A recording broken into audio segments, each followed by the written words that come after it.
Have you ever seen such a pathetic system? In other comics, the beginning is either righteous and honorable with a bright and glorious start, or the protagonist starts off invincible, able to handle anything, even a wooden dragon. Even if the beginning is weak, there's still a harem of girls left and right. But this protagonist's beginning is not only born into the demonic sect, but is also cheated and bullied daily. To survive, he has to resort to all sorts of tricks. Finally, he activates the system. But it's a ridiculously stupid system. Not only is it stupid, it makes him steal pills from the sect leader's residence, and provokes the sect leader's anger, causing him to be terrorized daily. Not long ago, our protagonist, Wang Ying, was just a young man from the St century. During a ranked game trying to reach the top, he was so badly betrayed by his teammates that he coughed up blood, his lungs exploding from rage. In his moment of fury, he was unexpectedly brought to this world of cultivation. He was thrilled, thinking his transmigration would bring a wonderful life full of cheats. Little did he know that his misfortune was to be reborn into the demonic sect. Even more tragically, as he grew older, he realized that he possessed the extraordinary Jade Maiden physique, which allowed for rapid cultivation progress. In order to survive long enough to activate the system, he decided to be as pathetic as possible. Just as he fantasized about his future reign of power, a bowl of instant noodles soaked in year-old foot-washing water brought him back to reality. It turned out that his elder, noticing his progress, had come to assign him chores. Instead of getting angry, he secretly rejoiced. Another successful day of playing pathetic. After cleaning the disciple's toilet, he retrieved his hidden stash of snacks. Looking at the grams of treats, he was overjoyed. After years, I finally have enough money to activate the system. He yelled in his mind, "Come forth, my system." I'm ready to show off. The system did appear, though not in the way he expected. What he saw was a Win operating system. Looking at this outdated system without even a proper interface, he was speechless. Well, he thought, it's better than nothing. Let's see what cultivation techniques are available. After searching for a long time, he only found the bone forging technique. The required cultivation time, however, left him speechless. The first level alone needed 10 years, and the third, 100. To think that he'd be 100 years old before mastering a low-level technique, he despaired. Just then, a message popped up. Smart cultivation mode available. This sounds smart, he thought. The system must have taken pity on me. My years of suffering are finally coming to an end. The days of being bossed around are over. Involuntarily, he clicked on it. Congratulations. Bone forging successful. Smart upgrade initiated. Instantly, his body went out of control, taken over by the system, beginning to cultivate the bone forging technique. The surrounding spiritual energy surged into his body. He was amazed. This is amazing. It's so invigorating. Who needs an interface? This is a truly benevolent system. Just as he was praising its virtues, a dialog box popped up. About to break through to the next level. Brittle bone pill required. Please wait, he thought, even the elders barely have any brittle bone pills. How can I, a lowly disciple, get one? Another message popped up. Analysis complete. The system will provide one brittle bone pill free of charge. Wow, the system's giving me a pill. But just as he was marveling at the system's generosity, his body, still controlled by the system, shot up and started sprinting at miles per hour. He was shocked. I haven't run this fast in the courtyard for years. Don't screw me over, system. He didn't know things would get even worse. His body, controlled by the system, ran straight to the sect leader's residence. A million thoughts raced through his mind. I've been playing pathetic for years, not even daring to glance at the sect leader's gate. Don't bring me here to die, system. How unlucky could he be? He faced the sect leader's gate, and kicked it open. Then, he brazenly went inside and started rummaging through the sect leader's belongings. He even chugged the sect leader's top-grade wine like it was water. Who would have thought that this brazen behavior wasn't intentional? It turned out that with smart cultivation mode activated, his body was controlled by the system and not himself. Strangely enough, this stupid system led him directly to the sect leader's treasury. It kicked open the door. He was terrified. Everyone knew that Zheng Jingshan, the sect leader, was the most terrifying person in the world. He killed without hesitation, especially in his own territory. Zheng Jingshan was once the strongest of the 72 demonic generals, known as the Demon Grinder. Just as he was thinking this, the system dragged him towards the inner chambers. It stopped in front of a small room and kicked open the sect leader's door. He wanted to die. With such a commotion, the sect leader would surely be alerted. Wouldn't he be killed instantly? Ignoring his thoughts, the system steered him into the room. After looking around, he breathed a sigh of relief. Luckily, the sect leader isn't here. Looking at the room's decorations, he thought, Zheng Jingshan's also a pervert. Such a gaudy style. Just then, the system led him to a cabinet. It opened a drawer, and a pill popped out. A system prompt sounded. Brittle bone pill acquisition complete. Seriously. Other systems give rewards from a system shop. You steal it from someone else's house. Can't you be a bit more decent? Before he could finish complaining, the system made him swallow the pill. He wanted to die. This is Cheng Jingshan's pill. Spit it out. The system didn't respond. It simply sat down right there and began cultivating the bone forging technique with extreme focus. Knowing he couldn't resist, he could only endure. And he had to admit, after taking the brittle bone pill, his cultivation speed increased tenfold. In less than half an hour, his cultivation soared, reaching the 3rd level. Just as he was marveling at the pill's effects, a system prompt appeared. Cultivation complete. Are you satisfied? Please rate. A wave of frustration washed over him. Finally over. Of course, I'm not satisfied. He gave a 1-star rating. Just then, he heard women's laughter. The room suddenly filled with seductive women. Come and play. He stared at them, mesmerized. He was about to indulge himself, but then he remembered. I'm a year-old virgin. I can't lose it like this.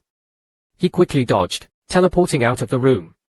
Luckily, the area was secluded, and no one noticed. After eating Cheng Jingshan's brittle bone pill, I can't stay here anymore. I need to escape. Just then, a stern voice called out from behind, you little rascal. What are you doing sneaking around here? How pathetic was this protagonist? Just now, had been controlled by the system to ransack Cheng Jingshan's treasury, and steal his top-grade pill. Had barely escaped, when he was discovered by the family steward. Facing the steward's questioning, he stammered nervously, making excuses. He then quickly asked the steward what was happening. The steward informed him, Cheng Jingshan and the family head are calling a meeting. Hurry up and get over there. As soon as the steward finished speaking, he dashed off. He knew the family punishments all too well, having endured them since childhood. The mere thought sent shivers down his spine. On the way, he thought, Cheng Jingshan just got back. He probably doesn't know I stole his pill yet. He felt a bit relieved. Soon, he arrived at the meeting hall. Inside, Cheng Jingshan sat in the center with the family head behind him. The family head said to Cheng Jingshan, everyone is present, master. Please instruct us. Cheng Jingshan looked at everyone and said, the traitor Wu Tingshi has escaped to Yuan Lao Mountain. Search the mountain and capture him. Anyone who finds him will be rewarded with a brittle bone pill. Everyone was shocked. A brittle bone pill.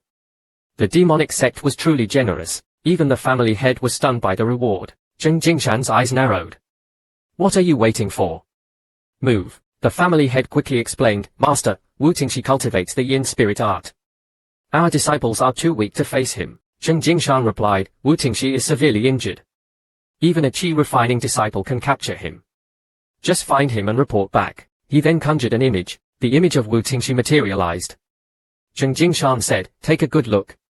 Don't mistake him. Everyone agreed. As everyone dispersed, Cheng Jingshan left as well. The family head wanted to invite Cheng Jingshan for a drink, but was refused. Meanwhile, he was thinking, the strongest cultivator here is the family head, at the 7th level of qi refining. Cheng Jingshan has reached the foundation establishment stage.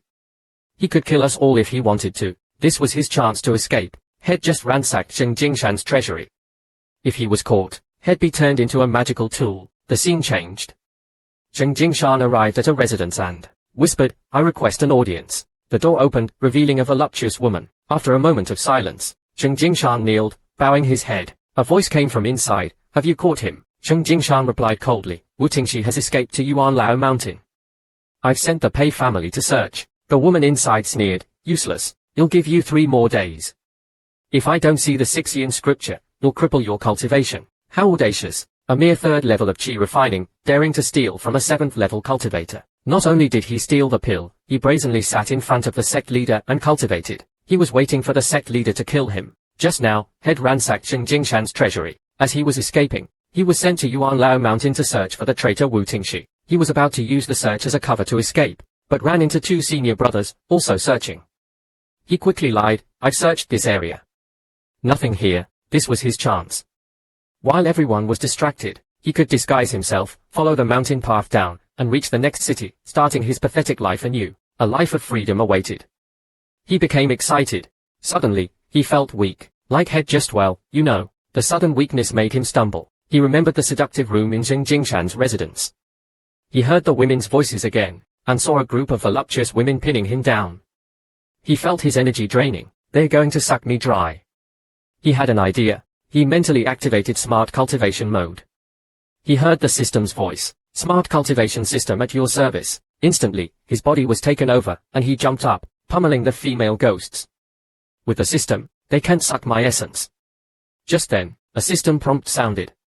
Detecting essence deficiency, providing 3 blood replenishing pills free of charge. He cursed silently. Last time you provided a pill by stealing it from the sect leader. Now I have to run away. Whose pill are you stealing this time? He yelled. No. No, but his body turned, and sprinted back towards Yuan Lao Mountain. The scene changed. Wu Tingshi, hiding in a cave, lamented his fate. He took out his few remaining blood replenishing pills. Just as he was about to swallow them, he suddenly appeared in the cave. He quickly ran behind Wu Tingshi, leaped into the air, did a mid-air pirouette, and yelled, "Give it to me." He snatched Wu Tingxi's pills. He swallowed them. Not too many, not too few, just 3. The system prompt sounded. Blood replenishing pill acquisition complete. Wu Tingshi was stunned. He couldn't understand why he was brazenly sitting there cultivating after stealing his pills. Had never seen such audacity. Not only did you steal my pills, you're eating them in front of me. And you're only at the 3rd level of qi refining. Wu Tingshi grabbed a bottle and threw it. Then, he kicked. He went flying, crashing into the wall, raising a cloud of dust. Wu Tingshi sneered, a mere 3rd level of qi refining, daring to act so brazenly before me. As the dust settled, he saw that was only slightly injured. Wu Tingshi was shocked. You survived a kick from me at the 3rd level of qi refining. There must be something special about you. Wu Tingxi's eyes scanned. How did you cultivate such a high-quality physique at the 3rd level of qi refining? I've been discovered. He's going to steal my secrets. He forced a smile. It was a misunderstanding. I didn't mean to do that. I don't know anything about a high-quality physique. Wu Tingshi wasn't fooled. Don't pretend. You're cultivating the demonic spirit sect's bone forging technique. I can tell. You're here to capture me, aren't you? He turned pale. No? We're on the same side. We have a common enemy. He cried, trying to convince Wu Tingshi. I was born into the Tian sect, but they treated me badly. Then Zheng Jingshan came and destroyed my family. I was desperate, so I stole his brittle bone pills. Wu Tingshi was stunned. You stole Zheng Jingshan's pills. You're crazy. He quickly added, and the funny thing is, he's looking for you right now, and he still doesn't know it was me who ransacked his treasury. Seeing that Wu Tingshi was convinced, he continued, we're a perfect match. We both have a common enemy, and we're both on the run. He moved closer to Wu Tingshi. Wu Tingshi pushed him away. If that's the case, why did you steal my pills? He explained, I couldn't help it. After I stole Zheng Jingshan's pills, I was seduced by those women at his place. They drained my essence. I had no choice but to steal your blood replenishing pills. Wu Tingshi exclaimed, you're truly something. You survived the bone eroding charm. Alright, let's make a deal. Convinced by his story, Wu Tingshi decided to make a deal. Wu Tingshi took out a book and said, if you help me escape Yuan Lao Mountain, you'll share this technique with you. He looked unimpressed. This lousy technique. Don't embarrass yourself. Wu Tingshi was furious. You know nothing. This is the technique Zheng Jingshan has been trying to obtain. He destroyed our entire sect for this book. He replied sarcastically, if he wants it, you should give it to him. Just then, a system prompt appeared. Unknown external technique detected. System acquiring. This system is amazing. It can even acquire techniques. Wu Tingshi was fuming. Do you believe me now? If not, you'll take back the book. No deal. Seeing this, he immediately switched tactics, pleading with Wu Tingshi. Wu Tingshi, an experienced cultivator, wasn't fooled by his sudden change of heart. He chopped on the head and said, if you help me escape, this technique is yours. He put the book away. Just then, the system prompt sounded again. Technique acquisition complete. Please name it. Name it. I'm trying to escape. He thought. Nameless Technique. Just as he finished, Wu Tingshi said, alright, let's go. He was speechless. I only agreed because I wanted the technique. He turned and yelled, Zheng Jingshan. Is that you? Wu Tingshi quickly looked back, but there was no one there. He was long gone. Wu Tingshi was furious and attacked, but he dodged. To his despair, he ran into a dead end. Wu Tingshi was closing in. You tricked me. She attacked. After the clash, he was unharmed. Wu Tingshi was shocked. You a mere 3rd level. Take this. Wu Tingshi attacked again, but he only suffered minor injuries. Wu Tingshi was stunned. How are you still alive after taking a blow from me at the 7th level of qi refining? There's something strange about you. Wu Tingxi's eyes scanned him. This is, Wu Tingxi questioned him. How can you have a supreme grade physique at only the 3rd level of qi refining? Two really don't know. I didn't do anything. It's all a misunderstanding. He pleaded. Wu Tingxi said, don't lie. You're cultivating the demonic spirit sect's bone forging technique. I'm not blind. You came here to capture me, didn't you? He was terrified. No? We're on the same side. He cried. I'm telling the truth. I was born into the Tian sect, and they treated me like dirt. Then Zheng Jingshan came and destroyed everything.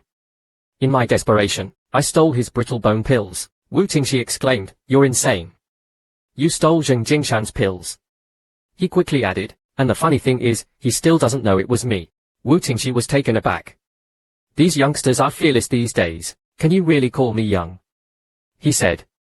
But you're right. Zheng Jingshan is looking for you and still has no idea it was me who stole his pills. He continued, we're meant to be a team. We have a common enemy. We're both fugitives. He tried to hug Wu Tingxi. Wu Tingxi pushed him away. If that's so, why did you steal my pills? He explained, I was forced to. After I stole Zheng Jingshan's pills, I was attacked by those women at his place. They drained my essence. I had no choice but to take your pills. Wu Tingxi was astonished. You survived the bone-eroding charm. Incredible. How about another deal? Impressed by his tale, Wu Tingxi decided on another deal. Wu Tingxi pulled out a scripture and said, if you help me escape Yuan Lao Mountain, I'll give you this cultivation method. He acted indifferent. Seriously. This basic cultivation method. Don't insult me. Wu Tingxi was furious. You fool. This method is what Zheng Jingshan and the others have been trying to get their hands on. I risked everything to get it. He quipped, if he wants it, give it to him. At that moment, the system prompt chimed. External cultivation method detected.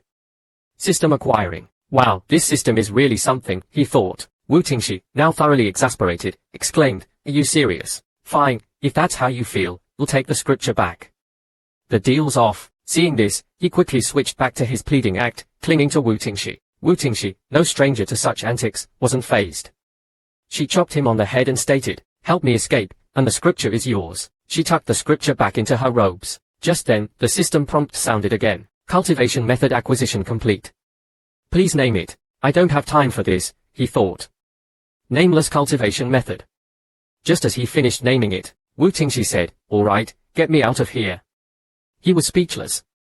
You just used me to secure the scripture. He turned and shouted, Zheng Jingshan, you're here. Wu Tingxi spun around, but there was no one there. He had vanished. Wu Tingxi, enraged, attacked, but he dodged. To his despair, had run into a dead end.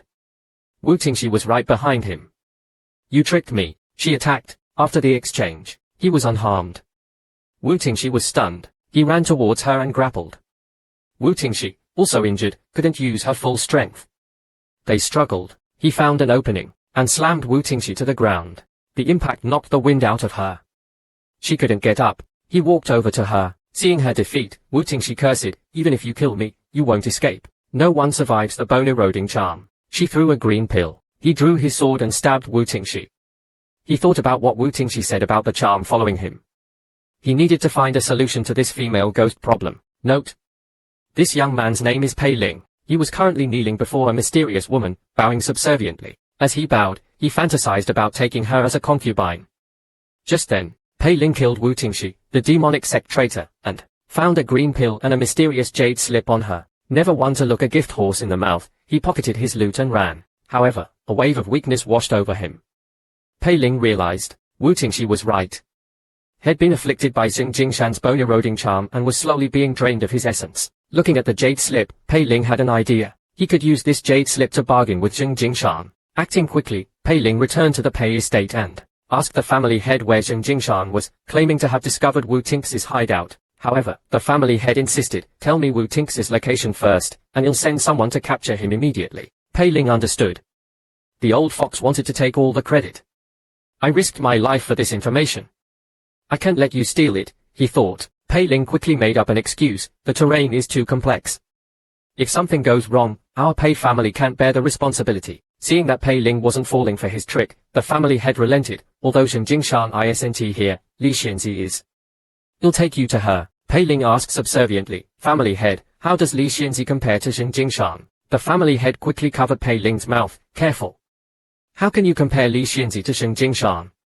Li Xianzi is a direct disciple of the demonic sect, a future saintess. Sheng Jingshan is nothing in her eyes.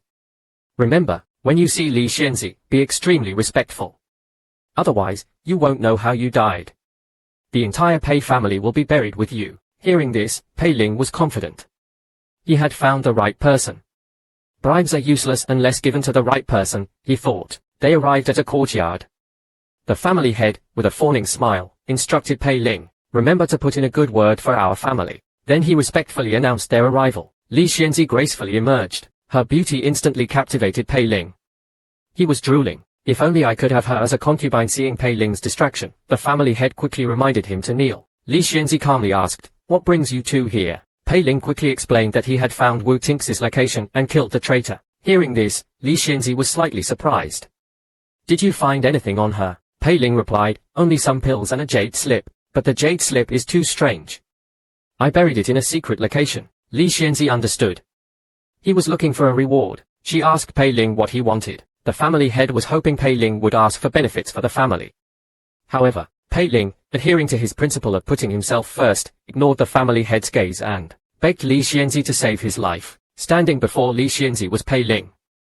He was using the secret location of the jade slip to ask Li Xianzi to help him with the bone-eroding charm. Li Xianzi gave Pei Ling a bottle of antidote pills, and said, "These pills will temporarily suppress the charm. As for the bone-eroding charm, once I retrieve the jade slip, you'll have Sheng Jingshan remove it for you." Hearing this, Pei Ling was impressed.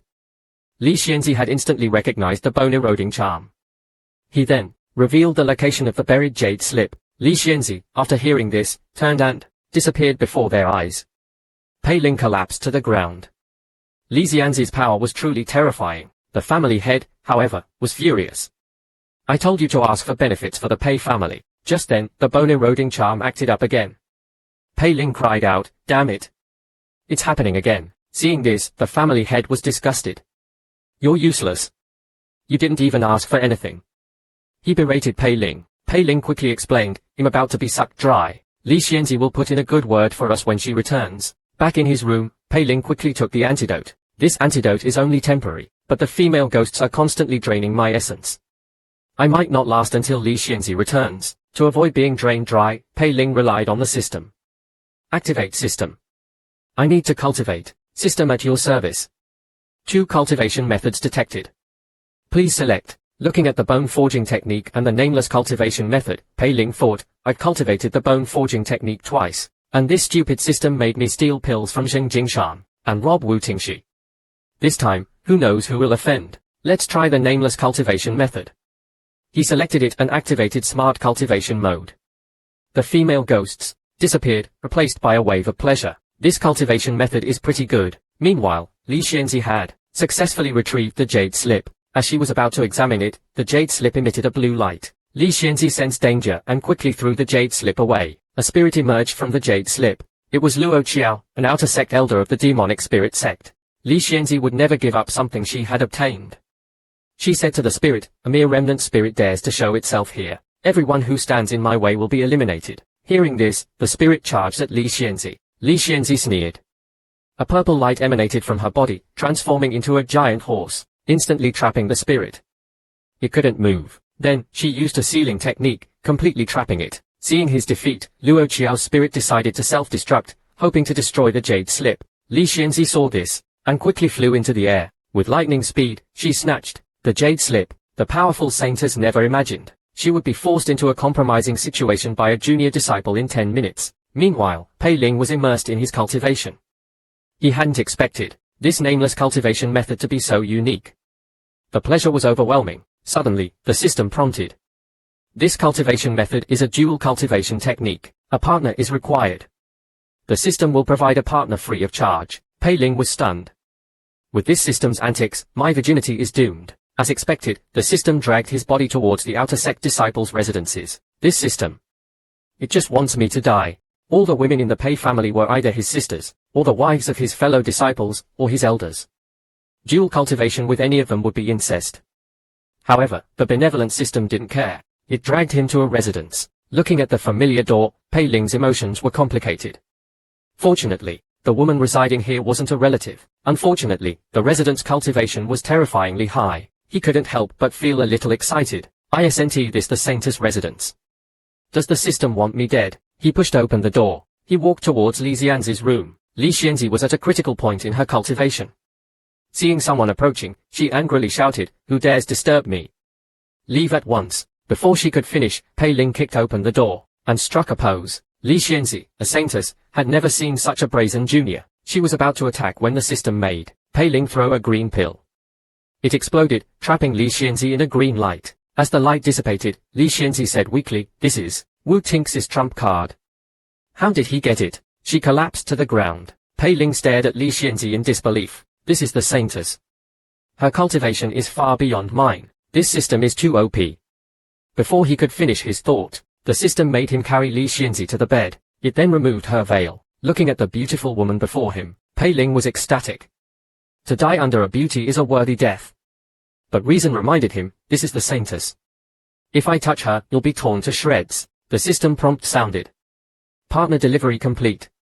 Resuming cultivation. Under the system's control, Pei Ling roared, his clothes exploding off his body, revealing a perfect physique. He pounced on Li Xianzi, ripping her clothes. Looking at the saintess he had forced himself upon, Pei Ling was filled with conflicting emotions. Any man would be tempted by such a beauty, but forcing himself on her meant certain death. The system didn't care, controlling his body to ravage her. Then, he had sex with her. The dual cultivation technique was incredibly powerful. After a few rounds, Pei Ling felt his injuries healing, and his cultivation soaring. He could feel a breakthrough coming. He wondered what Li Xianzi would do when she woke up. Li Xianzi felt a strange energy flowing into her body, washing over her meridians. It was warm and pleasant. As a saintess, she had never experienced the pleasure of dual cultivation. She was unconsciously enjoying the sensation. She felt Pei Ling's thrusts, experiencing the pleasure despite being unconscious. Pei Ling was both in pain and enjoying himself. He was worried about his life, but also relishing the experience. Just then, Li Xianzi woke up. Seeing the scene before her, she was furious. How dare this nameless disciple do such a thing to me, the saintess? She slapped Pei Ling. Pei Ling, still under the system's control, not only blocked her hand, but also flipped her over. To his surprise, the system intensified the dual cultivation. Li Xianzi felt her cultivation increasing rapidly. Is this the power of dual cultivation? It feels so good, I want more. She blushed. In the saintess. I shouldn't be enjoying this. Meanwhile, Zheng Jingshan had returned and learned of Wu Tinx's death. He was relieved. With the 6-yin scripture retrieved, maybe Li Xianzi will finally notice me. Zheng Jingshan decided to reward the Pei family head with grams of brittle bone pills. He hadn't realized that his pills had already been consumed by Pei Ling. Looking at the empty drawer, Zheng Jingshan was furious. Who dares steal from me? A female ghost whispered in his ear. Pei Ling is currently at Fuyun Courtyard. Zheng Jingshan stormed towards Li Xianzi's residence. He had no idea that the goddess of his dreams was currently having sex with the pill thief. Seeing Li Xianzi coming out, seemingly unharmed, he felt relieved. Then he noticed the lingering scent of a man. A system prompt sounded. Yarn essence pill required. Pei Ling walked towards Li Xianzi's bed, rummaged through her belongings, and retrieved a delicately embroidered pouch. He skillfully took out a yarn essence pill. Pei Ling sighed. I just want to live a pathetic life, but this system keeps pushing me to the brink of death. With the pill acquired, he regained control of his body. He wanted to put the pill back, but Li Xianzi's voice came from behind. What are you doing? Pei Ling froze. Damn it. She's already awake. Was she faking it? As he was about to explain, Li Xianzi's face darkened. A purple energy burst forth, knocking Pei Ling unconscious. Pei Hongyan was currently before Zheng Jingshan, asking about the brittle bone pills. As Zheng Jingshan was about to scold him, a demonic cloud exploded in the distance. Seeing the commotion, they rushed to investigate. Pei Ling slowly opened his eyes. After checking himself, he realized he was unharmed. Li Xianzi had intentionally missed. The reason was unknown. Perhaps it was because he was her first man, or perhaps it was due to his powerful dual cultivation technique that had greatly boosted her cultivation, or perhaps she simply enjoyed it. Zheng Jingshan and Pei Hongyan arrived. Seeing Pei Ling next to Li Xianzi, the lovesick Zheng Jingshan immediately snitched. This man is suspicious. He's dangerous. Li Xianzi slapped Zheng Jingshan so hard that he collapsed to the ground, unable to get up. Why am I always the one getting hurt? He thought. Clearly, Zheng Jingshan didn't understand the fate of a lovesick fool. Li Xianzi ignored them and summoned a small purple boat. With a wave of her hand, the boat transformed into a 3-story ship. She stepped onto the ship and commanded, "Return to the sect." Seeing Zheng Jingshan being helped onto the ship by Pei Hongnian, Pei Ling thought, "Finally, they are leaving. I thought I was done for." Just as he was about to leave, he found Li Xianzi glaring at him. The lovesick Zheng Jingshan shouted, "You deaf! Get on board." Pei Ling reluctantly boarded the ship. Two female ghosts whispered, "What's so special about this kid that our mistress personally broke the bone-eroding charm for him?" The other replied, "Our mistress' motives are beyond our comprehension." Zheng Jingshan stormed over to Pei Ling and demanded, "How dare you steal my brittle bone pills?" Last time, Pei Ling, who was escaping, was forced onto the ship by Li Xianzi. He was hiding on the ship, trembling. When Zheng Jingshan angrily approached him, "How dare you steal my brittle bone pills?" Pei Ling apologized profusely. Zheng Jingshan examined Pei Ling. He saw that the bone-eroding charm was gone. Did Li Xianzi remove it herself? She must really like this kid. Good thing I didn't attack him directly. Pei Hongnian noticed something. "You've reached the 4th level of qi refining. You were only at the 2nd level a month ago." Hearing this, Zheng Jingshan felt a pang of jealousy. The 4th level of qi refining and she already liked him. Wait a minute, the bone forging technique only allows for 1 level increase at a time. Did he cultivate 10 times in 1 day? Is that why Li Xianzi favors him? I need to test his strength. He took out a large, demonic-looking saber. Pei Ling was terrified. Is he going to kill me? Zheng Jingshan said, "Since you've helped capture Wu Tingxi, I'll give you 2 a chance. Whoever can pull this yin saber from my grip can have it." Pei Ling was relieved. As long as he doesn't kill me, I'm fine. Pei Hongnian was excited but was too weak to pull the saber. He failed, and was slightly injured. When it was Pei Ling's turn, he hesitated. This old fox is up to something, he thought. He pretended to be weak. Zheng Jingshan pressed him. He felt Zheng Jingshan's aura. Just then, 2 female ghosts floated over. Zheng Jingshan asked respectfully, "Do you have any instructions from Mistress Li Xianzi?" Wu Liu whispered, "Our mistress is meditating. Please resolve this quickly. Don't disturb her rest." Then she asked, feigning surprise, "Who pulled the yin saber? Whose turn is it now?" Zheng Jingshan quickly recalled. It was Pei Ling's turn. Wu Liu floated towards Pei Ling, caressed his chin, and said seductively, "It's your turn, young man. Hurry up and pull it. If you disturb our mistress, he'll skin you alive." Pei Ling, seeing no other option, stepped forward. Zheng Jingshan thought smugly, a mere 4th level of qi refining. He can't possibly pull it out. Suddenly, as Pei Ling pulled, the yin saber moved slightly. Zheng Jingshan was shocked. How is this possible? Zheng Jingshan, a Foundation establishment cultivator, had said he would use only of his strength. He was clearly struggling against the 4th level qi refining Pei Ling. Seeing that Pei Ling was about to pull it out, Zheng Jingshan secretly increased his strength too. Facing Zheng Jingshan's increased strength, Pei Ling faltered. He bowed. "Senior Zheng's cultivation is truly impressive. I am no match for you." Just as Zheng Jingshan was about to gloat, the female ghost Wu Liu interrupted. "Our mistress' cultivation is at a critical stage. We already have 1 useless Pei Hongnian. We can't afford another. The light in our mistress' room has been on for too long. Why don't we skin you alive and make a new lampshade?" Pei Hongnian was slightly scared, while Pei Ling was speechless. "My mistress has been taken by me. And you 2 ghosts want my life," Wu Liu suggested. "Young Master Pei comes from a desolate land. He can compare to a sect disciple. Why don't we have Zheng Jingshan give him another chance? That will be more entertaining." Pei Ling quickly apologized to Wu Liu. Wu Liu teleported in front of Pei Ling. "You better succeed this time, young man. Otherwise, you'll really become a lampshade." Pei Ling nodded eagerly. Zheng Jingshan, on the other hand, felt conflicted. Isn't this obviously telling me to give him the saber? Is this Li Xianzi's intention? He felt a mixture of frustration and reluctance. Seeing Zheng Jingshan's hesitation and fear of Li Xianzi, Pei Ling put all his effort into it. He pulled the yin saber out with ease. The ease with which he pulled it out surprised even himself. Zheng Jingshan's heart was bleeding, but he forced a smile. "This yin saber was my weapon when I was an outer disciple. Now that it's in your hands, I hope you cultivate diligently and bring honor to its name." Pei Ling thanked him profusely. Li Xianzi showered Pei Ling with praises, and took him to her quarters. As they walked through the ship's corridor, Pei Ling felt a chilling aura, though bearable. After walking for a while, doors appeared on both sides of the corridor. Behind each door, something seemed to be sealed. He could hear banging on the doors, as if something was trying to break free. Through a crack in a door, Pei Ling saw a pair of blood-red eyes staring at him menacingly. Suddenly, countless purple tentacles shot out, trying to pull Pei Ling inside. At the critical moment, Wu Liu shouted, forcing the tentacles back. Pei Ling quickly thanked her. Wu Liu simply smiled. In a blink, she appeared in Pei Ling's room. Exhausted, Pei Ling was about to rest, when he noticed Wu Liu hadn't left. She turned and asked, "Can I ask you something, young Master Pei?" Pei Ling didn't dare refuse. Suddenly, Wu Liu pounced on him, straddling him. She caressed his face and whispered, "Why do you smell like my mistress?" Pei Ling froze. Does she know what I did to Li Xianzi? If a beautiful woman wanted to have sex with you for half a month straight, would your body be able to handle it? Wu Liu pressed against Pei Ling and asked again, "Why do you smell like my mistress?" Pei Ling panicked. Has she discovered what I did to Li Xianzi? Seeing Wu Liu's serious expression, Pei Ling stammered, "Young Master Pei, why aren't you answering? Our mistress is struggling with her inner demons. Even Zheng Jingshan can't get close to her. But you managed to. I'm curious. What's so special about you?" Pei Ling was shocked and embarrassed. She had clearly witnessed his encounter with Li Xianzi. Since had been caught red-handed, he confessed, "Maybe it's my special physique.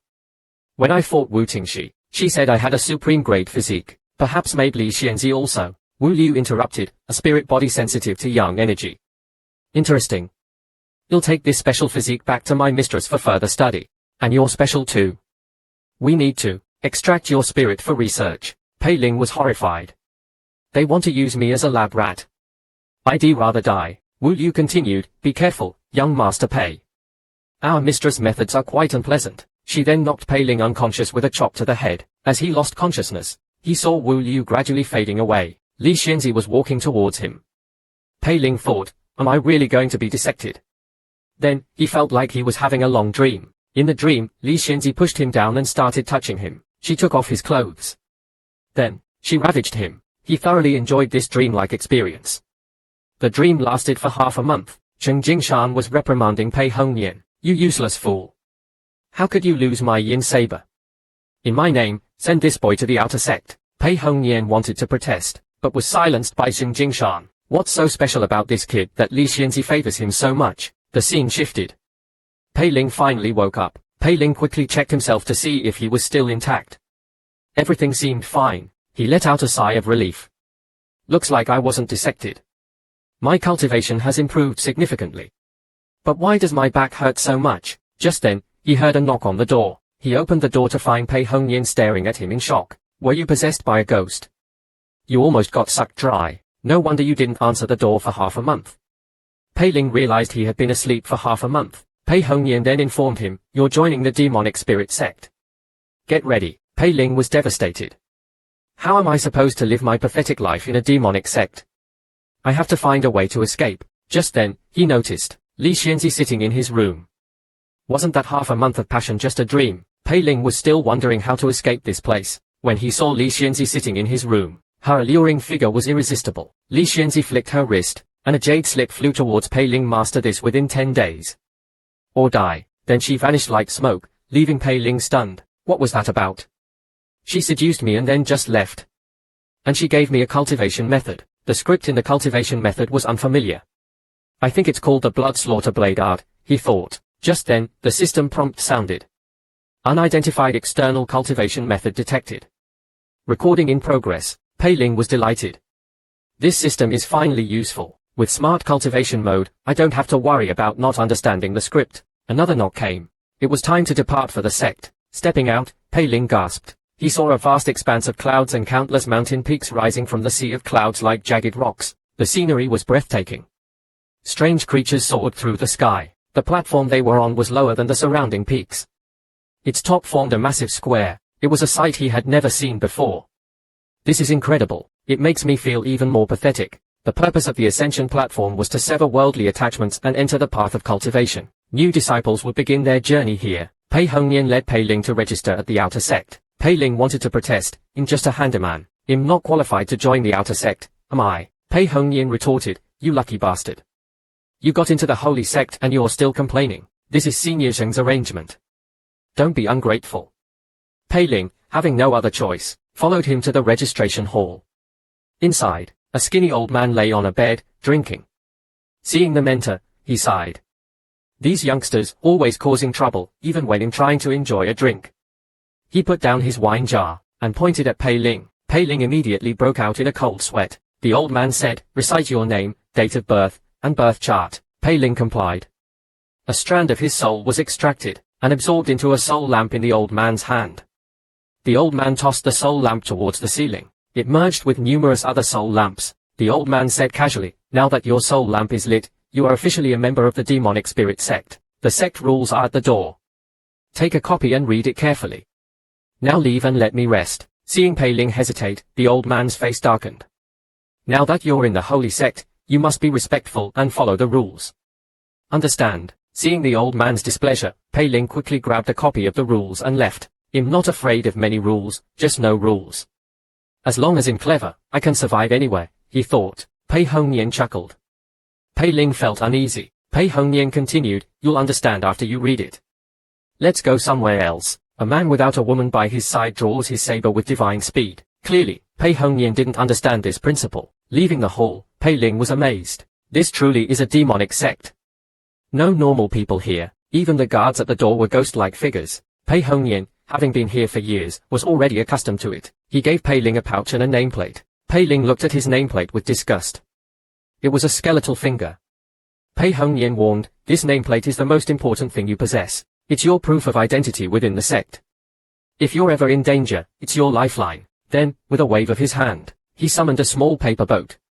Let's find you a place to stay. Pei Ling was skeptical. Are you serious? This boat is barely holding you. Are you sure it's safe? It's very stable once it's in the air, he assured. Just as Pei Ling was imagining what the sea of clouds looked like from below, a clear bird cry echoed from above.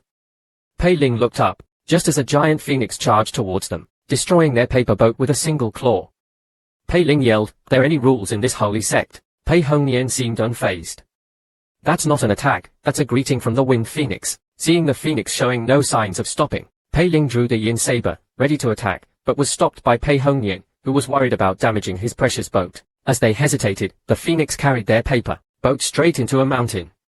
Luckily, they were cultivators, and survived the crash. Hanging from a tree branch, Pei Hongnian was still lamenting the loss of his paper boat, unaware that the owner of the wind phoenix had arrived. Their mocking expressions instantly infuriated Pei Ling. He was about to confront them when he noticed Pei Hongnian had already approached them. He was flirting with one of the women, Sun Yinlan. He received a resounding slap in the face. Sun Yinlan yelled, "You said you loved me.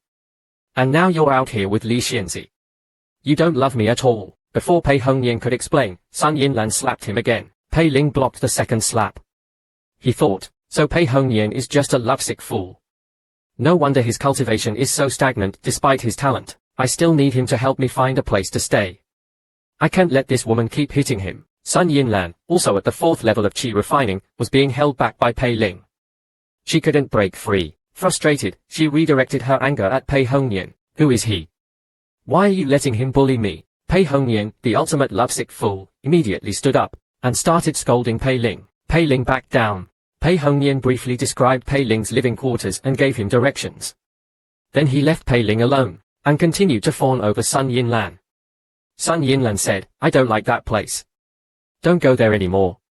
Pei Hongnian immediately replied, "I'm all yours. You'll do whatever you say." Pei Ling was speechless. With such talent, why is he wasting it on a woman? Why be a lovesick fool when you could be a powerful cultivator? Problems that can be solved with money are not problems, but without money, everything is a problem. Abandoned by Pei Hongnian, Pei Ling went to the housing office to choose a place to stay. The disciple in charge said condescendingly, "There aren't many options left. A cheap place might hinder your cultivation, junior brother." The hint was obvious. Pei Ling understood, but with an empty pouch, he could only say awkwardly, "Could you lend me some money? I promise I'll pay you back." The disciple's expression immediately changed. "You can stay here. It's 10 miles west." Back in the sect, Zheng Jingshan was asking Li Xianzi about Pei Ling. Furious, he wanted to know what was so special about this Pei Ling that Li Xianzi valued him so much. Li Xianzi replied indifferently, "Have you ever heard of selling your soul for cultivation resources?" Seeing the situation turn sour, Zheng Jingshan quickly apologized and scrambled out. Li Xianzi is so mysterious. Could that kid be her trial subject? Seeing that no one was around, Li Xianzi ordered Wu Liu to keep an eye on Pei Ling. Meanwhile, Pei Ling, after a long journey, finally reached his assigned residence. To his surprise, his residence was a mansion. He had expected a small, undeveloped cave. I shouldn't have underestimated them. He entered the mansion and realized 3 senior brothers already lived there. They were currently out on missions. Pei Ling took out the sect rules, Yin Saber, and carefully studied them. These were his lifelines. The demonic spirit sect had stood for tens of thousands of years, its origins shrouded in mystery. The sect had many halls. The scripture hall sold cultivation methods. The treasure hall sold magical tools and also purchased rare treasures. Each hall had its own function. The only thing in common was that they all monitored the sect's disciples. After a brief understanding, Pei Ling started reading the rules carefully so he could avoid trouble. He was shocked by what he read. Disciples must pay snacks as compensation for fighting. Injuries, lost treasures, even severe disabilities could be compensated with snacks. In short, as long as you had enough snacks, you could do anything in the demonic spirit sect. All problems could be solved with snacks. The only real punishment was failing to pay the snack fine within the deadline. Then, your nightmare would begin. Weak bodies would be turned into fertilizer for the Lingxi mushrooms. Stronger bodies would become breeding grounds for the qi-gathering vines. Body, soul, organs, everything would be utilized to ensure the sect wouldn't lose out. Seriously. I spent all my snacks activating the system. Broke. The sense of security he felt upon receiving the sect rules vanished, replaced by a deep sense of dread. Just as he was panicking, he heard a noise outside the door. He cautiously went to check. 3 handsome men entered. One of them asked, "Who are you?" Pei Ling calmed himself. "I am Pei Ling, a new outer sect disciple." They had never heard the name but realized it wasn't the time for new disciples to be joining. Maybe he has a powerful backer, they thought. They introduced themselves. Li Sai, 4th level of Qi refining. He gestured to his companions. This is Ju Wu and Miao Liu, 4th and 5th level of Qi refining respectively. Seeing their friendly demeanor, Pei Ling relaxed and said, "I was brought here by Senior Zheng Jingshan, an inner sect elder. I was with Saintess Li Xianzi and Senior Pei Hongnian on a mission to Luchuan City, when we encountered Senior Zheng. He brought me to the holy sect." Miao Liu blurted out, "Zheng Jingshan. That loser has only an inner sect elder because of his connection to Li Xianzi." Pei Ling realized Zheng Jingshan's status in the demonic spirit sect wasn't as high as he thought. Li Sai quickly said, "Don't mind him. Miao Liu's brother is also an inner sect elder, a rival of Zheng Jingshan. There's some conflict between them. My grandfather is Li Ping, an outer sect elder. Ju Wu's grandfather is a direct disciple." Pei Ling was speechless. They were all connected. Li Sai continued, "You were brought here by Zheng Jingshan. You must be close to Li Xianzi." Pei Ling's heart skipped a beat. They were testing his relationship with Li Xianzi. Without Li Xianzi's permission, Pei Ling didn't dare use her name. After all, he joined the outer sect through Zheng Jingshan, even though it was Li Xianzi's intention. She probably didn't want to be publicly associated with him. Pei Ling didn't dare provoke her anger. He immediately explained, "I come from humble beginnings. How could I possibly be close to Li Xianzi? I just try not to offend Senior Zheng." Seeing they were still probing him, Pei Ling repeatedly denied any connection to Li Xianzi. Just then, Li Sai pointed at the yin saber. "That's a nice saber." Pei Ling didn't hide it. It was a gift from Senior Zheng. Miao Liu looked at the yin saber with disdain. Zheng Jingshan calls himself the strongest outer sect disciple, but has nothing but a brute. I heard this saber is incredibly sharp. Just then, Ju Wu said directly, "Junior brother Pei, name your price." "I want that saber." Pei Ling used Zheng Jingshan's name as a shield, but they didn't care about Zheng Jingshan at all. Seeing Pei Ling's refusal, Ju Wu punched him. Pei Ling, seeing no way to dodge, took the blow head-on. As the dust settled, Pei Ling was unharmed. They were surprised. Supreme grade physique. No wonder Zheng Jingshan took him in, but even Zheng Jingshan is nothing but a dog in the eyes of the direct disciples. "You should hand over the saber. Maybe we'll let you live." Pei Ling saw that violence was unavoidable. He gripped the yin saber.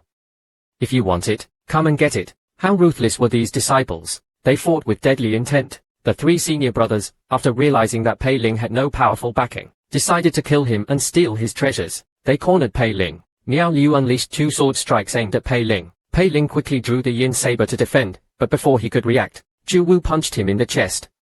Pei Ling coughed up blood, and the saber fell from his hand. Furious, Pei Ling endured the pain and punched Ju Wu, sending him flying. Li Sai, who came to help, was also knocked back by Ju Wu. Miao Liu, seeing his companions fall, angrily shouted, "Don't get cocky." At the 5th level of Qi refining, he unleashed 2 powerful sword strikes. Pei Ling was sent flying. Seeing Pei Ling down, Miao Liu gleefully went to retrieve the yin saber. But just as he was about to grab it, Pei Ling stomped on his arm and kicked him away. The 3, seeing Pei Ling so resilient, attacked him despite their injuries. Pei Ling fought back, forcing them back. Pei Ling thought, Miao Liu is indeed at the 5th level of Qi refining.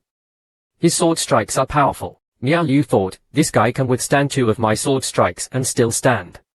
Is he a supreme grade physique? Miao Liu, unable to continue fighting, said angrily, Pei Ling, we won't forget this. Pei Ling, gripping the saber, replied menacingly, then he'll just have to kill you all. Hearing this, the three, too weak to fight, were terrified. Are we going to die here?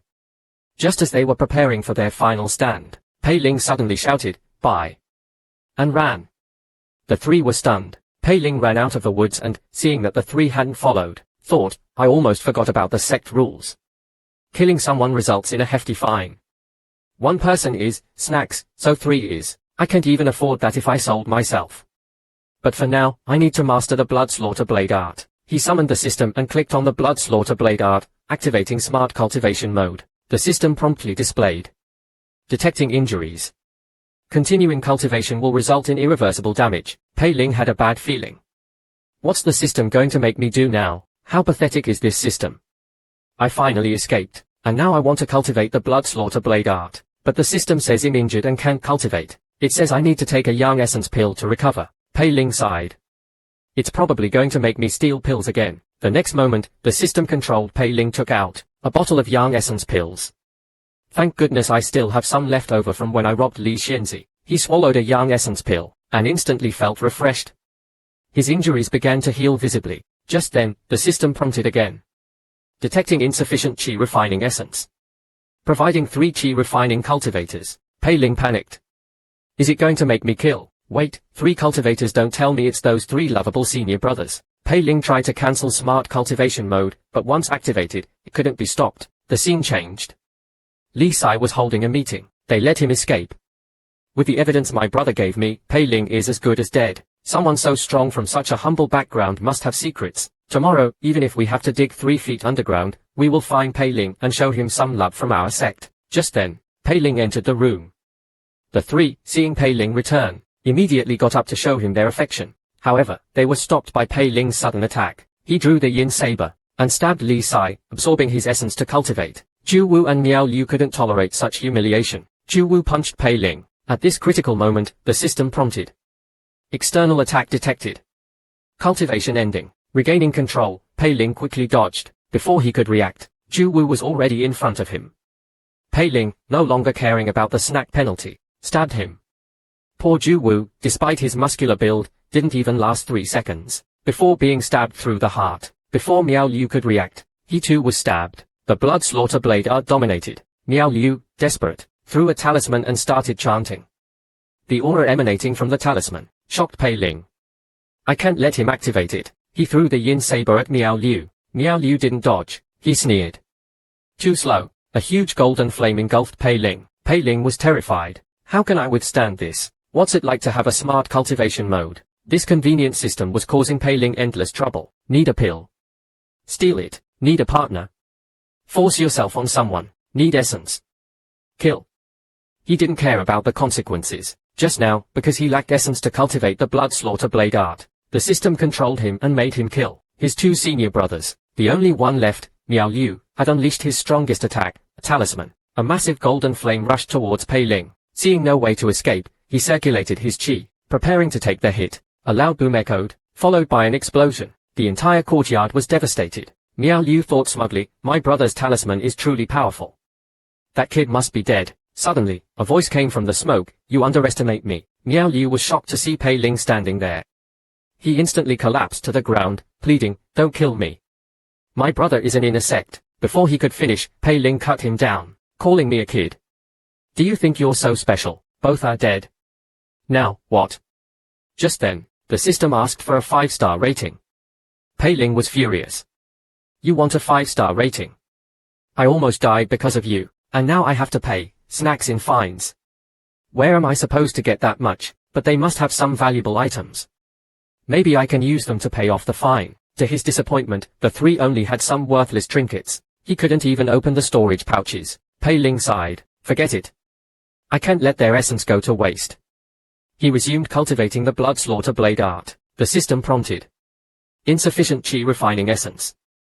Providing 2 cultivators. Pei Ling wondered where these 2 cultivators would come from.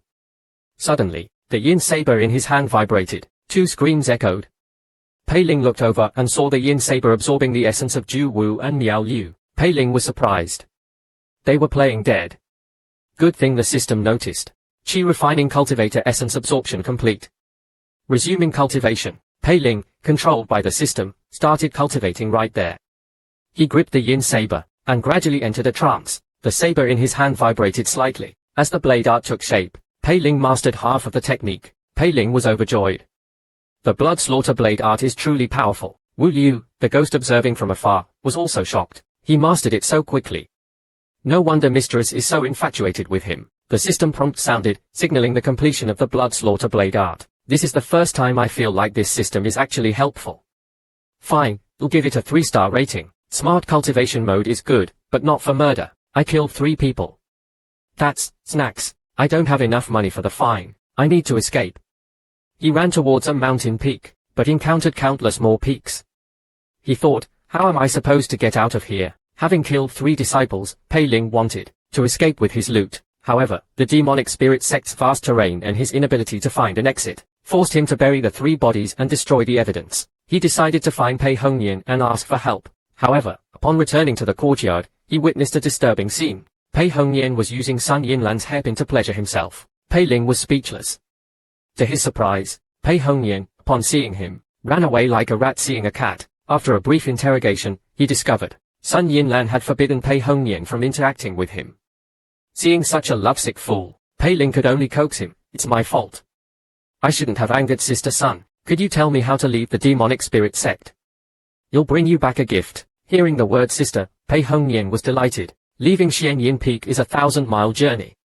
You'll never make it on foot. You can spend grams of snacks on a sound transmission talisman. Grams? How about you lend me some snacks? Pei Hongyan said with a mournful face. I gave all my snacks to Yinlan.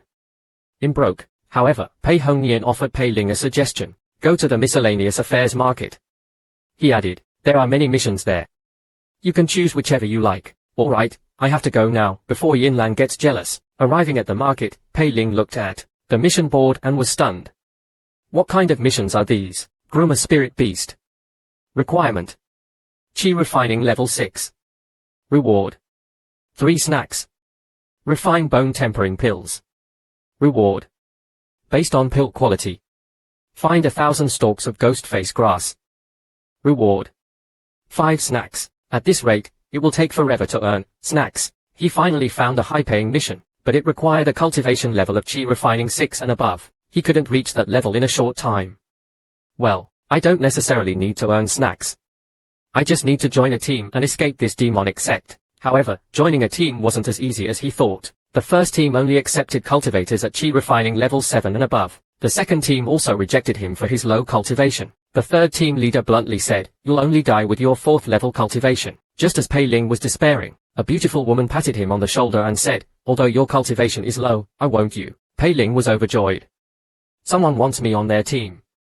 He turned around. Oh my god, she's as ugly as sin. Pei Ling immediately ran. Meanwhile, Sun Yinlan's other lovesick fool was snitching. See? I told you. Pei Ling is looking for a team at the miscellaneous affairs market. With his 4th level cultivation. He dares to take on missions. Sun Yinlan replied, since he wants to take missions, let's help him. Do you all remember the World Cup? Which team are you rooting for? Our protagonist, Pei Ling, had just entered the demonic spirit sect, and killed 3 senior disciples.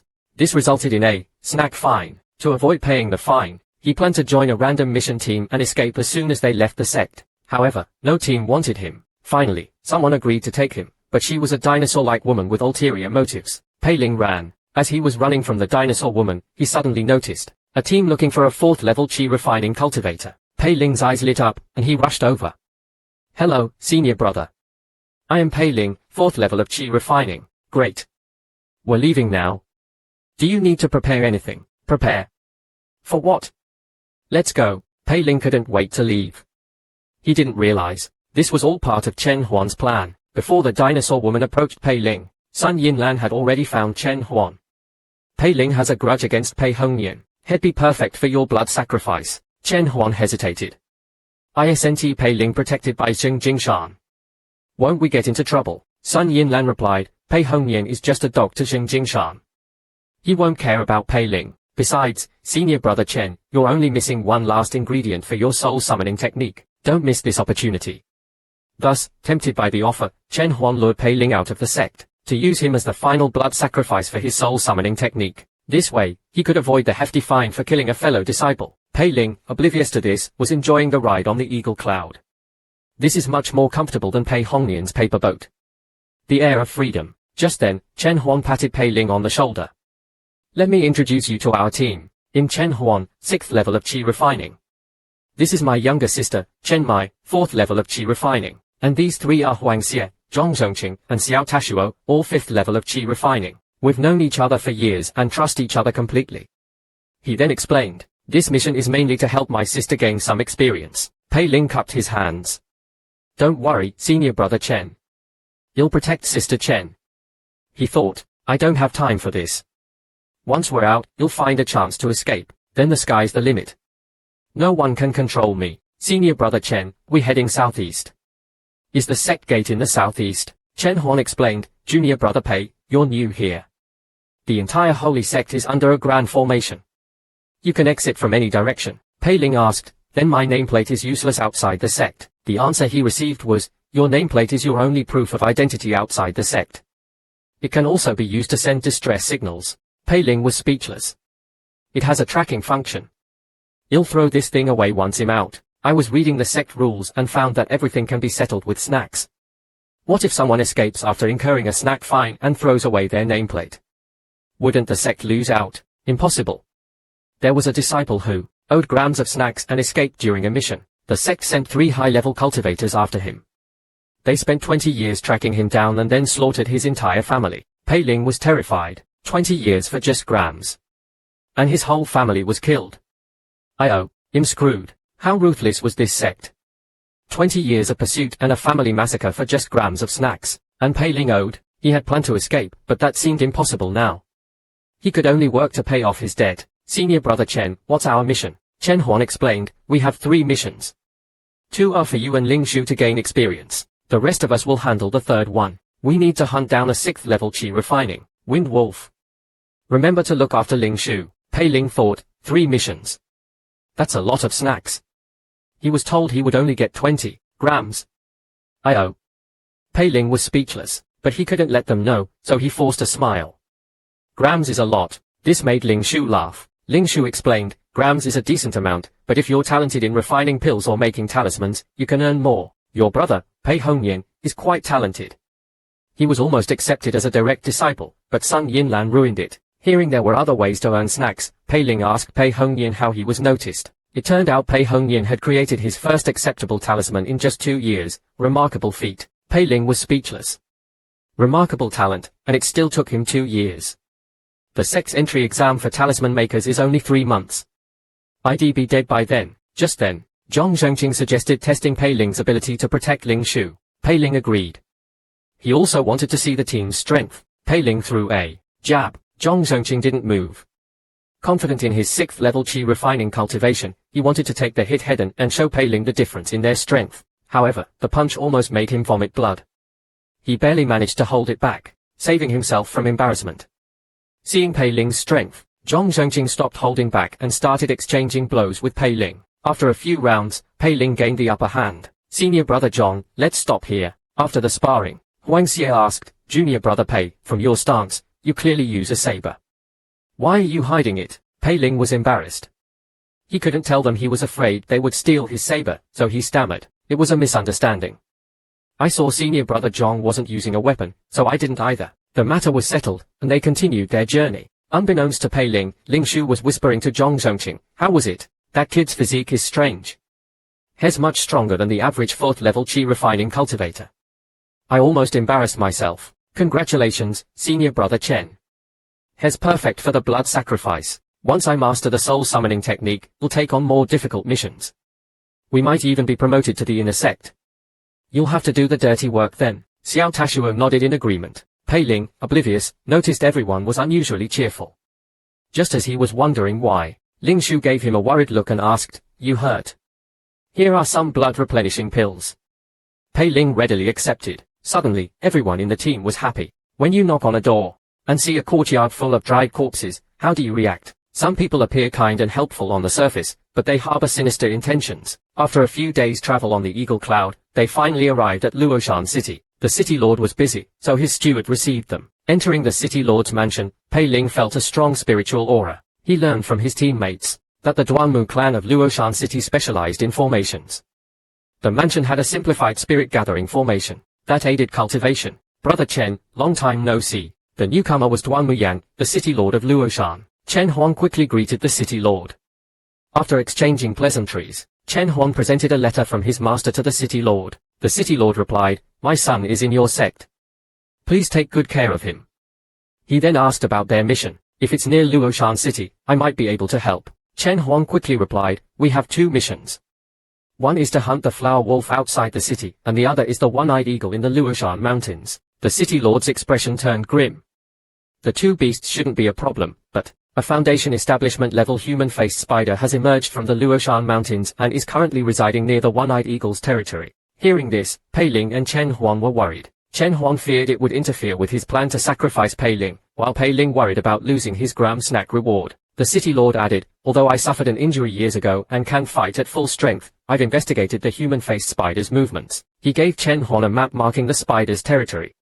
Chen Huang's confidence surged. "As long as we avoid the human-faced spider, the blood sacrifice should be easy. This time, I will master the soul summoning technique." Back in his room, Pei Ling was troubled by the snack debt. Missions alone won't be enough. Should I sell the yin saber? But Jing Jingshan won't let me off the hook. Just then, a damp aura drifted in. Pei Ling had a bad feeling. Did something happen to Chen Huang and the others? Sensing something amiss, he grabbed the yin saber and pushed open the door. The room was damp and filled with a strange aura. Pei Ling called out to his teammates, "Wake up. Something's wrong." Before he could react, a corpse lunged at him. He instinctively dodged. How can there be corpses in the city lord's mansion? Is this a trap? But the city lord is a Foundation establishment, cultivator. If he wanted to harm me, he could have done it directly. Could it be? Suddenly, a corpse lunged at him from behind. "I've mastered the blood slaughter blade art. Wu Liu, please show yourself." As soon as he finished speaking, pink blades flew towards him, instantly destroying the surrounding corpses. Before Pei Ling could react, Wu Liu was clinging to his back. "Why are you here? I've been looking for you everywhere." After their previous half-month dual cultivation experience, Pei Ling had learned a valuable lesson. Some free meals are not worth the cost. Do you agree? Just as Pei Ling was surrounded by corpses, Wu Liu appeared. Her pink blade swiftly cleared the area around Pei Ling. When Pei Ling was asked why he ran away, he awkwardly replied, "I just needed to leave the mansion for a mission." Wu Liu asked excitedly, "You worried about the fine for killing Miao Liu?" Pei Ling was startled. "You're incredibly well informed." "How did you know?" Wu Liu said curiously. "Interesting. You used their blood to refine the blood slaughter blade art. No wonder you mastered it so quickly, but even killing someone wouldn't allow you to master it that fast." Pei Ling, however, was confused. "Refine? I didn't read the manual. The system did it all." Seeing Pei Ling's silence, Wu Liu grabbed his neck. "What are you hiding? Let me open your mind and see." Just as Pei Ling was about to die, chains shot out, instantly binding Wu Liu. What a waste. Such a beautiful boy. It's a shame to kill him. Wu Liu quickly begged for mercy. "Mistress, I was wrong. Please forgive me. I won't touch him again." Hearing this, Li Xianzi didn't hesitate. The chains vanished. Wu Liu, now free, tried to appease Pei Ling. "Young Master Pei, why don't you do something to anger my mistress? Then I can have my way with you." Pei Ling was speechless. "I'm not an idiot. Young Master Pei, refining the blade art with external killing is not enough. Without internal killing to suppress it, there will be consequences. You'll become addicted to killing, eventually losing control and succumbing to your demonic nature. What should I do?" "Don't worry, we'll help you." Pei Ling grabbed Wu Liu's hand. "Really? Please teach me how to quickly improve my cultivation." Wu Liu said slyly, "Don't you want to know how to use that foolish girl?" "No, I'm only interested in snacks. With the system handling my cultivation, I don't need to worry about anything. The only problem is that snack fine." Wu Liu acted wise. "Just ask your mistress to waive the fine for you." Pei Ling thought, "I'd rather solve this myself. I'm not going to rely on her. She's trying to use me. I'm not that stupid. That half a month of dual cultivation almost killed me. Just thinking about it makes my back hurt." Wu Liu said helplessly, "Fine, figure it out yourself." She threw him a book titled Blood Ghost Scripture. "Master this within 7 days. Otherwise." Pei Ling sighed in relief as she left. A mere ghost can infiltrate the city lord's mansion without being detected. Just how powerful is Li Xianzi? I have to master this technique. 7 days. Even less time than last time. He wondered what trouble the system would cause this time. Chen Mai informed Pei Ling, "My brother and the others need to prepare something before we leave, so we're resting today." What are your plans? Pei Ling thought, I'll sneak out and see if there are any ways to earn some spirit stones. He feigned exhaustion. I'm tired from the journey. I'm going to rest. Hearing that Pei Ling was going to rest, Chen Mai happily went to find her brother. Pei Ling was confused. Why was she so happy to hear him resting? And where are Chen Huan and the others? Something's not right. Never mind, I need to find a way to earn some spirit stones. Young man, I see you have a clear aura. You have the makings of a cultivator. I have an ancestral cultivation method. Interested, Pei Ling had snuck out while his teammates were supposed to be resting. He hoped to find a way to earn some spirit stones. However, after wandering the market all day, he didn't find any opportunities, only encountering countless scammers trying to sell him useless trinkets. Fed up, he took out his demonic spirit sect nameplate. Seeing the nameplate, the scammers ran away. Just then, Pei Ling's eyes lit up. Weren't those Zhong Zhongqing and the others? The missing teammates were setting up a formation for Pei Ling led by Xiao Tashuo. They had finally found a suitable location. This place is perfect. The yin qi is strong, ideal for the soul binding formation. The soul binding formation is good, but we don't have enough materials to set up the mother formation. The soul binding formation consisted of a mother and child formation. The child formation trapped the soul, while the mother formation refined it for the soul summoning technique. Both were essential, Huang Xie sighed. If we had found a suitable location earlier, we wouldn't have wasted those materials. Just then, Chen Shu walked over. This is our first time here. How are we supposed to know if this place is suitable? Let's go to the market and buy more materials. We can set up the formation tomorrow. Huang Xie asked suspiciously, why are you here? Is it okay to leave that kid alone in the city? Chen Shu said smugly, don't worry, I placed a tracking mark on Pei Ling. He can't escape my tracking formation. With that, the others continued setting up the formation, while Chen Shu and Zhong Zhongqing went to the market. Hearing that they were buying formation materials, Pei Ling was confused. Does a 6th level Qi refining cultivator need a formation to hunt a wind wolf? Just then, a scammer appeared. Young man, you have a good eye. This cloth can conceal your aura. It's a bargain. Pei Ling was annoyed. Why do they always appear when I'm eavesdropping? Startled, he grabbed the cloth and ran, throwing a bottle of pills at the scammer as a distraction. This caught Zhong Zhongqing's attention. I think I saw Pei Ling activate your tracking formation. Ling Shu did so, and it led them to Pei Ling. It's him. After him, Pei Ling, hiding in an alley, thought, I told them I was resting. This is awkward. Just as he was about to escape, a voice called out, there you are, Pei Ling. You said you were resting. You lied to me. Pei Ling quickly apologized and blamed it on Wu Liu. Zhong Zhongqing grabbed Pei Ling's shoulder. Misunderstanding. Then tell me, what were you doing at the market, sneaking around? And why did you run when you saw me? Did you overhear something you shouldn't have? Pei Ling, who was supposed to be resting, had snuck out to the market to find a way to earn spirit stones. However, instead of earning spirit stones, he was caught by his senior brothers and sisters. Pei Ling could only awkwardly explain, I couldn't sleep, so I went for a walk. I thought you were all resting, so I went out alone. Zhong Zhongqing immediately whispered to Ling Shu, this kid is acting suspicious. He must have overheard something. We can't let him live. Ling Shu replied, we need him for the soul binding formation tomorrow. Let's just keep him under close watch tonight. I've also asked Xiao Shimai to place a confusion formation around the area. He won't escape tomorrow. I know Xiao Shimei's confusion formations. I couldn't get out for 3 days. Once he's in the formation, he won't escape, no matter how skilled he is. Early the next morning, Pei Ling was led to the Luoshan forest. Pei Ling became increasingly uneasy.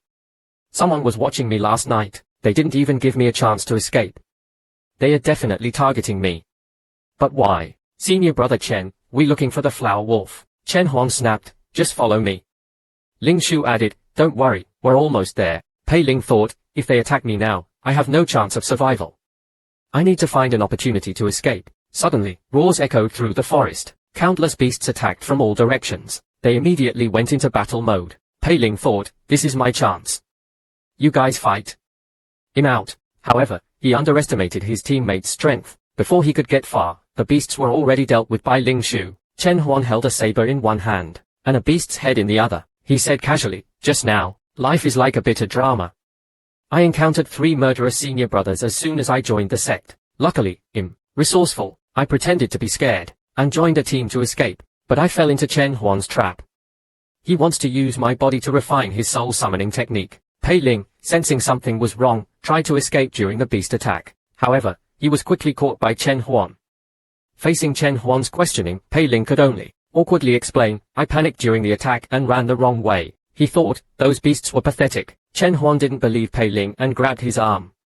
That's not good enough. What if you get lost again? From then on, he kept a tight grip on Pei Ling. Pei Ling had no choice but to follow. The beasts nearby were too weak to provide any escape opportunities. Should I ask Wu Liu for help?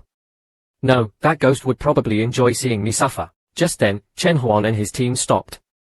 He whispered, we're here. This is where we set up the child formation of the soul-binding formation. Lure Pei Ling inside, while Xiao Shimai and I set up the mother formation. They quickly dispersed. Pei Ling thought, Chen Huan, the strongest, isn't here. This is my chance. Where are they going? Ling Shu explained, they're going to deal with the one-eyed eagle. We're going to the flower wolf's territory. Just follow me. They continued walking. Seeing his opportunity, Pei Ling made his move. Are they gone now? Ling Shu was still trying to deceive him when Pei Ling suddenly attacked, grabbing Ling Shu's neck and slamming her to the ground. Don't play dumb with me. This sudden turn of events shocked Zhong Zhongqing and Huang Xie. You little brat, what are you doing? Pei Ling pulled out the yin saber. What am I doing? You know damn well what I'm doing. He attacked them. Both of them cursed. You're working for Zheng Jingshan. You little bastard, you tricked us. Hearing this, Pei Ling was furious. I thought you were my senior brothers. But you were planning to kill me. Don't blame me for this. Zhong Zhongqing whispered to Huang Xie, lure him to the child formation. The fight intensified. Blades clashed, sparks flew. As the dust settled, Pei Ling was standing before the child formation. Suddenly, Huang Xie attacked from behind. Pei Ling turned and slashed, but Huang Xie dodged. The attack, however, connected. Pei Ling found himself trapped in a strange energy, unable to move. Before he could react, Zhong Zhongqing attacked from behind, with a powerful double palm strike, sending Pei Ling flying. After experiencing several near-death experiences, he finally landed safely. Fighting two 5th-level chi refining cultivators is tough. Where are they? He couldn't find them. After walking for a while, Pei Ling realized he was back where he started. How unlucky can I be? I was attacked by my senior brothers as soon as I joined the sect. I finally joined a team to escape, but they were planning to use me for a blood sacrifice. I fought back, but I wasn't strong enough. Now I'm trapped in their confusion formation. Looking at the formation, Pei Ling knew he couldn't stay here. He had to escape. However, no matter which direction he went, he always ended up back at the starting point. Damn it. How am I supposed to get out of this maze? Activate system. Smart cultivation mode. Blood ghost scripture. With smart cultivation mode activated, Pei Ling's body was taken over. He instantly started cultivating the blood ghost scripture. Moments later, a system prompt appeared. Blood essence stones required. System will provide. Pei Ling thought, here we go again. This maze has nothing. If the system wants blood essence stones, it has to take me out. However, the system dragged Pei Ling towards a large mountain. Pei Ling panicked. I told you to find a way out, not kill me. A loud boom echoed. Pei Ling had smashed a hole through the mountain. He had escaped the formation. System. This time, you get a video review. Meanwhile, Chen Huan and Xiao Shimai were setting up the mother formation of the soul-binding formation. They were startled by the arrival of Zhong Zhongqing, Huang Xie, and the others. Chen Huan was shocked. What happened to you? Where's Pei Ling? Zhong Zhongqing quickly explained. We were tricked by that kid. We managed to trap him in the confusion formation, but he has Zheng Jingshan's yin saber. We can't afford to offend Zheng Jingshan. Chen Huan calmly replied, don't worry. Dead men tell no tales. He's trapped. There's no way he's getting out. Today, I will master the soul summoning technique. Pei Ling, controlled by the system, had run to the formation's core. He effortlessly broke the core support structures. Then he began absorbing the blood essence stones. Blood essence stone acquisition complete. Resuming cultivation of the blood ghost scripture. After cultivating for a while, he finally regained control. The next moment, a giant spider appeared behind him. How unlucky can I be? I just escaped the maze, and now a spider is chasing me. And this spider isn't much slower than the eagle cloud. Luckily, he had just learned the blood ghost movement technique and managed to stay ahead. Speaking of the blood ghost movement technique, I have to thank Li Xianzi. I love her so much. I've been running for so long, and this spider is still chasing me. This can't go on forever. I have an idea. Let's introduce you to someone. Meanwhile, Chen Huan and Xiao Shimai were completing the mother formation in the hidden valley. The formation pulsed with ghostly energy. Countless mournful cries echoed. Many of these souls belonged to their former lovers. However, they felt no remorse. With Xiao Shimei's final incantation, the soul-binding formation activated, ghostly qi surged. Just as Chen Huan was anticipating the completion of his soul-summoning technique, the formation malfunctioned. Pei Ling's escape had disrupted the flow of energy, causing the formation to fail. The group, already harboring ulterior motives, descended into chaos. Chen Huan interrupted their arguing, and ordered Chen Shu, Wang Xie, and Zhong Zhongqing to capture Pei Ling. However, after pursuing him for a while, their tracking formation stopped working. Just as they were wondering what happened, they saw Pei Ling running towards them. They were delighted. "He's coming right to us." However, Pei Ling, using the blood ghost movement technique, slipped through them. He even called out, "I have a present for you. Hope you like it." As they were about to give chase, the Spider Queen arrived. The three quickly used their techniques to escape. Chen Shu, however, was a step too slow, and was swallowed whole by the Spider Queen. Zhong Zhongqing and Huang Xie, seeing this, didn't even try to save him. They watched Chen Shu being devoured. The two survivors found Chen Huan, and reported the encounter. Although Chen Huan was upset, he didn't show it. The Spider Queen was approaching. He and Xiao Shimei could escape, but Huang Xie and Zhong Zhongqing, having used their strongest techniques, were too exhausted to flee. Chen Huan thought for a moment and devised a plan. He would have Zhong Zhongqing and Huang Xie hide in the confusion formation, and release them after luring the Spider Queen inside. Zhong Zhongqing and Huang Xie were hesitant, but it was their only chance of survival. They agreed. Before they could get far, Chen Huan whispered to Xiao Shimei, "As soon as they're inside, activate the soul-binding formation.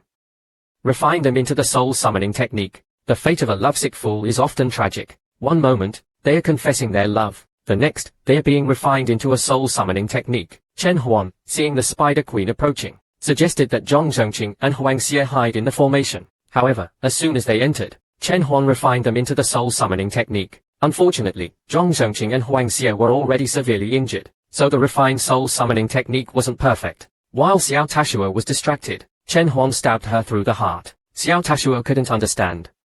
She had helped him kill so many people, done so much for him, and they had just promised to be together forever. Now, she was being refined into a soul-summoning technique. Chen Huan, however, was ecstatic.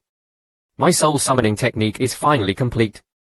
Shimei, you can be with me forever now. I'll fulfill my promise and help you escape." Before he could finish, Pei Ling had escaped to Luoshan City. He was exhausted and needed help. He decided to seek help from the city lord. This time, he was right. Upon receiving the report, the city lord immediately provided Pei Ling with medical treatment. After recovering, Pei Ling rushed to the city lord. "Something terrible has happened. The Spider Queen is here." Chen Huan set up a formation, hoping to refine the Spider Queen into his soul-summoning technique. The city lord was shocked. "That's a Foundation establishment beast. Even I wouldn't dare provoke it. Chen Huan is insane." Pei Ling added, "I don't know what they were thinking." Everyone scattered. "I barely escaped." The cautious city lord, after confirming that the Spider Queen was indeed heading towards Luoshan City, decided to rescue them. After all, Luoshan City had a powerful protective formation. Even if he couldn't defeat the Spider Queen, he could still retreat safely. This terrified Pei Ling. If he rescues them, I'm doomed. He tried to dissuade the city lord, but the city lord was determined. Pei Ling had no choice but to devise a plan to protect himself. Whether the city lord was rescuing them or seeking treasure, he couldn't leave the mansion. Meanwhile, Chen Huan was still planning his revenge on Pei Ling. "Once I get back, he'll make his life a living hell. Luoshan City is just ahead. If I can use the city's formation to kill the Spider Queen, I might even profit from this. After all, Foundation establishment beast materials were valuable."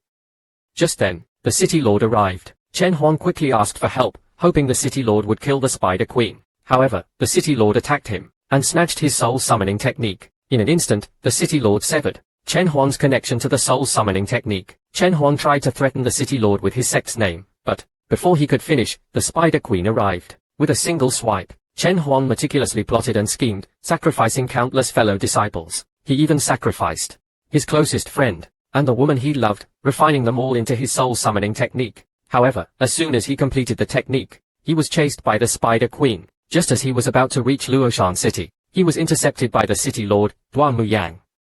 His newly refined soul-summoning technique, before he could even use it, was snatched by Duan Muyang. Injured and cornered by Duan Muyang, the Spider Queen was approaching. Seeing his impending doom, Chen Huan begged Duan Muyang, "Please spare my life. This soul-summoning technique is yours. I'll be your loyal servant." However, Duan Muyang ignored him and, with a wave of his hand, offered Chen Huan as a gift to the Spider Queen. he said to the Spider Queen, were evenly matched. Fighting will only result in mutual destruction. Besides, the Yuming Valley's demons are just ahead. Please leave. This little cultivator may not be much compensation, but it's a token of my goodwill. The Spider Queen considered this, accepted Chen Huan, and left. Returning to Luoshan City, Duan Muyang said to Pei Ling with a mournful expression, "Young Master Pei, I'm so sorry. That Spider Queen is too ferocious. I only managed to retrieve Chen Huan's belongings." Pei Ling thought, so he was after the treasure all along. Pei Ling pretended to cry. Brother Chen was such a good person. I wonder what happened to the others. Duan Muyang comforted Pei Ling and then said, "Your fellow disciples probably met their end as well. I only found these remnants." He handed Pei Ling a few items. Pei Ling looked at the items. They were just clothes. Nothing of value. Then, Duan Muyang took out Chen Huan's soul summoning technique. "This is a rare treasure.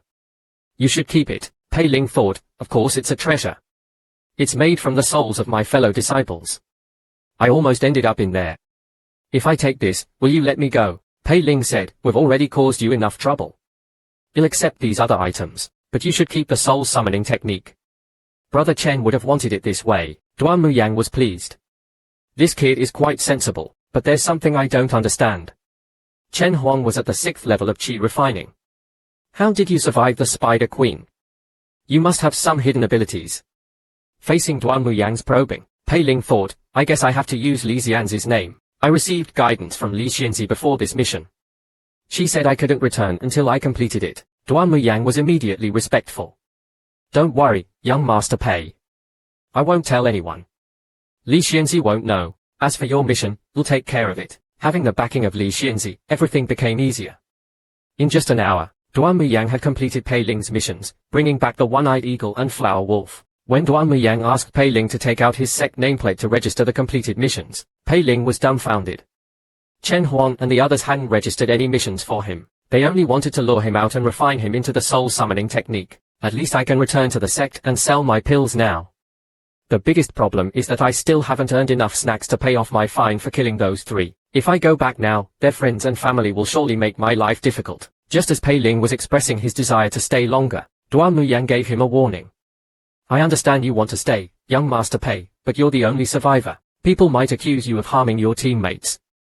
Besides, young Master Pei wouldn't want to use Saintess Li's name to cover up a murder, would he? You should return and report to Li Xianzi.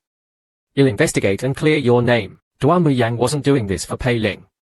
As long as Pei Ling returned safely, the sect would assume Pei Ling used some underhanded method to eliminate his teammates. Duan Muyang could then clear his own name.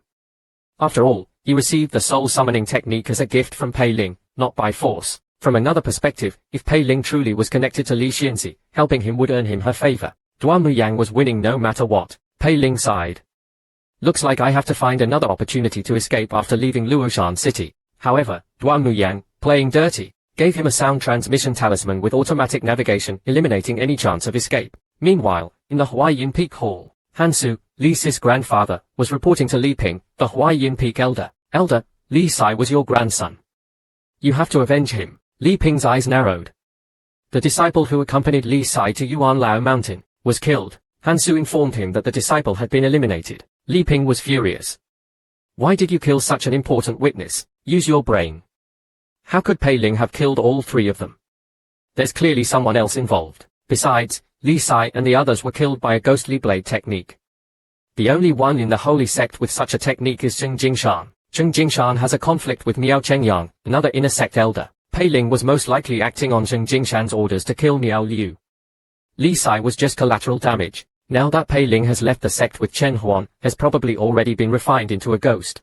As for Zheng Jingshan, is a close associate of Li Xianzi. I can't act against him without proof. Inform the Miao and Zhu families. Have Zhu Zhenchuan pressure Li Zhenchuan, so Miao Chengyang can deal with Zheng Jingshan. Without Li Zhenchuan's protection, Zheng Jingshan is no match for Miao Chengyang. Trouble came knocking for Zheng Jingshan while he was teaching his female disciples. Miao Chengyang suddenly barged in and attacked him. His disciples tried to intervene but were stopped by Zheng Jingshan. I am a peak master. I won't let my disciples fight for me. Facing the enraged Miao Chengyang, Zheng Jingshan could only dodge and try to explain. All the evidence pointed to Zheng Jingshan. Miao Chengyang, consumed by rage, didn't listen to his explanations. He attacked relentlessly. When Zheng Jingshan regained consciousness, Miao Chengyang was already gone. I was beaten unconscious. I've lost all face. Furious, Zheng Jingshan wanted to go to the discipline hall to complain, but was told Miao Chengyang had already gone to settle the fine, and he only spared your life because of Li Xianzi. Hearing this, Zheng Jingshan was even more furious.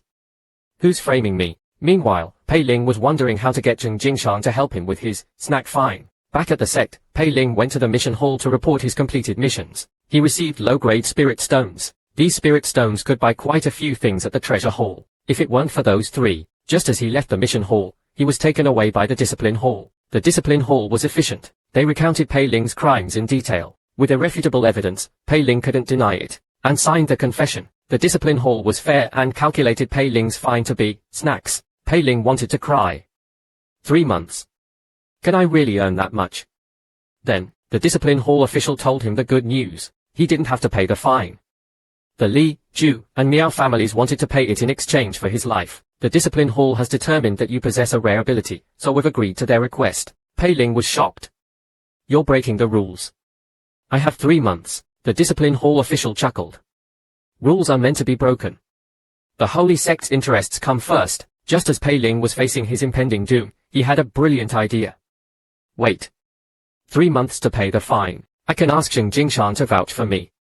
He was the one who brought me into the outer sect. The discipline hall official considered this. Zheng Jingshan has a conflict with the Miao family, but he is Li Xianzi's close associate. The discipline hall has to give him some face. He said to Pei Ling, let's pay Elder Zheng a visit. If you're lying, you'll suffer the consequences. How pathetic is this man? He was suddenly targeted. While he was drowning his sorrows, Zheng Jingshan, trying to drink away his problems, was interrupted by a knock. It was someone from the discipline hall. Zheng Jingshan sighed. Probably another disciple causing trouble. He was in no shape to see anyone, so he pretended to be in seclusion and communicated through a sound transmission. It turned out Pei Ling had killed Miao Liu and couldn't pay the fine. They wanted him to vouch for Pei Ling. Hearing this, the furious Zheng Jingshan stormed out. He grabbed Pei Ling by the neck. You little bastard. You killed Miao Liu and made me take the blame. Zheng Jingshan wanted to tear Pei Ling apart, but because of Li Xianzi, he couldn't do anything to Pei Ling. He reluctantly agreed to vouch for Pei Ling. After the discipline hall officials left, Pei Ling thanked Zheng Jingshan profusely. Him saved. The next moment, Zheng Jingshan punched him. Fortunately, Zheng Jingshan was only venting his anger, but Pei Ling sensed a hint of killing intent in the punch. Back in his courtyard, Zheng Jingshan asked about the amount of the fine. He was, after all, the guarantor. Upon learning it was snacks, Zheng Jingshan almost fainted. Even I, an inner sect elder, don't have that much. How can an outer sect disciple possibly pay it back? They are setting me up. If it weren't for Li Xianzi, I'd roast that kid alive. What surprised Zheng Jingshan the most was that Pei Ling had killed 2 4th level and 1 5th level chi refining cultivators. He killed 3 cultivators stronger than him and barely got injured. He's truly talented. No wonder Li Xianzi likes him. But I really don't have snacks. He decided to tell Pei Ling about the ways to earn snacks and let him try to earn some. If Pei Ling couldn't pay it back, he would have to cover the rest. Pei Ling thanked Zheng Jingshan. At least he had 3 more months to live. He left happily, leaving Zheng Jingshan alone in the wind. We both fought. Why is he unharmed while I'm severely injured? Look at this woman in a sexy outfit, whipping the beautiful woman kneeling on the ground. The woman being whipped isn't angry, she's even enjoying it, asking for more. Pain is pleasure. To inflict pain, one must first understand pain.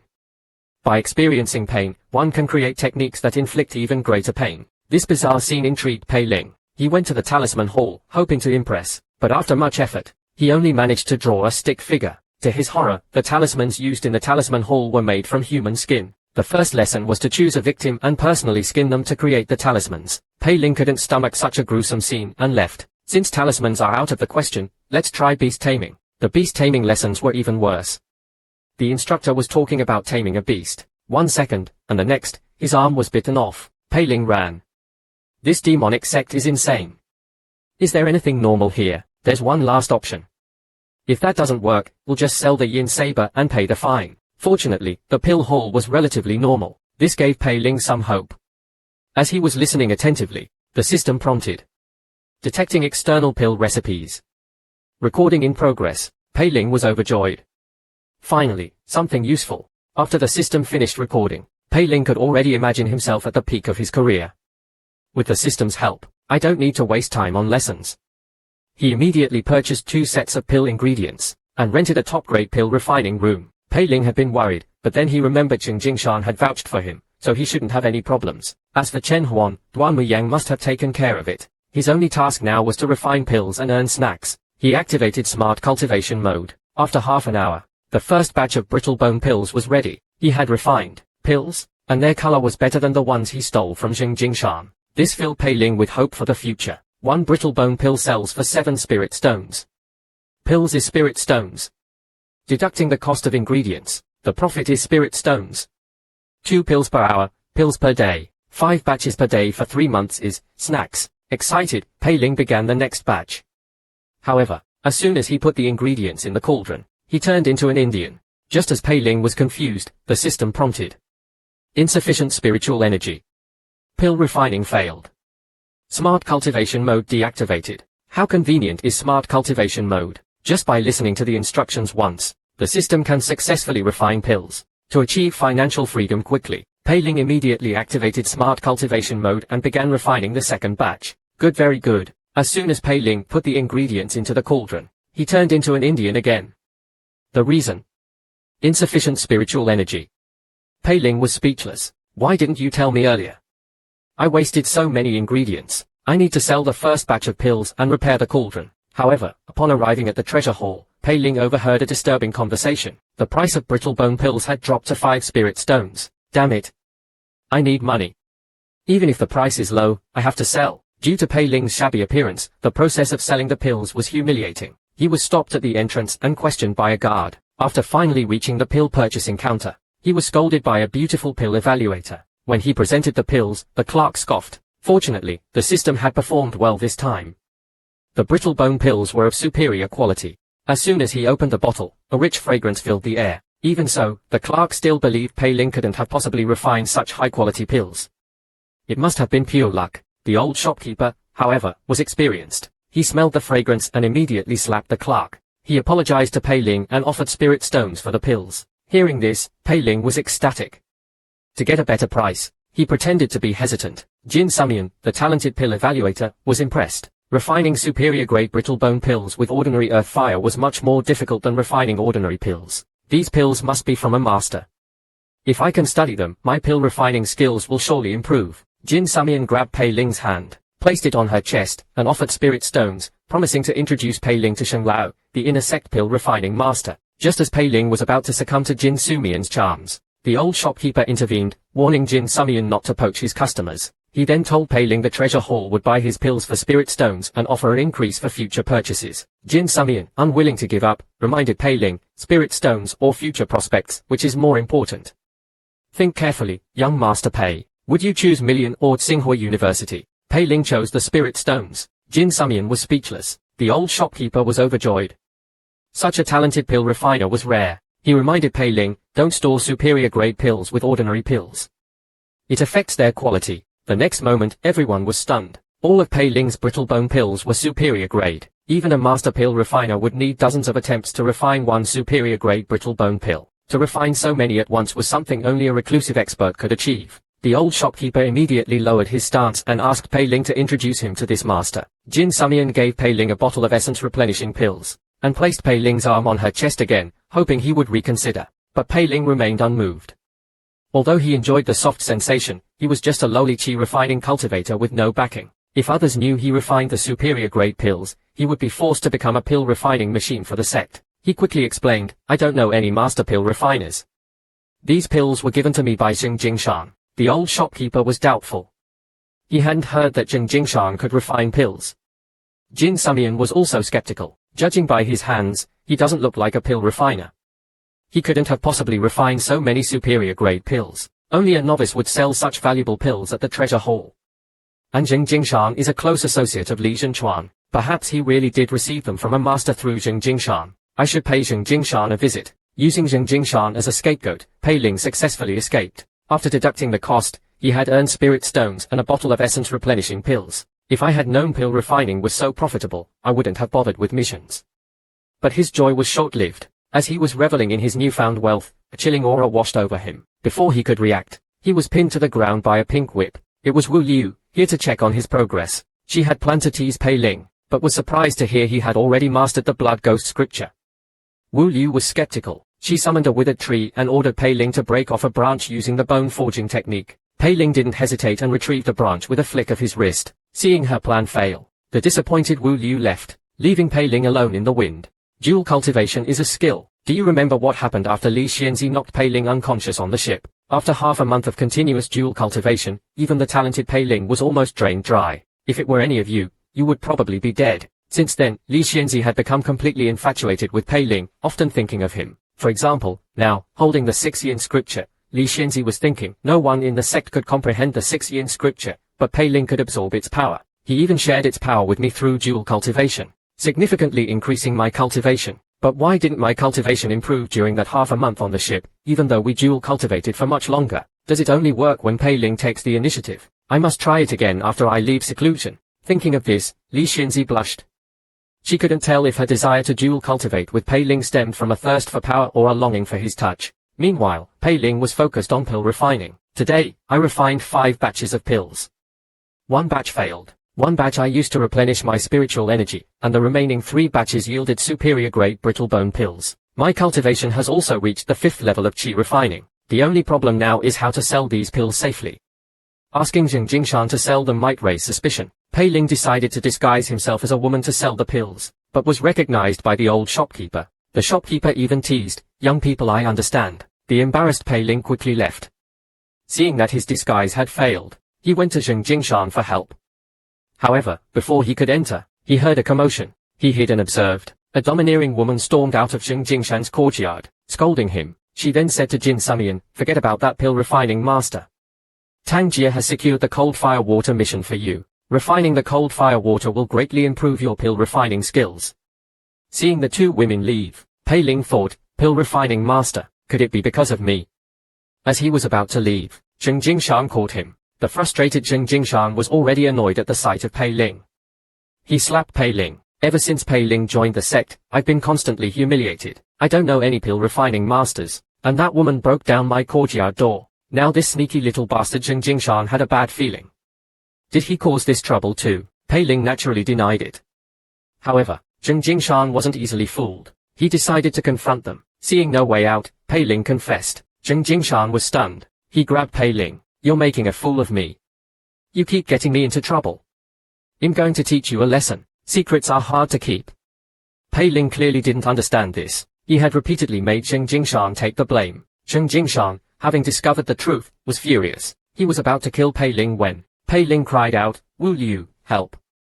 Hearing this, Zheng Jingshan calmed down. Wu Liu was Li Xianzi's ghost servant. Perhaps this was all Li Xianzi's doing. Suppressing his anger, Zheng Jingshan, to save face, said, "If you can refine a brittle bone pill, he'll let you off the hook." He had Ouyang Xinqing prepare the cauldron and ingredients and had Pei Ling refine a pill on the spot. After preparing everything, Ouyang Xinqing gently encouraged Pei Ling. This was the first time Pei Ling felt cared for since joining the sect.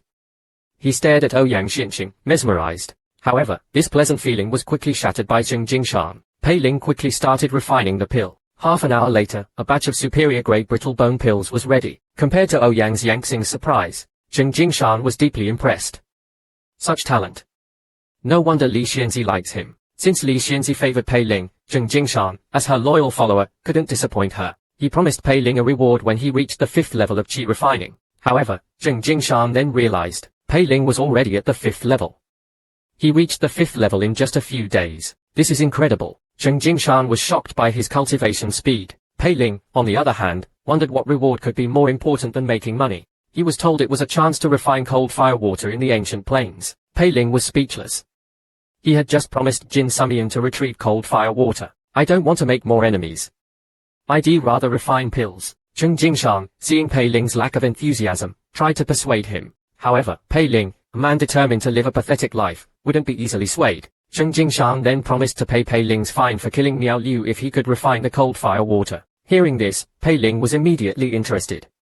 Seeing Pei Ling relent, Zheng Jingshan arranged for 3 Foundation establishment disciples to protect him. Pei Ling thought, such a grand gesture, this must be dangerous. He wanted to use Wu Liu's name to convince Zheng Jingshan to go as well, but Zheng Jingshan said he was just a peak master, and there were high-ranking elders above him. Taking this spot would require him to handle external affairs for Pei Ling. However, to ensure Pei Ling's safety, Zheng Jingshan gave him a protective talisman, a high-ranking saintess forcing herself on Pei Ling.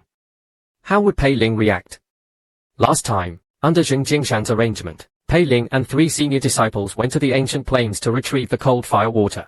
However, along the way, Pei Ling was constantly ridiculed by Fang Ji and Shui Ying. After all, Jian Sang Peak was already struggling.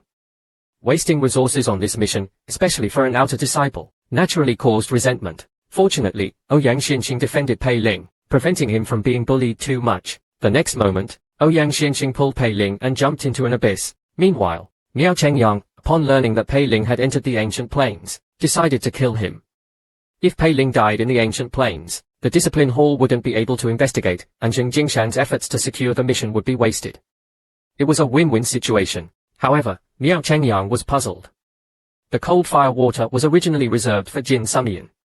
Why did Zheng Jingshan snatch the mission? Just then, Zheng Jingshan challenged Miao Chengyang, risking severe punishment. Back in the ancient plains, Pei Ling was enduring the pain of absorbing the spiritual energy. Fortunately, Ouyang Xianxing was there to help him channel the energy, preventing him from exploding. Seeing Pei Ling's weakness, Fang Ji immediately ridiculed him. Ouyang Xianxing defended Pei Ling. Xu Ying stepped forward and said he would take Pei Ling. Pei Ling looked at Xu Ying. He seems harmless. He probably won't trick me. They reached the entrance of the bewildering dream realm. Shui Ying found a stick and told Pei Ling to hold on tight. Don't react to anything you see. Just follow me. Pei Ling readily agreed. This stick is my lifeline. However, as soon as they entered the bewildering dream realm, Shui Ying disappeared. Fortunately, he was still holding the stick. This calmed him slightly. The next moment, the stick transformed into Li Xianzi's hand. Pei Ling was confused. Why is Li Xianzi here? To his surprise, Li Xianzi pushed him to the ground, and started taking off her clothes. Looking at Li Xianzi's naked body, Pei Ling was overwhelmed. No man could resist such a sight. She's going to have sex with me right here. Impossible. Li Xianzi would never be so proactive. This must be an illusion. Just as Li Xianzi was about to make her move, Pei Ling pushed her away and ran. Several copper coins appeared where he had been lying. Pei Ling was relieved.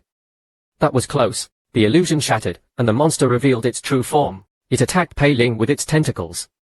Pei Ling naturally fought back, slashing at the monster with the blood ghost movement technique.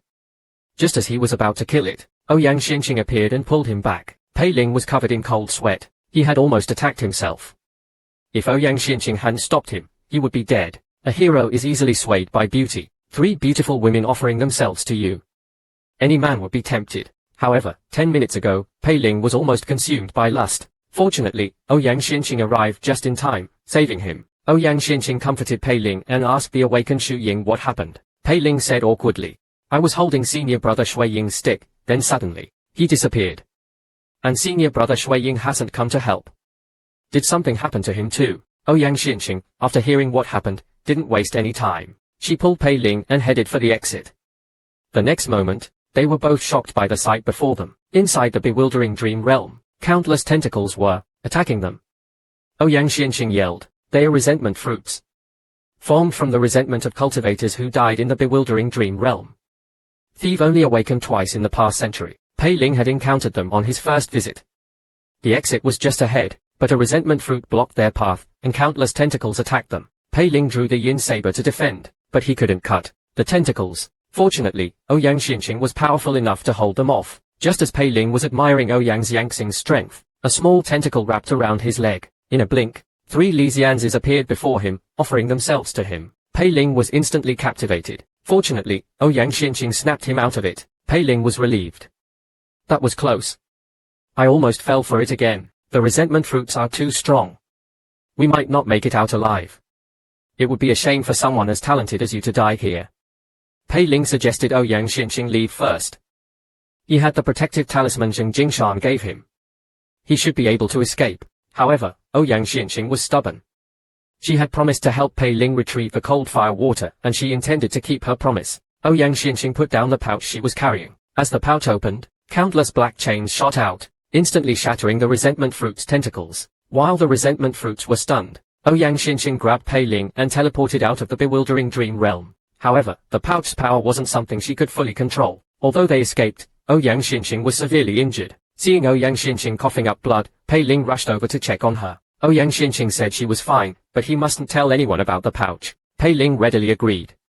Just then, Fang Ji and Shui Ying arrived. Seeing them unharmed, Pei Ling asked, but they avoided his questions. Pei Ling was furious.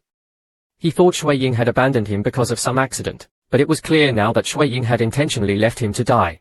Shui Ying, despite his seemingly harmless appearance, was actually malicious. Back in the bewildering dream realm, Shui Ying had deliberately abandoned Pei Ling, hoping he would be lost in the illusions. Now, at the Silver Yang vegetable basin, he was plotting to push Pei Ling into the abyss. The only safe path across the vegetable basin was the middle one, where the yin and yang energies neutralized each other. Falling into the abyss meant certain death for a qi refining cultivator. Even Fang Ji repeatedly hinted to Pei Ling to give up on retrieving the cold fire water, as it was too dangerous. Only Ouyang Xianxing was truly concerned for Pei Ling's safety, warning Fang Ji, if you continue to be negligent, I won't be so forgiving. Seeing Ouyang Xianxing's anger, Fang Ji relented. Shui Ying still wanted to push Pei Ling down, but he didn't dare act rashly. However, to Shui Ying's surprise, Pei Ling fell on his own. Before falling, he glared at Shui Ying. This stunned Shui Ying. Shui Ying quickly explained to Ouyang Xianxing that he hadn't done anything. However, Ouyang Xianxing was convinced that Shui Ying had pushed Pei Ling. As they were arguing, Pei Ling flew back up using the blood ghost movement technique. The impressive display shocked everyone. Pei Ling immediately ran to Ouyang Xianxing and insisted that Shui Ying had pushed him. He asked Ouyang Xianxing to help him get justice. Shui Ying tried to explain, but Ouyang Xianxing wouldn't listen. She took out the ancient life flower and was about to punish Shui Ying. Fang Ji tried to plead for Shui Ying, but was ignored by Ouyang Xianxing. Shui Ying was furious but helpless. Why does she trust that kid so much? Ouyang Xianxing shoved the ancient life flower into Shui Ying's body. With a scream, Shui Ying's body was pierced by countless chains. Fortunately, Shui Ying was at the foundation establishment stage and could withstand the pain. Pei Ling smirked. Serves you right. The group continued towards the bone hill. The cold fire water was located at the center of the hill. Seeing the cold fire water before him, Pei Ling's eyes lit up. Seeing Pei Ling's excitement, Shui Ying scoffed, acting like you've never seen anything before. Such a country bumpkin.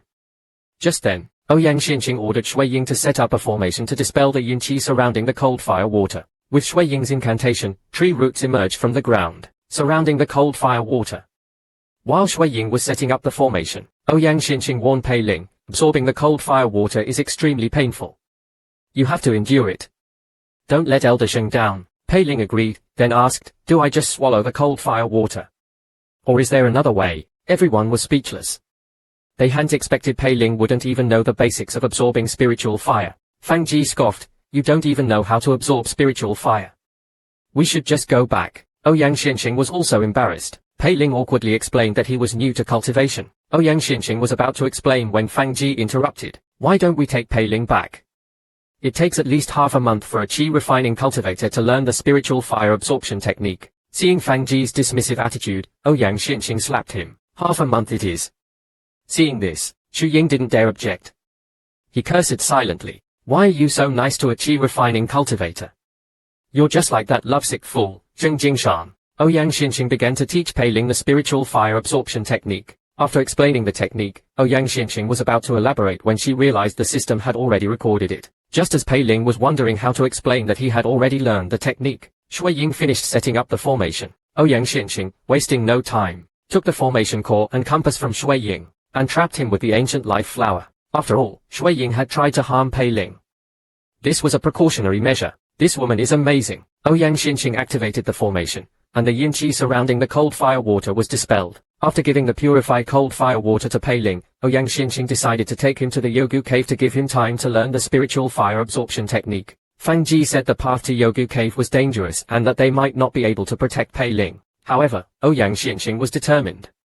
He'll use the pouch if necessary. The price she mentioned shocked them. She had already been severely injured after using the pouch once in the bewildering dream realm. Pei Ling didn't want her to get hurt again, so he said, I want to try absorbing the cold fire water now. How reckless is this protagonist? He's trying to absorb the cold fire water after hearing the instructions just once. Absorbing spiritual fire was a one-time opportunity. Failure meant certain death. Seeing Pei Ling's recklessness, Ouyang Xianxing tried to dissuade him. However, Pei Ling insisted and summoned the system. Fang Ji scoffed. Even a genius wouldn't be able to succeed. Hell be burned to ashes. The next moment, Fang Ji was proven wrong. Under the system's control, Pei Ling's absorption process was smooth and painless. He didn't even flinch. However, Pei Ling was suffering internally. Absorbing spiritual fire wasn't pleasant. He wanted to stop, but the system didn't care about his pain. It continued, until the cold fire water was completely absorbed. Shui Ying, trapped by Ouyang Xianxing, was furious. If Pei Ling succeeded, his efforts would be wasted. and if Pei Ling grew stronger, Jiansang Peak would rise, making his decision to join Miao Chengyang meaningless. For his own future, Xu Ying didn't hesitate, and attacked, trying to interrupt Pei Ling. However, just as he was about to break free, Ouyang Xianqing sensed his killing intent, and attacked him. Fortunately, Miao Chengyang arrived just in time and stopped Xu Ying. Ouyang Xianqing, knowing she was no match for them, decided to hold them off, while Fang Ji took Pei Ling away. Fang Ji agreed verbally, but secretly, he shot 2 needles at Pei Ling. Fortunately, Ouyang Xianqing reacted in time, and saved Pei Ling. Miao Chengyang, the strongest, didn't attack immediately. He wanted Pei Ling to experience the fear of death, before killing him slowly. Fang Ji pleaded, "Master, even the 2 of us combined are no match for Miao Chengyang. Why don't we join him?" Ouyang Xianqing was disgusted. "I am a woman, but I have my pride. I won't betray my sect. I gave my word, and I won't go back on it." Seeing Ouyang Xianqing's refusal, Miao Chengyang attacked her. Ouyang Xianqing took out the pouch, but before she could open it, Miao Chengyang stopped her. After all, the difference in their cultivation levels was significant. Just as Ouyang Xianqing was losing hope, Miao Chengyang suddenly disappeared. Fang Ji and Shui Ying were stunned. Miao Chengyang had been taken to a strange place. A woman in yellow was embroidering. She said, "Come and sit, Elder Miao." As Miao Chengyang was taken away, the situation reversed.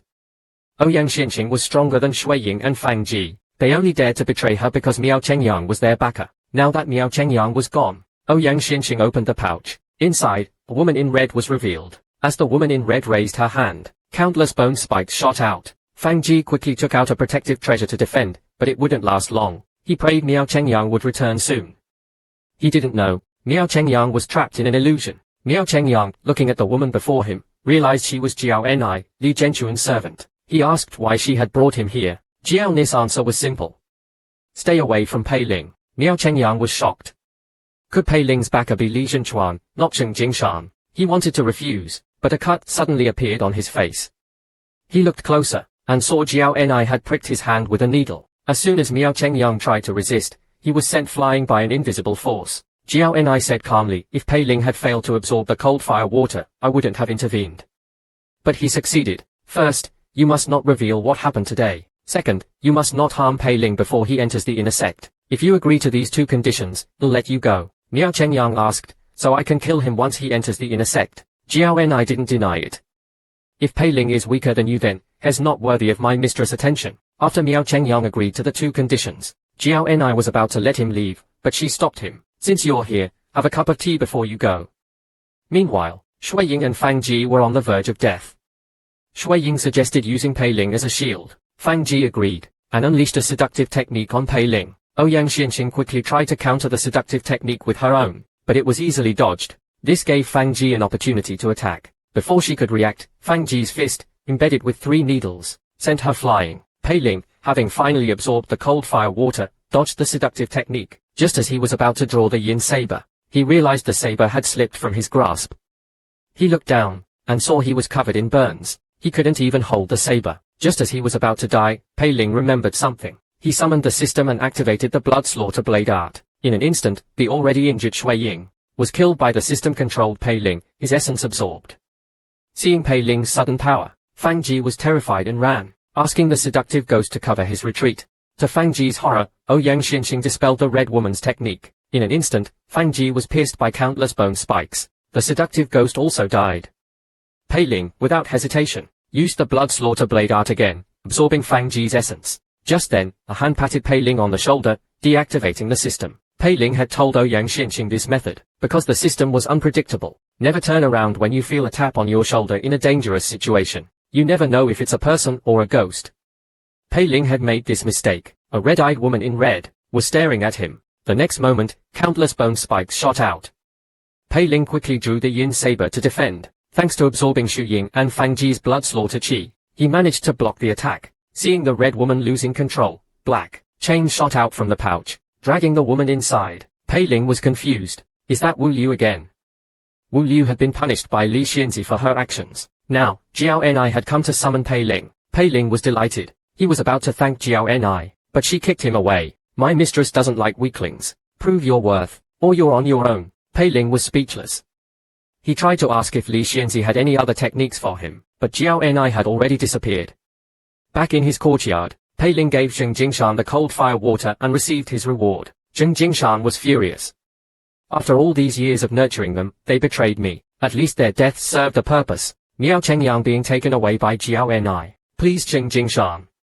He knew Jiao Ni's abilities. Miao Chengyang would suffer. Pei Ling asked about his fine. Zheng Jingshan, going back on his word, said, Young Master Pei, now that you have the cold fire water, what's a measly snack fine?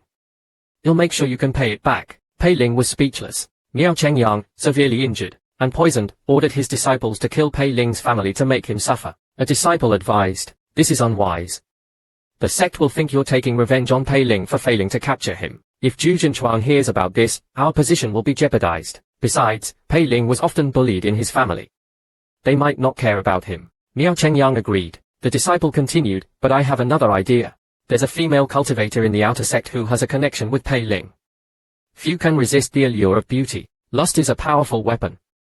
Few can resist its temptation. In a small courtyard in the outer sect, Shishi was embracing a beautiful woman. Whether it was the scent of the plum blossoms or the woman's allure, their passion was undeniable. Sun Yinlan, despite her outward composure, thought, these third-level qi refining trash are useless. When will a real man notice me? Suddenly, a voice interrupted their passionate moment. The lovesick fools immediately surrounded Sun Yinlan, acting as her protectors. Seeing the newcomer was a Foundation establishment cultivator, the protectors scattered. Only Pei Hongyan remained, standing before Sun Yinlan. However, even a lovesick fool had his limits. Upon learning the newcomer was a Foundation establishment cultivator, he pushed Sun Yinlan away, and into the stranger's arms. There are countless women like you in the outer sect. You think you're special just because you've seduced a few losers. Seduce Pei Ling within half a month. Or die. This made Pei Hongyan instantly jealous. The scene shifted. Pei Ling, buying pill ingredients, suddenly felt a hand on his back. Before he could react, Sun Yinlan started touching him. Pei Ling quickly pushed her away. Sun Yinlan pretended to be hurt. Pei Ling was annoyed. If I hurt her, the discipline hall will fine me again. He helped her up and apologized. Seeing his concern, Sun Yinlan regained her confidence. Men are all the same. She slipped him an aphrodisiac, and started seducing him. Her already alluring figure, coupled with her seductive demeanor, was irresistible. No wonder Pei Hongyan was so smitten. But then, Pei Ling thought, she hated me before. Why is she suddenly so interested? Is she trying to harm me? Pei Ling immediately ran. However, Sun Yinlan, driven by her mission, wouldn't let him go. No matter where Pei Ling hid, Sun Yinlan always found him. Desperate, Pei Ling hid in the men's bathhouse. Even there, Sun Yinlan managed to sneak in. Pei Ling, feeling like a trapped bird, could only run. This place has formations. Everyone has their own private space. However, to Pei Ling's surprise, he escaped Sun Yinlan only to encounter Li Xianzi. She started undressing him. What's it like to be caught peeping on a saintess? The embarrassed Pei Ling quickly explained he wasn't peeping. Li Xianzi wasn't angry. After all, they had met like this before. Although Pei Ling had been unconscious both times, seeing that Pei Ling could resist her charm, Li Xianzi was slightly surprised. But then she thought, this is good.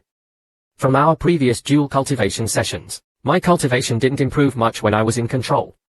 Let's see what happens when he's conscious. I can just erase his memory afterward. However, Li Xianzi's thoughts only increased Pei Ling's anxiety. The pressure made him want to escape. However, as soon as he turned around, Li Xianzi caught him. Facing Li Xianzi's beckoning, Pei Ling, despite his reluctance, couldn't refuse. He walked towards her nervously. The short distance felt like 1,000 miles. What does she want from me? Did she discover I used her name? Is she here to punish me? To his surprise, Li Xianzi asked him to perform the Sixian scripture. Pei Ling was stunned. Sixian scripture. Did Jiao Ni forget to give me the cultivation method? Pei Ling didn't know the nameless cultivation method was the Sixian scripture. He explained that he didn't know the Sixian scripture. Li Xianzi, sensing he was telling the truth, thought he was still recovering his memory. This wasn't a problem for her. She kissed him, catching Pei Ling off guard. A familiar feeling washed over him. He felt a surge of spiritual energy. Is the nameless cultivation method the Sixian scripture? Should I use the system? No, I can't miss this opportunity. I've been on the receiving end for too long. It's my turn to take control. He embraced Li Xianzi and started dual cultivating with her in the bath. Li Xianzi finally experienced the pleasure of dual cultivation. She was lost in the sensation. If you had to have sex with a beautiful woman all day, every day, except for eating and sleeping, how long could you last? The talented Pei Ling lasted half a month without sleep. Even so, Li Xianzi wasn't satisfied. She felt that this half month of cultivation hadn't given her the same feeling as their first encounter. This surprised Pei Ling. I used all my skills, and she's still not satisfied. After regaining her composure, Li Xianzi threw spirit stones at Pei Ling and said, "You can leave now." A typical move. Pei Ling was disappointed but could only force a smile. After all, if he continued, he might need major repairs. However, just as he was leaving, Li Xianzi decided to erase his memory. Pei Ling naturally resisted. "I'm almost broken, and you're not only not compensating me but you're also erasing my memory. That's not fair." However, Li Xianzi ignored his protests. When Pei Ling woke up, he felt a pain in his lower back. "Why did I fall asleep? And why does my back hurt? Wait, why did I say again?" Confused, Pei Ling decided to stop thinking about it. He didn't know how long he had been asleep. Sun Yinlan must be gone by now. He needed to leave this market. Suddenly, a night vendor blocked his path, and said he couldn't leave without buying something. Pei Ling was annoyed. This forced shopping is so typical of this demonic sect. Fine, we'll just buy something to get rid of them. The only problem was that he had to pay to see the contents of the cultivation methods. Otherwise, he could just steal everything. Pei Ling could only choose a cheap cultivation method. Just then, a technique that could absorb the spiritual energy of surrounding plants to enhance oneself caught his attention. However, cultivating this technique was risky. If he accidentally absorbed the sect's spiritual plants, he would incur another hefty fine. Pei Ling could already imagine himself being chased by the sect for not being able to pay the fine. Resigned, Pei Ling turned his attention to other cultivation methods. After searching for a while, he finally found a cheap technique that only cost spirit stones. When he saw it was a technique for controlling explosive talismans, a vague image of playing poker flashed through his mind. Pei Ling was confused. Am I forgetting something important? How pathetic is this protagonist? Has had a lot of sex, but it was either involuntary or in smart cultivation mode. The one time he did it manually, his memory was erased. Looking at the Spirit Stone Explosive Talisman Control technique, Pei Ling had a flashback of playing poker, but he couldn't remember anything. He bought the technique, and decided to study it later. His priority was refining pills and paying off his fine. However, Pei Ling was puzzled. He had only slept for one night, but the shopkeeper said he had been there for half a month. Pei Ling questioned the shopkeeper, but the shopkeeper insisted, "You came in naked and left clothed." I can't be wrong. Pei Ling was speechless. He had lost half a month of pill refining time. The only good news was that Sun Yinlan was gone. Relieved, Pei Ling immediately returned to refine pills. Half a month later, Pei Ling decided to visit Jing Jingshan to discuss the pill profits. However, he was greeted by a disheveled and bruised Jing Jingshan. Before Pei Ling could ask what happened, Jing Jingshan interrupted him, saying that the inner sect matter had been resolved. He also said that for the last batch of superior-grade brittle bone pills, Pei Ling would receive one mid-grade spirit stone, which was equivalent to low-grade spirit stones. Pei Ling was overjoyed. He hadn't realized his pills were so valuable. He immediately gave Jing Jingshan all his remaining superior-grade brittle bone pills. This shocked Jing Jingshan. How did he refine so many superior-grade pills in such a short time? He's truly talented. Ordinary methods won't work. You'll have to sell them at the Wandering Grey Sea Market. It's a place where rogue cultivators gather and conduct illegal trades. Hearing this, Pei Ling was intrigued. Just then, Jing Jingshan noticed Pei Ling's cultivation had reached the peak of the 6th level of qi refining. He was astonished by Pei Ling's cultivation speed. Pei Ling was equally surprised. How did my cultivation improve so much just by refining pills for half a month? Jing Jingshan, seeing his surprise, kindly advised Pei Ling to continue refining pills. He also planned to find a way to help Pei Ling acquire high-level pill recipes, preferably the formulas, as such talent was rare. Back in his residence, Pei Ling, seeing that his fine was almost paid off, decided to focus on his cultivation. He activated the system and started cultivating the bone forging technique. However, a system prompt gave him a bad feeling. Rebirth pill required. System will provide one superior grade rebirth pill. The system then dragged Pei Ling out. When you're unlucky, even drinking water can be a challenge. Jin Sumian, the esteemed daughter of the Jin family, never imagined she would be robbed multiple times by the same person. Having finished her seclusion, Jin Sumian proudly presented her superior grade cleansing pill to the elders. The elders were naturally impressed. Jin Sumian wanted Tang Jie to take her to the ancient plains to retrieve the cold fire water, but was told the cold fire water had been taken by Jing Jingshan. But Jing Jingshan gave us 9 yin cold spring water as compensation. Although the 9 yin cold spring water was better for refining pills and nourishing the soul than the cold fire water, Jin Sumian, focused on pill refining, was still disappointed. Tang Jie comforted her. Jing Jingshan refused to say who took the cold fire water. He only said it was Li Zhenchuan's order. And there are rumors that Li Zhenchuan has left seclusion. I can't make a big deal out of this, but it'll teach Jing Jingshan a lesson for you. Seeing Jin Sumian's continued disappointment, Tang Jie left, reminding Jin Sumian to focus her mind during cultivation. Jin Sumian, still upset, decided to settle for the 9 yin cold spring water. She poured the water into the hot spring and prepared to absorb it. Suddenly, a figure appeared. Jin Sumian cautiously asked who it was. Learning it was Wu Luqiang, she continued talking to Wu Luqiang without hesitation. Wu Luqiang told Jin Sumian she had a chance to obtain a pill refining formula, but she needed to join Zhong Shuo's team and go to the Huner Estate. I heard they have a winged void butterfly, and Zhong Shuo promised that if you can refine 2 Shuji pills for him, he'll give you both the butterfly and the Shuji pill formula. Hearing this, Jin Sumian immediately agreed. After Wu Luqiang left, Jin Sumian, without delay, entered the hot spring to absorb the 9-yin cold spring water. However, absorbing the water wasn't easy. The icy water felt like needles piercing her skin, and countless whips seemed to be lashing her body. This was just the first step. Even so, Jin Sumian persevered. Suddenly, a figure entered, and started rummaging through her clothes. Although Jin Sumian noticed, she couldn't move. She could only pray the intruder wouldn't do anything inappropriate. However, to her dismay, the intruder not only ate her superior grade rebirth pill, but also approached her. How shameless is this protagonist? Taking advantage of Jin Sumian's immobility, he not only ate her hard-earned rebirth pill, but also approached her. As the intruder drew closer, they recognized each other. Pei Ling was shocked, but the system didn't care. It made Pei Ling take off his clothes and jump into the hot spring with Jin Sumian. Pei Ling panicked. This system is relentless. Jin Sumian's sister is Tang Jie, whom even Zheng Jingshan fears. Jin Sumian was even more shocked. Is this really happening? Is my virginity about to be taken? Fortunately, the system had a relatively harmless motive. After jumping in, it didn't do anything inappropriate, only absorbing the 9-yin cold spring water along with Jin Sumian. The system absorbed 3/4 of the 9-yin cold spring water. This infuriated Jin Sumian. To make matters worse, after absorbing the water, Pei Ling didn't leave. He released the cold fire water and continued cultivating. Jin Sumian couldn't take it anymore. You've humiliated me repeatedly.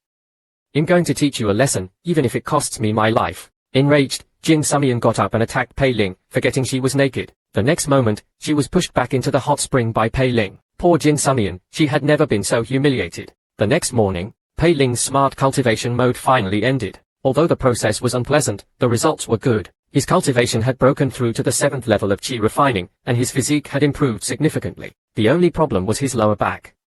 Pei Ling could only pray Jin Sumian wouldn't cause any trouble. Otherwise, he would be in serious trouble. However, seeing Jin Sumian lying unconscious beside him, Pei Ling's heart sank. She doesn't look okay. She loves pill refining. She must have some rare pills at home. Thus began the scene of a naked man rummaging through another naked person's belongings. After searching for a while, he found a bottle of soul-calming pills. These pills could calm the mind and nourish the soul, putting the user into a deep sleep for a month, allowing them to recover their spiritual energy. Seeing the urgency of the situation, he could only give Jin Sumian the pill. Hopefully no one will come looking for her while she's recovering. You'll figure out how to apologize later. Just then, a knock came. Pei Ling was startled. Speak of the devil. Someone's already here. He opened the door to find Wu Luqiang, Jin Sumian's servant. Pei Ling quickly said Jin Sumian was cultivating and couldn't be disturbed. Seeing that Wu Luqiang didn't recognize him, Pei Ling had an idea. For women, jealousy is the deadliest weapon. Pei Ling pretended to be Jin Sumian's lover. Sumian hasn't told you about us yet, has she? Wu Luqiang, shocked, didn't believe him. How could Jin Sumian, a talented pill refiner, fall for a nobody like him, a mere 7th level qi refining cultivator? Besides, he was close to Jin Sumian's younger sister.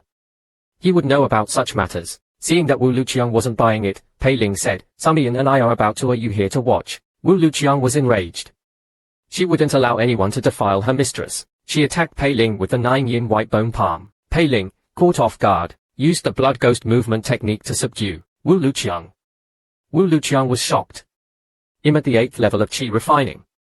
How can he overpower me so easily? Perhaps what she said was true. Wu Luqiang calmed down and asked, is Sumian still participating in the Huner Estate mission? Pei Ling initially wanted to refuse, but then he thought it would raise suspicion. He lied and said Jin Sumian was cultivating and that he would go in her stead. Wu Luqiang, believing him, agreed on a time and left. Pei Ling was worried. He had seen this mission at the miscellaneous affairs market a month ago. No one had taken it, which meant it was dangerous. To protect himself, Pei Ling decided to go to Kulan courtyard and ask for reinforcements. However, upon arriving, he was drawn to a sunflower wood golem at the entrance. He hadn't noticed it before. The golem looked like it had been beaten up. He wanted to ask Zheng Jingshan for help, but the golem told him that Zheng Jingshan had left the sect and wouldn't be back for a while. Pei Ling asked, is Ouyang Shijie here? Or anyone else? The golem repeated, Elder Zheng has left the sect and won't be back for a while. Pei Ling was annoyed. Can't you say anything else? Are you related to my stupid system? The golem repeated the same phrase. Pei Ling, enraged, attacked the golem. Back at Jin Sumian's residence, Wu Luqiang came to fetch him. Pei Ling, resigned, could only follow. To his annoyance, Wu Luqiang asked, with a suggestive tone, "Finished already?" Pei Ling was annoyed but didn't dare complain. Along the way, Wu Luqiang was curious about his relationship with Jin Sumian. To avoid being exposed, Pei Ling praised Jin Sumian. He finally managed to steer the conversation towards the Huner Estate, only to be told by Wu Luqiang that only one cultivator had survived the previous missions to the Huner Estate. Although the Huner Estate mission is dangerous, the rewards are attractive enough for chi refining cultivators. The Huner Estate once had a peak foundation establishment cultivator who died while attempting to reach the core formation stage. He left behind numerous treasures and resources. The Huner Estate then used these resources to cultivate a remarkably talented cultivator, Hansigu. However, after obtaining a cultivation opportunity related to Heavenly Dao Foundation establishment at the Wandering Grey Sea Market, he disappeared. The Huner Estate has been declining ever since. A few months ago, the entire estate was mysteriously annihilated. Rumor has it that the annihilation was a ruse to prevent others from stealing their resources. This mission is to retrieve the Huner Estate's treasures. Led by Wu Luqiang, they arrived at the meeting point. Zhong Shuo, the team leader, was already waiting. Pei Ling tried to greet him, but Zhong Shuo, a peak 9th level chi refining cultivator, ignored him. After all, he had expected Jin Sumian, an 8th level chi refining talented pill refiner. Instead, he got Pei Ling, a nobody. He was naturally displeased. When everyone arrived, Zhong Shuo introduced Pei Ling to the others. However, Pei Ling was met with disdain. With only 7th level cultivation, you dare to join this mission. You're no different from a walking corpse. They were, however, welcoming towards Jin Sumian. Seeing the tense atmosphere, Pei Ling distributed pills to everyone. After all, the lowest cultivation here was 8th level chi refining. If he could get on their good side, the Huner Estate mission would be a breeze. He didn't want to be abandoned again. Zhong Shuo, receiving a brittle bone pill, was unimpressed. Bribing us with such low-grade pills. He's looking down on us. The next moment, they were shocked to discover these weren't ordinary pills. They were superior-grade brittle bone pills. The atmosphere instantly became harmonious. They no longer questioned Pei Ling's relationship with Jin Sumian. They assumed the pills were refined by Jin Sumian. Seeing his goal achieved, Pei Ling said, "With so many powerful senior brothers and sisters, the Huner Estate mission will be easy." However, they were worried. They weren't the only team after the Huner Estate's treasures. First, there's Tang Nanzai's team. He often hunts demons in the ancient plains with his team. They are almost invincible, and their teamwork is impeccable. They are the strongest among the teams. Then there's Guan Zuru's team. They have a 9th level chi refining beast. Jiaobu's team has Lu Fujiang, also a 9th level chi refining cultivator. Finally, there's Bai Kuang's team. He specializes in close combat and has a moon shadow dragon Jiao from the inner sect. He's incredibly powerful. Hearing this, Pei Ling wanted to quit. His newfound confidence crumbled. This mission wasn't just about the Huner Estate's dangers. It was also about the potential conflict with other teams. Pei Ling, a man prone to violence, often found himself in fights. This particular incident began at the Huner Estate.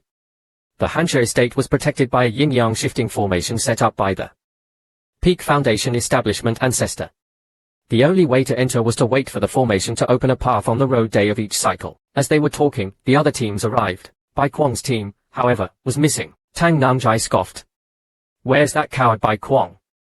Is he scared?" Unbeknownst to them, Bai Kuang's team, using a borrowed Wu Ling flying shuttle, had already entered the Huner Estate 2 days prior. 2 days was enough for them to loot the entire estate. However, just as Bai Kuang's team was celebrating their success, Bai Kuang's body began to contort. The sound of bones cracking caught a teammate's attention. Before the teammate could react, Bai Kuang killed him. The other teammates scattered. Meanwhile, the other teams outside were still scheming. Zhong Shuo suggested, "We're all here for the Huner Estate's treasures. Fighting amongst ourselves will only lead to casualties. We're all fellow disciples. Why don't we cooperate and share the resources?" Tang Nanzai, the strongest, naturally disagreed. However, Guan Shuerui and Jiao Biyu agreed, forcing Tang Nanzai to comply. He knew they were targeting him, but he couldn't do anything about it. He wasn't confident he could defeat all 3 teams at once.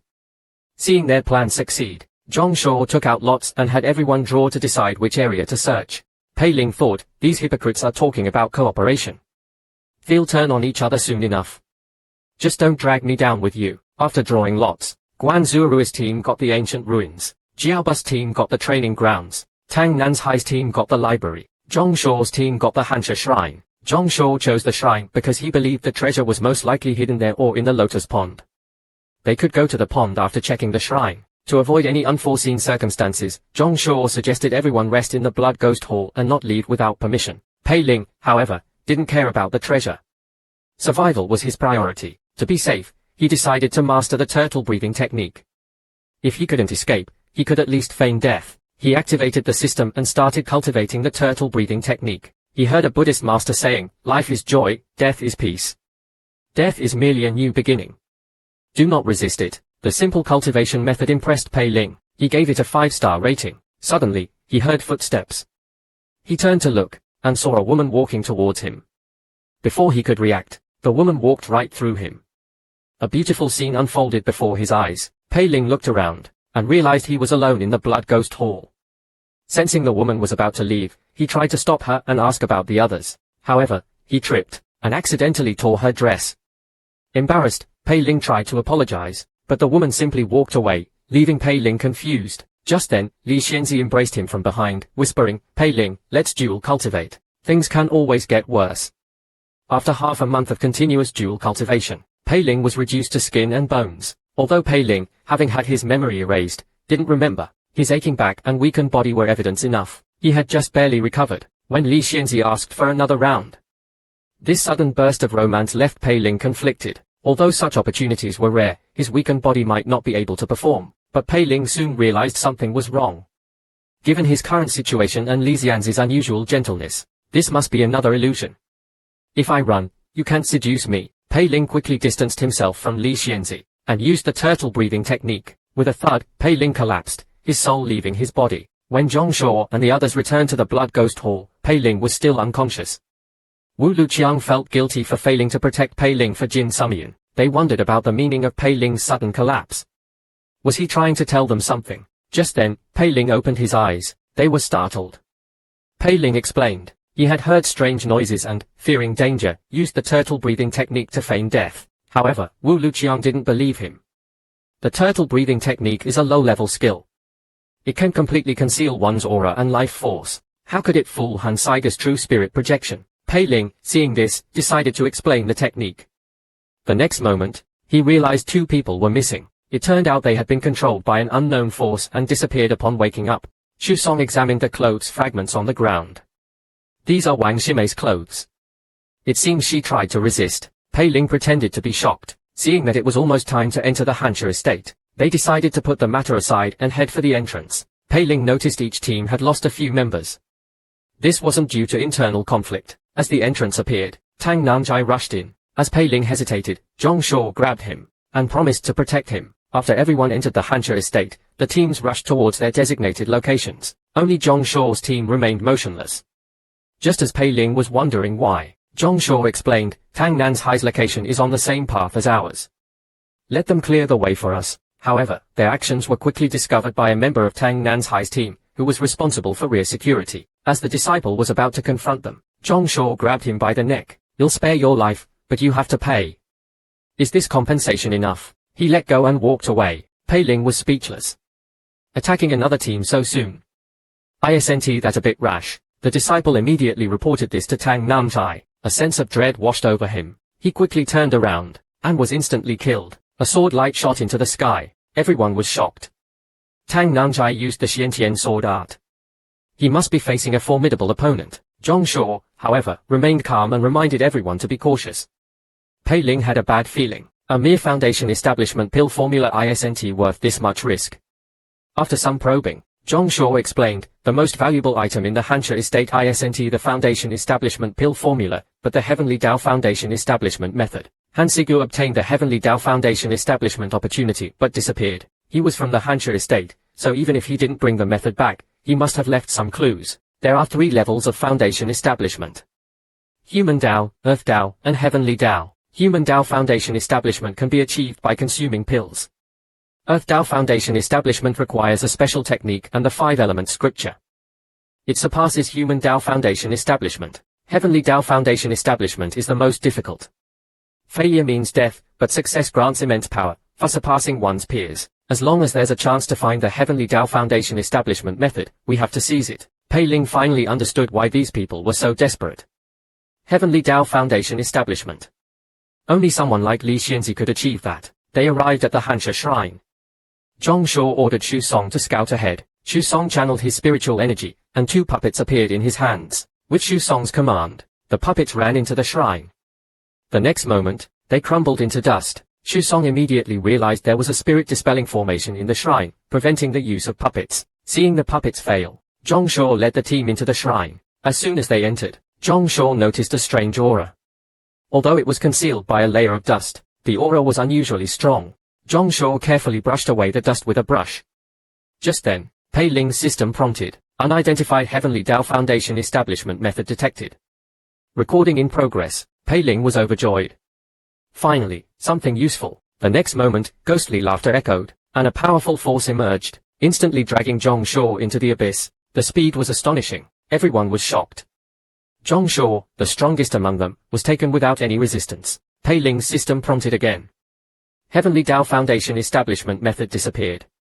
Recording failed. Inside the eerie shrine, they stared at the abyss in fear. Pei Ling immediately backed away. Whatever took Zhong Shuo is not something we can handle.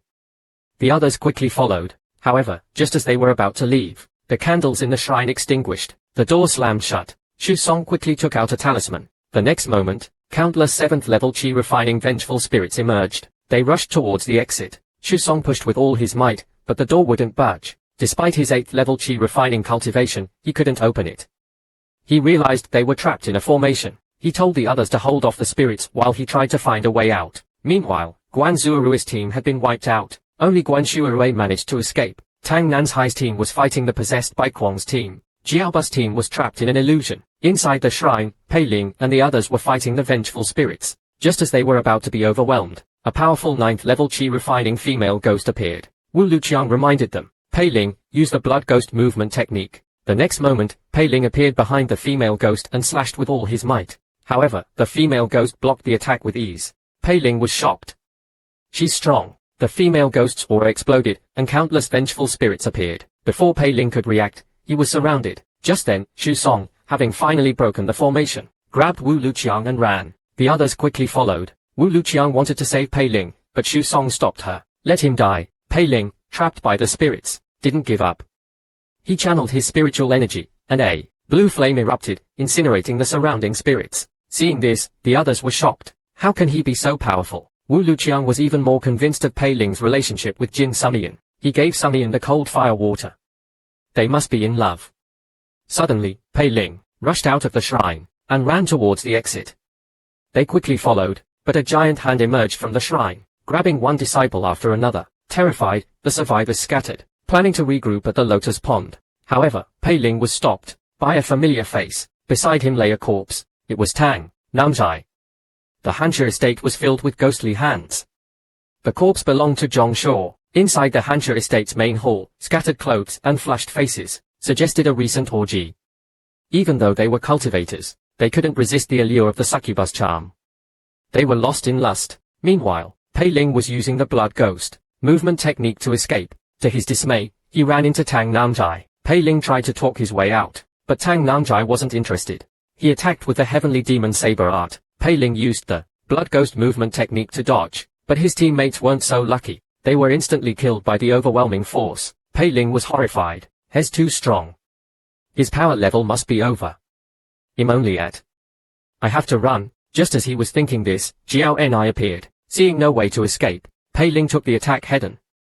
A loud boom echoed, and Pei Ling was sent flying, crashing through a wall. As the dust settled, Pei Ling, seizing the opportunity, used the blood ghost movement technique to escape. When the dust cleared, Tang Nanzhai was shocked.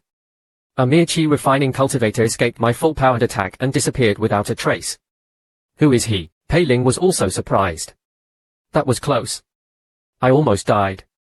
That Zhong Shuo, I'm going to kill him. He got me into this mess and then got himself killed. He even brought me such a strong opponent. Luckily, I'm resourceful. I need to leave this place immediately. But to leave the estate, he had to wait for the yin-yang shifting formation to open a path. I'm surrounded by enemies. If only I could escape directly. Pei Ling suddenly had an idea. I have the system. I can just use smart cultivation mode to get out, like in Luoshan City, but there are so many treasures here. If the system starts collecting them, the only thing that's definitely not here is Li Xianzi. Pei Ling decided to activate smart cultivation mode for the nameless cultivation method. The system promptly displayed. Dual cultivation technique detected. Locating partner. Just as Pei Ling was anticipating the dual cultivation, the system displayed. Partner not found.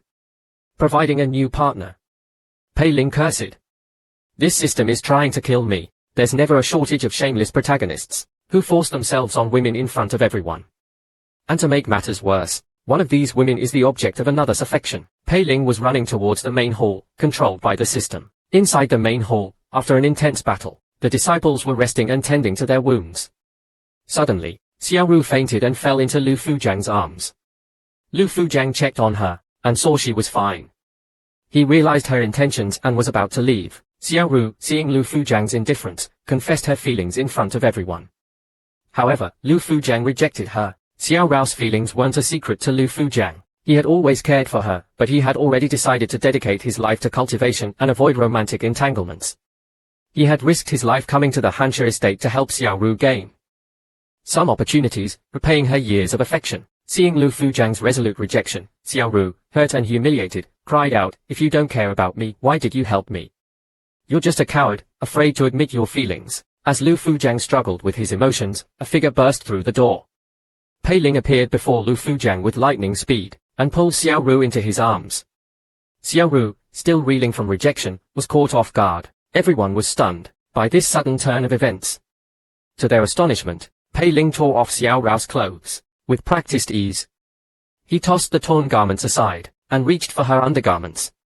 The entire process was smooth and fluid, without any hesitation, as if he had rehearsed it countless times. The other cultivators were frozen in shock, unsure how to react. Pei Ling was also shocked. He had just assaulted a woman in broad daylight. Is the system going to make me have sex with her in front of everyone? This system, is it trying to get me killed? As Pei Ling was fumbling with Xiao Rao's belt and undressing himself, Lu Fujiang finally snapped out of his daze. "You're looking for death." By now, Xiaoru was almost naked, her curves exposed. Lu Fujiang's spiritual energy surged, his eyes blazing with fury. He lashed out at Pei Ling with a chain. The chain wrapped around Pei Ling's hands. With a flick of Lu Fujiang's wrist, Pei Ling was slammed into the ground. Before he could recover, a giant blade of spiritual energy erupted from beneath him, engulfing him in flames. Just as everyone thought the matter was settled, a burst of blade chi shot out from the flames. The fiery prison was instantly sliced apart, and Lu Fujiang quickly conjured 4 talismans. 4 armored figures emerged and attacked Pei Ling. However, a blue flame erupted, and a rain of blue fire poured down. Anyone touched by the flames instantly turned to ash. Everyone was shocked. How can a mere 7th level chi refining cultivator possess such power? Lu Fujiang's teammates joined the fight. The tide turned against Pei Ling. Pei Ling knew his spiritual energy wouldn't last, so he claimed to be Zheng Jingshan's servant. "This yin saber was given to me by Elder Zheng, a gift from Li Zhenchuan." However, the enraged Lu Fujiang didn't care. "Even if you were Zheng Jingshan's father, you would still die here." Duan Muyukai thought forcing himself on a woman was justified, because of his background. If it were an ordinary person, they would apologize. But for those with connections in the demonic sect, it was different. Not only did they not apologize, they could even turn the tables and accuse the victim of seducing them. Pei Ling, realizing he had angered Lu Fujiang, offered him superior-grade brittle bone pills as a bribe. However, Lu Fujiang, consumed by rage and humiliation, wasn't interested in pills. He shattered the pills with a wave of his hand. Lu Fujiang's spiritual energy surged. He grabbed Pei Ling with chains. As the chains tightened, Pei Ling's body was crushed. Lu Fujiang activated the talismans, and a giant blade of spiritual energy erupted beneath Pei Ling, engulfing him in flames. Just as everyone thought the matter was settled, a burst of blade chi shot out from the flames. The fiery prison was instantly sliced apart. Lu Fujiang conjured 4 more talismans. 4 armored figures emerged and attacked Pei Ling. However, a blue flame erupted, and a rain of blue fire poured down. Anyone touched by the flames was instantly incinerated. Everyone was shocked. How can a mere 7th level chi refining cultivator possess such power? Lu Fujiang's teammates joined the fight. The situation turned dire for Pei Ling. Pei Ling knew his spiritual energy was dwindling. He said, "In Zheng Jingshan's servant. This yin saber was given to me by Elder Zheng. It's a gift from Li Zhenchuan." However, the enraged Lu Fujiang didn't care. "Even if you were Zheng Jingshan's father, you would still die here." Duan Muyukai believed that forcing himself on a woman was his right. Due to his family background, ordinary people would apologize, but those connected to the demonic sect were different. Not only did they not apologize, they could also twist the story and accuse the victim of seducing them. Pei Ling, realizing he had enraged Lu Fujiang, offered him superior-grade brittle bone pills as a bribe. However, Lu Fujiang, fueled by rage and humiliation, wasn't interested. He shattered the pills with a wave of his hand. Lu Fujiang's spiritual energy surged. He bound Pei Ling with chains. As the chains tightened, Pei Ling's body was crushed. Lu Fujiang activated the talismans, and a giant blade of spiritual energy erupted, engulfing Pei Ling in flames. Just as everyone thought it was over, a burst of blade chi shot out from the flames, shattering the fiery prison. Lu Fujiang was furious and continued attacking. Pei Ling used the blood ghost movement technique to its limits, dodging the attacks. Despite the vast difference in their cultivation, Pei Ling managed to hold his own. Lu Fujiang was furious. How can he be so strong? Just then, Jiao Biyu and his team arrived, led by Guan Shuirui. Lu Fujiang wasn't a match for Guan Shuirui. Seeing Pei Ling's skills and powerful backing, he didn't dare act rashly. Pei Ling, seeing someone coming to his rescue, quickly cried out, "Senior sister. You're here. If you hadn't come, Shamai would be a widow." Pei Ling explained, "I accidentally entered the main hall, and Lu Shixiang attacked me without provocation. He even tried to kill Shamai and me. This stunned Dong Saiwei and the others. How can he be so shameless?" Wu Luqiang thought Lu Fujiang was just trying to show off in front of Dong Saiwei. Jiao Biyu explained what had happened. This shameless act of sacrificing Dong Saiwei to save himself disgusted Pei Ling. Wu Luqiang, although suspicious, seeing Dong Saiwei, thought, how could Sumian, my mistress, fall for a vulgar woman like her? She even imagined a scenario where Dong Saiwei had seduced them. Lu Fujiang couldn't tolerate such accusations against Xiao Ru. He retorted, Pei Ling tore Ximei's clothes in front of us.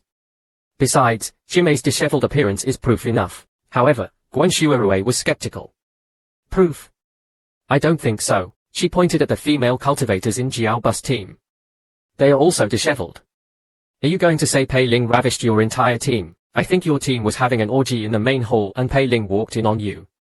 You tried to silence him. Jiao Biyu was about to explain that they had just emerged from a dual cultivation session. When Pei Ling interrupted, they were already like that when I arrived. I had nothing to do with it. I swear, Guan Shuirui didn't care about the truth. Taking Pei Ling away was her priority. She declared that Jiaoba's team had been having an orgy and Pei Ling had walked in on them, so they tried to kill him. She then took Pei Ling away. Leaving the main hall, they walked through the bustling streets. The reason Pei Ling's teammates were with Guan Shuirui was because her team was hiding in a ghostwood tree in an ancient well behind the mountain. Pei Ling's team had lost their strongest member, Zhong Shaw. The two teams decided to cooperate to have a better chance against the other teams, and escaping the Huner Estate. Pei Ling agreed. Guan Zurui's defense of him in the main hall proved she was more reliable than Zhong Shaw. Just then, Pei Ling noticed a spherical object fall from Guan Shuirui. Seeing that Guan Shuirui didn't turn back, Xu Song, as her subordinate, picked up the fallen object. To his horror, the object was a human eyeball. Before Xu Song could react, Guan Shuirui attacked him from behind, ripping out his heart. Pei Ling was shocked. I just thought she was reliable. And now she's turned on us. Guan Zurui's face turned sinister. Two more souls, and my soul, devoured by the ghostwood, will be restored. Give me your souls. Pei Ling instantly understood why Guan Shuirui was so eager to take him away. She needed 3 souls to restore her own. He grabbed the still-stunned Wu Luqiang and ran. However, Guan Shuirui wouldn't let them escape. She unleashed 2 long tongues. Pei Ling drew his saber and severed the tongues. Just as he was wondering why the tongues were so weak, Guan Shuirui was upon Wu Luqiang. Pei Ling quickly pushed Wu Luqiang out of the way, taking the attack himself. Guan Zurui's spiritual attack passed harmlessly between them. Pei Ling retaliated with a sonic attack.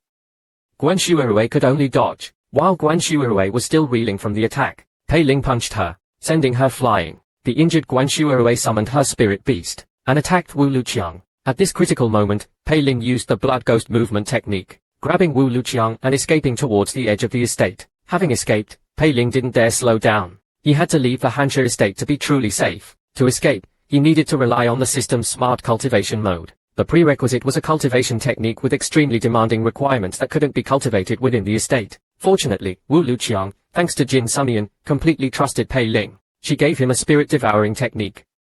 This technique could absorb the spiritual energy of others, but it required spirit-devouring pills to cultivate. The only remaining pills were in Wu Luqiang's storage pouch. Pei Ling, seeing this, immediately promised Wu Luqiang he would stick with her no matter where she went. He then activated smart cultivation mode for the spirit-devouring technique. However, the system displayed spirit-devouring pills not found, providing a century-old soul-devouring ghostwood. Pei Ling was shocked. Ghostwood. What's that? He remembered Guan Shuerui needed souls to restore her soul devoured by the ghostwood. Pei Ling's face turned pale.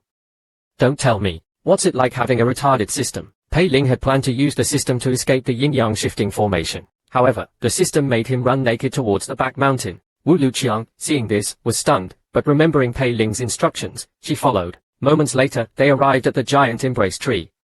Seeing Pei Ling stop, Wu Luqiang thought, could this ancient tree be the exit?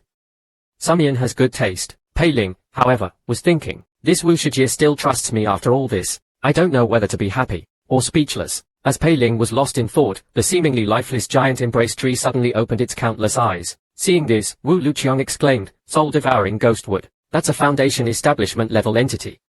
Did you bring us to the wrong place? Seeing Pei Ling's indifferent expression, he used the blood ghost movement technique, reaching the ghostwood in an instant. He placed his hand on the trunk and began absorbing the ghostwood's spiritual energy. Wu Luqiang was shocked. As incredible. Suddenly, Pei Ling was thrown back by a force emanating from the tree. The system prompted. External attack detected. Cultivation terminated. Regaining control, Pei Ling was about to run, when a voice echoed from the tree, a powerful soul and a supreme-grade physique, yet a flawed Dao heart. I wonder who this genius is. Pei Ling was terrified. This aura, it's more dangerous than anyone I've encountered in the estate. To be safe, he said respectfully, I am Zheng Jingshan, an outer disciple of the demonic spirit sect. May I ask if Senior is also from the demonic spirit sect? The voice from the well paused, then said, your cultivation is low, but your courage is commendable. You may see me. Red thread shot out from the well, pulling Pei Ling and Wu Luqiang inside. After a brief period of disorientation, they found themselves in a spacious cave. Before them stood a beautiful woman in red, and beside her, on a couch, sat a pale man, Hansigu. He's still alive. Wu Luqiang exclaimed in shock. Pei Ling was also surprised. He had heard Hansiga's story. 10 years ago, Hansigu had disappeared while searching for the Heavenly Dao Foundation establishment method. He hadn't expected Hansigu to not only be alive but also back in the Huner Estate. What puzzled Pei Ling was why Hansigu, being in the estate, allowed his clan to be annihilated and his fellow disciples to kill each other. Hansigu laughed, as if the question was the funniest joke he had ever heard. Since when did the demonic spirit sect require mutual support among its disciples? In cultivating the Jew ghost Dao. What's wrong with consuming the essence of a few fellow disciples? As he spoke, red thread shot out from behind him, pulling Wu Luqiang into the air. Pei Ling tried to save her, but the difference in their cultivation was too great. Hansigu said slowly, the Jew ghost Dao has 3 stages. I've already completed the first 2. The third stage requires a living body to merge with the Jew ghost. I see you have some talent. Help me with one thing, and he'll spare your friend and even teach you the Heavenly Dao Foundation establishment method. Seeing that Pei Ling didn't refuse, Hansigu continued. The Jew ghost and I are evenly matched. Only by merging with the Holy Corpse Jew ghost can I achieve Heavenly Dao Foundation establishment. Go to the Hansha Lotus Pond and retrieve my blood soul. Sword. Bring me the sword, and he'll reward you handsomely. Everyone thought the Huner Estate's treasure was in the Lotus Pond. However, Pei Ling, knowing the location, wasn't excited. He knew Hansiga's promise was a lie. Disregarding the sect's lack of camaraderie, if he really retrieved the blood soul sword, Hansigu would achieve Heavenly Dao Foundation establishment, and he would no longer be of use. Knowing Hansiga's character, neither he nor Wu Luqiang would survive. Suddenly, 3 sword strikes, filled with demonic energy, attacked Pei Ling. Pei Ling exclaimed, dodging the first 2 attacks with the blood ghost movement technique. He then used the blood slaughter blade art to its fullest potential, shattering the 3rd sword strike. However, before Pei Ling could recover, the blood soul sword suddenly killed Dong Saiwei, who had also arrived at the Lotus Pond. The blood soul sword pulsed with a sinister aura, surrounded by a bloody mist. Looking closer, it seemed countless souls were trapped within, screaming silently, why do you have my master's aura? As Pei Ling wondered how to respond, the blood soul sword attacked a figure in the distance. 3 sword strikes, followed by a thunderous roar, revealed the figure. It was Tang Namjai, and he also carried the aura of Hansigu. Pei Ling was shocked. Hansigu found him too. One of us is going to die. As they were about to fight, the blood soul sword spoke. Why do you both have my master's mark? Where is he? Pei Ling quickly said, I came from the well, sent by Senior Han to retrieve the treasure. Tang Namjai said, I came from the shrine, also sent by Senior Han to retrieve the treasure. Facing the sentient blood soul sword, they briefly reached a consensus. The blood soul sword muttered, one came from the well, the other from the shrine. One of you must be the Jew ghost. Pei Ling immediately explained, I met my master in the ancient well, and then he was found in the shrine by Tang Namjai. My master ordered us to retrieve the treasure. Are you going to disobey him? The Blood Soul Sword, believing its master's orders, no longer obstructed them. They passed through an invisible barrier and entered the treasury. Before Pei Ling could examine the treasures, the system began its spree. Unidentified cultivation method detected. Recording in progress. Unidentified talisman technique detected. Recording in progress. Unidentified pill recipe detected. Recording in progress. Unidentified formation detected. Recording in progress. The barrage of notifications almost overwhelmed Pei Ling. He forced himself to look around, and saw Tang Namjai staring at a box on a shelf with a delighted expression. Pei Ling used the blood ghost movement technique, and grabbed the box first. Tang Namjai's expression turned grim. He grabbed Pei Ling's wrist, put down the void-devouring vine. The box contained a void-devouring vine, one of the main ingredients for the Shuji pill. Pei Ling sneered. "I'm not giving this up," Tang Namjai said darkly. "I've almost gathered all the ingredients for the Shuji pill. I only need this void-devouring vine. Give it to me, and you'll forget about Zhongshuo killing my disciple. After I achieve foundation establishment, you'll do one thing for you, as long as it doesn't involve life or death. Otherwise, you're my enemy." Pei Ling smiled. "What a coincidence, senior brother Tang. The reason I, a mere chi refining cultivator, could join senior brother Zhong's team is because of my pill refining skills. Give me the other ingredients and the pill formula, and I'll refine a Shuji pill for you." Tang Namjai was surprised. "You can refine pills. For cultivators, high cultivation was common, but skilled pill refiners were rare." Upon learning that Pei Ling was a talented pill refiner, Tang Namjai immediately gave him all the ingredients and the pill formula. He wasn't worried about Pei Ling keeping them. After all, Pei Ling couldn't escape the Huner Estate. For Pei Ling, with the formula and ingredients, refining the Shuji pill was easy. He activated the system and started refining the pill. His skillful movements, precise control of the flames, and the flawless refining process, along with the final result of superior grade pills, stunned Tang Namjai. Such pill refining skills weren't something an outer disciple could possess. Overwhelmed with joy, Tang Namjai hugged Pei Ling and showered him with praises, giving him the remaining treasures in the treasury. Soon, they, along with Tang Namjai's team, cleared the Huner Estate's treasury. The Blood Soul Sword trembled slightly but didn't say anything. Suddenly, it split into two identical swords, pointing at Tang Namjai and Pei Ling. "Now, tell me which one of you is my true master. If you can't answer, you'll both become my nourishment." They exchanged glances and answered simultaneously. "The Han Shixiang in the well is the real one. The Han Shixiang in the shrine is the real one." Seeing their disagreement, the Blood Soul Sword, already lacking in intelligence, roared, "Tell me the truth. Which one is real? If you don't, you'll both die." Pei Ling quickly said, "Tang Shixiang and I only met one Han Shixiang each. We both believe the one we met is real. Why don't you go and see for yourself? We're not very familiar with him." The Blood Soul Sword paused, then said angrily, "Fools. You humans all look alike. If I could tell the difference, I wouldn't need you. I relied on aura and voice to recognize my master. But that damned Jew ghost is identical to my master. Even their aura and voice are the same." Tang Namjai suggested, "Why don't we both go and see the Han Shixiang the other met? Then we can compare and find the real one." Pei Ling added, "But we're too weak. What if the one we meet is the Jew ghost, and he kills us? Please give us some protection, senior, in case we can't return." The Blood Soul Sword pondered for a moment, then shot two beams of light into their bodies. "I'll give you a mark. If anyone tries to harm you, the mark will react. Now go, tell me the answer within 3 days, or you'll both die." Pei Ling thought, this sword chi is a good thing. After the Blood Soul Sword left, they shared the information they had gathered. Pei Ling decided to go to the shrine alone. Knowing Zhongshuo was dead, Pei Ling was cautious. As soon as he entered the shrine, he announced, "I am Jing Jingshan, here on behalf of the Blood Soul Sword to find the real Hansu." As soon as he finished speaking, a hand reached out and pulled him into the abyss. The system prompted, "Unidentified Heavenly Dao Foundation Establishment Method detected." Recording in progress. Pei Ling looked around. On a platform in the distance sat a cultivator. Tang Namjai's team and Zhongshuo were nowhere to be seen. The cultivator chuckled. "You must have met the other one. I am the real Hansu. Bring me the Blood Soul Sword, and I'll teach you the Heavenly Dao Foundation Establishment Method." Pei Ling thought, both Hansigas offered the Heavenly Dao Foundation Establishment Method as a reward. But deception is a common tactic in the demonic sect. For now, I need to stall and let the system finish recording.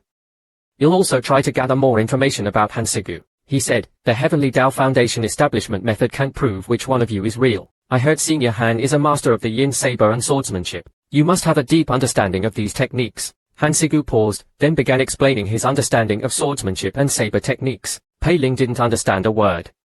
His true purpose was to buy time for the system. The system prompted.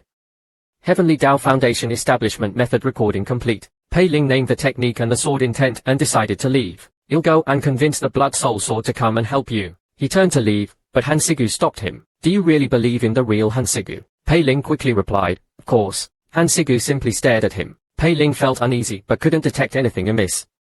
A sense of danger crept into his heart. Liars always find excuses. Pei Ling was still being deceived. Hansigu smiled sinisterly. Go then.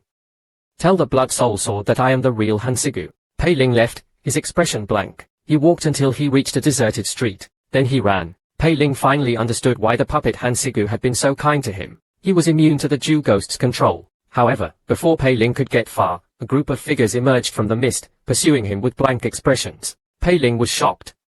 The leader was Zhong Shuo, followed by the missing disciples. They had all been enslaved by the Huner Estate's ghostwood. Seeing the danger, Pei Ling used the blood ghost movement technique to escape. Meanwhile, Hansigu, in the well, after learning that Pei Ling had gone to the shrine, ordered Tang Namjai to help Zheng Jingshan, hoping to convince the Blood Soul Sword to come to him. I'll accept you as my disciple. Tang Namjai was hesitant. Becoming a disciple meant submitting his life and soul, losing his freedom forever. Hansigu smiled. Are you unwilling? That kid has a powerful soul and a supreme-grade physique. He also mastered the blood ghost movement technique. He can escape even without your help. I'm just giving you a chance to survive. Just as Tang Namjai was about to agree, Hansigu exclaimed, Zheng Jingshan is dead. When one door closes, another opens. Zheng Jingshan's death made Tang Namjai useful again. Having witnessed Pei Ling's abilities, Tang Namjai didn't believe he was truly dead. He must have used some trick to escape. However, Hansigu disagreed. A mere death-feigning technique might fool those vengeful spirits, but it can't fool my true spirit projection. The true spirit projection is connected to the soul.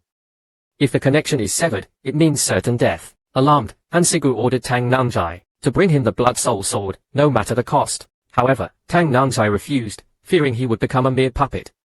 He rejected Hansaiga's offer. Hansigu, enraged, unleashed his spiritual energy. You dare disobey me?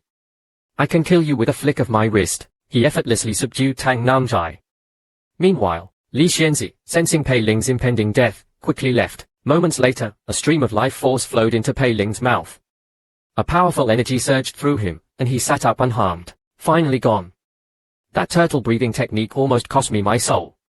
But wait, where's my true spirit projection? He realized his true spirit projection was gone. This was unexpected. Suddenly, a hand landed on his shoulder. Pei Ling turned around, and was pulled into an embrace. Thank goodness you're alive, junior brother Pei. How did you fool Hansaiga's true spirit projection? Pei Ling smiled awkwardly. I bought the turtle breathing technique at the scripture hall. If you need it, I can sell it to you at a discount. Tang Namjai frowned. The turtle breathing technique can only conceal one's aura, not completely erase it. It's impossible to fool Hansaiga's true spirit projection. But now wasn't the time to argue. Pei Ling now knew the Hansigu in the shrine was the Jew ghost. He also knew that Zhong Shuo, his teammates, and the missing disciples were all puppets. He wondered about Wu Luqiang's situation. Tang Namjai said, Wu Luqiang was already unconscious when I arrived. Hansigu is impatient. He'll definitely attack soon. We can't cooperate with him. Let's hide and wait for the sect to send help. Forget about rescuing the others. Pei Ling didn't reply and asked about Tang Nanzhai's plan. Tang Nanzhai's eyes hardened. Ling Long and the others are still in the Jew ghost's hands. I can't abandon them. Besides, you gave me a superior grade Shuji pill. It will come in handy. He flew away. Pei Ling watched him go, his heart filled with conflicting emotions. Tang Namjai was going to fight the Jew ghost alone. Such loyalty and courage were rare in the demonic sect, but Wu Shijie is still in Hansaiga's hands. I have to save her. Hansigu values the Blood Soul Sword. Maybe I can use that. That sentient sword only recognizes aura and voice, not faces. Its true master, Hansigu, can't leave the well. If the Jew ghost can impersonate Hansigu, why can't I? Besides, I have the sword chi. A wicked smile spread across his face. Hee, little sword, you ready for your new master? At the Hansha Lotus Pond, the Blood Soul Sword was devouring a cultivator's essence. Pei Ling's Blood Soul Sword chi resonated with it. The Blood Soul Sword appeared before Pei Ling. Such pure Blood Soul Sword chi. You must be my master. But why is your cultivation so low? Pei Ling, confident that the blood soul sword only recognized qi, said, I was injured during my foundation establishment tribulation, and my cultivation dropped. I need immediate medical attention.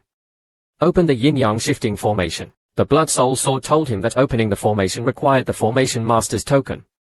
Otherwise, they could only use the formation breaking talisman to open a temporary exit. To avoid suspicion, Pei Ling lied and said he had lost the token and couldn't remember the location of the talismans. The blood soul sword, after a moment of hesitation, told Pei Ling where the talismans were stored. Pei Ling knew he couldn't push his luck.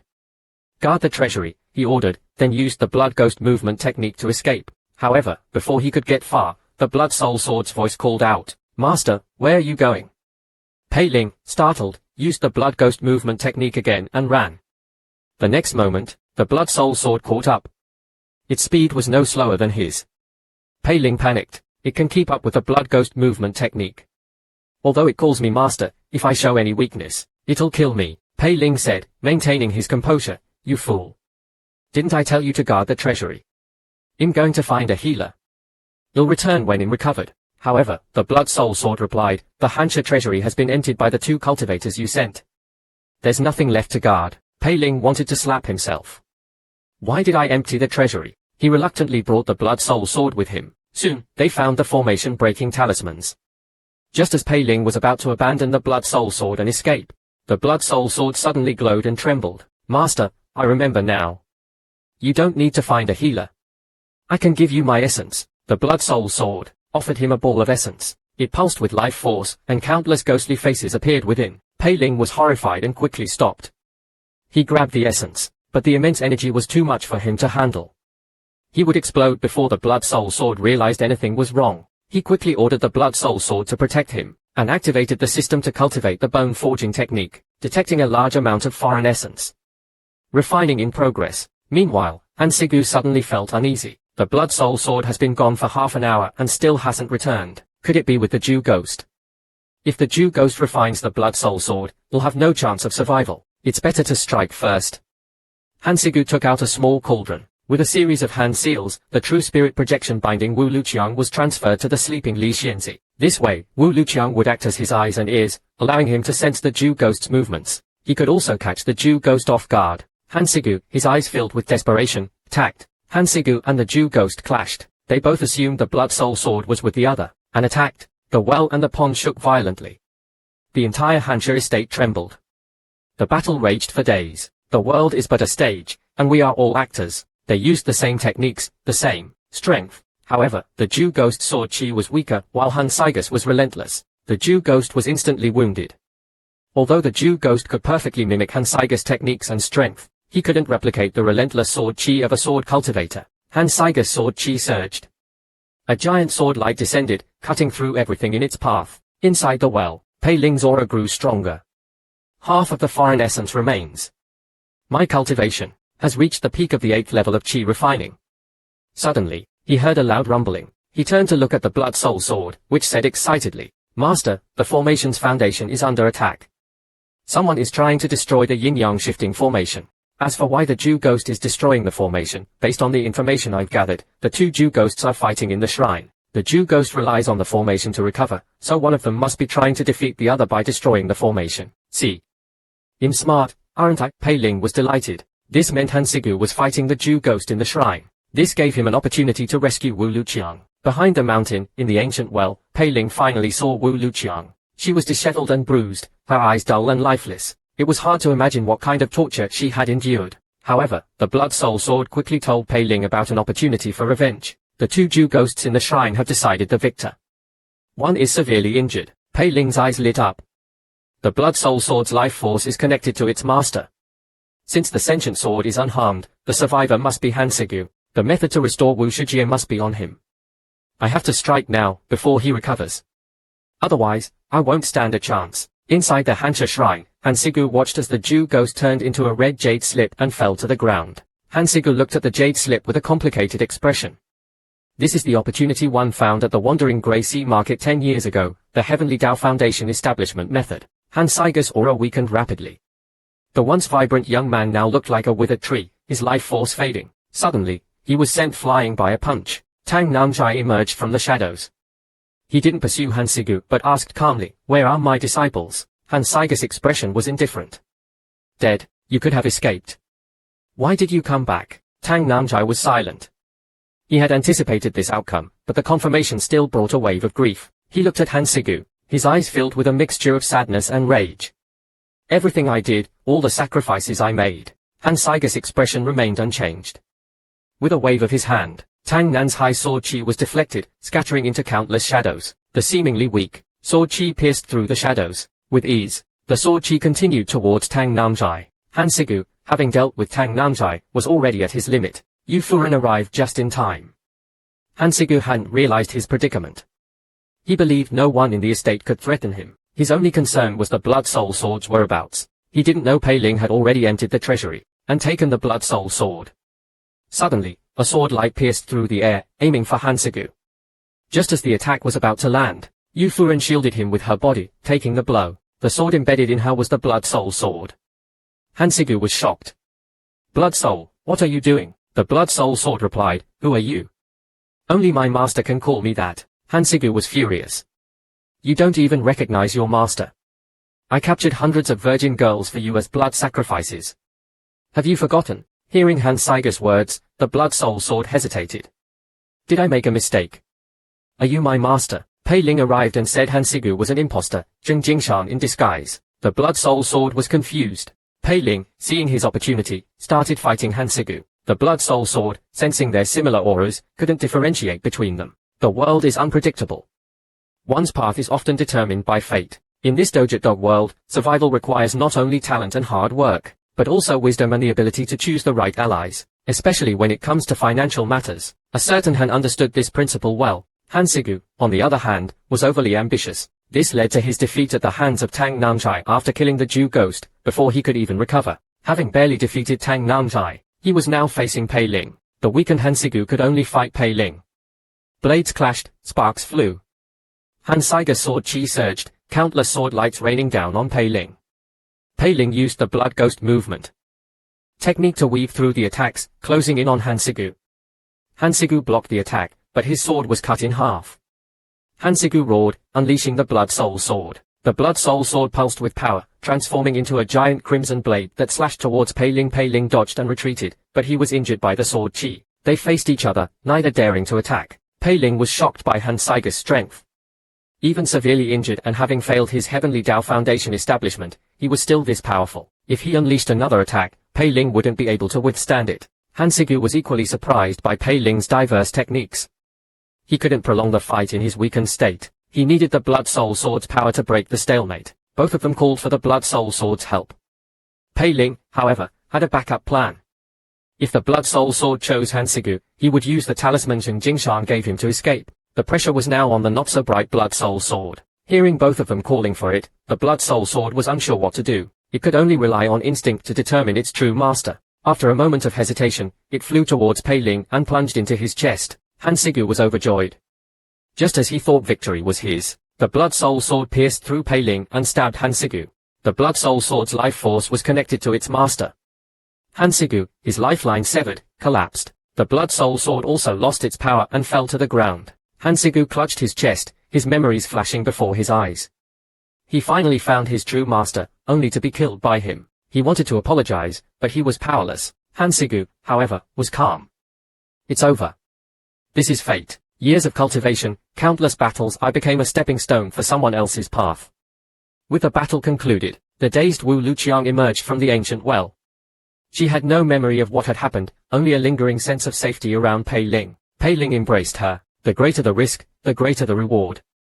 Although the Huner Estate mission was dangerous, Pei Ling had profited immensely. Besides rare treasures and pill formulas, he had also looted a considerable amount of spirit stones from his dead teammates. However, Pei Ling didn't intend to keep everything. After all, Wu Luqiang had survived. After careful consideration, he gave Wu Luqiang spirit stones. Just as Pei Ling was happily counting his loot, a figure appeared behind him. Pei Ling sensed danger, and hid the storage pouch behind his back. Jiao Ni, what brings you here? Jiao Ni ignored him and turned to Wu Luqiang. This female cultivator's soul is severely damaged. Even with treatment, she won't fully recover. Saves me the trouble. Jiao Ni feared the news of the Heavenly Dao Foundation establishment method would leak. Pei Ling was shocked.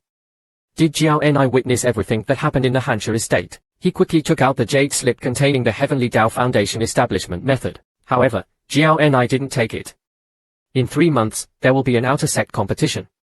You can present the Heavenly Tao Foundation establishment method then and choose my mistress as your master. This way, you can gain my mistress' favor and protection. Pei Ling was speechless. Is this ghost teaching me how to pursue her mistress? Led by Jiao Ni, Pei Ling returned to the sect. However, he was still uneasy. He hadn't resolved the matter with Jin Sumian. He decided to investigate. As he was hiding in the bushes, he saw 2 high-level female cultivators walking out of the pill hall, their faces filled with rage. One of them declared she would avenge Jin Sumian. Pei Ling quickly hid, afraid to make a sound. After Jin Sumian and Tang Jie left, Pei Ling rushed to Kulan Courtyard to seek help from Zheng Jingshan. Before he could explain, Zheng Jingshan pulled him inside, and excitedly told him about some good news. Pei Ling was apprehensive. He still remembered the brutal beating Zheng Jingshan received from Jin Sumian. Pei Ling cautiously reminded Zheng Jingshan that this matter was serious. However, Zheng Jingshan simply laughed. I know you're worried, but don't be. Listen to me first, and I promise you won't be worried anymore. Since Zheng Jingshan insisted, Pei Ling listened. Zheng Jingshan continued, the buyers at the Wandering Grey Sea Market are incredibly generous. The superior grade brittle bone pills you gave me fetched a sky-high price. Your share is snacks. Pei Ling's eyes widened. Zheng Jingshan continued, his face beaming. I even spent snacks and bought you the rebirth pill and Zhuji pill formulas. These are incredibly valuable. Ordinary cultivators would risk their lives for a single Zhuji pill. Once you master these formulas, even chi refining cultivators will have to call you master. Pei Ling thought, can you buy me something I don't already have?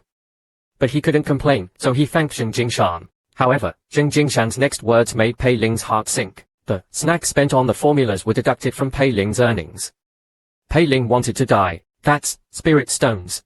If I could beat him, I would teach him a lesson. Just then, a disciple rushed in. Elder, Jin Sumian has challenged you to a duel. Zheng Jingshan frowned. Why? Didn't I compensate them with the 9-yin cold spring water for the cold fire water incident? How shameless is this protagonist? Upon learning that Jin Sumian was looking for him because of his assault, he immediately pretended to be discussing pill refining with Zheng Jingshan and asked about the back exit. The oblivious Zheng Jingshan, still wondering what important matter Pei Ling wanted to discuss, was told by Pei Ling that he would handle it himself. This intrigued Zheng Jingshan. If only my other disciples were as thoughtful as Pei Ling. Just as Pei Ling was leaving, Jin Sumian kicked down the door. Zheng Jingshan, shocked by the force, was about to ask what was going on, when Jin Sumian started beating him. Meanwhile, Pei Ling was happily selling his loot. To his surprise, the items fetched him snacks. For the always broke Pei Ling, this was a windfall. He paid his snack fine at the discipline hall, and bought himself a new set of clothes with spirit stones. Finally, Pei Ling experienced the joy of being rich. He felt incredibly liberated. Excited, he finally remembered Zheng Jingshan. I wonder how He's doing. If He's dead, no one will sell my pills. Then he thought, Zheng Jingshan has been beaten up by those women before. Maybe he even developed some resistance to their attacks. He should thank me. However, Zheng Jingshan didn't see it that way. He was the peak master, yet he was constantly being beaten up by other peak masters, and he was always caught off guard.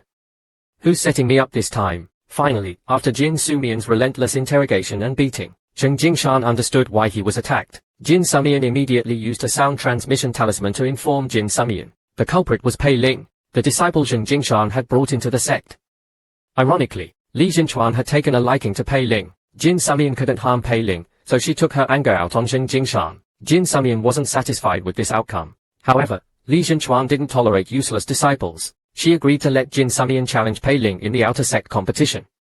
Li Jinchuan wouldn't interfere. Jin Sumian wouldn't miss this opportunity. She decided to enter seclusion and train, determined to defeat Pei Ling. Just then, Wu Luqiang came looking for her. Jin Sumian felt guilty for failing the Huner Estate mission, but Wu Luqiang didn't seem to care. She even said Jin Sumian was lucky to have found such a talented partner like Pei Ling. Jin Sumian was confused. I only slept with him once.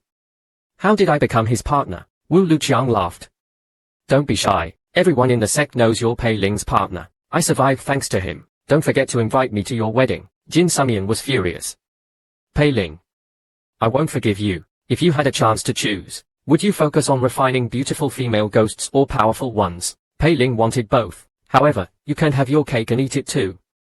The result was that the female ghosts he refined were beautiful but weak. Pei Ling assigned them menial tasks, and decided to give Zheng Jingshan the pills he had refined during his seclusion. However, upon arriving at Kulan Courtyard, he found the courtyard gate even more damaged than before. Ouyang Xianqing also seemed worried. Pei Ling entered and found Zheng Jingshan muttering nonsense. Ouyang Xianqing explained, has been like this ever since Jin Sumian beat him.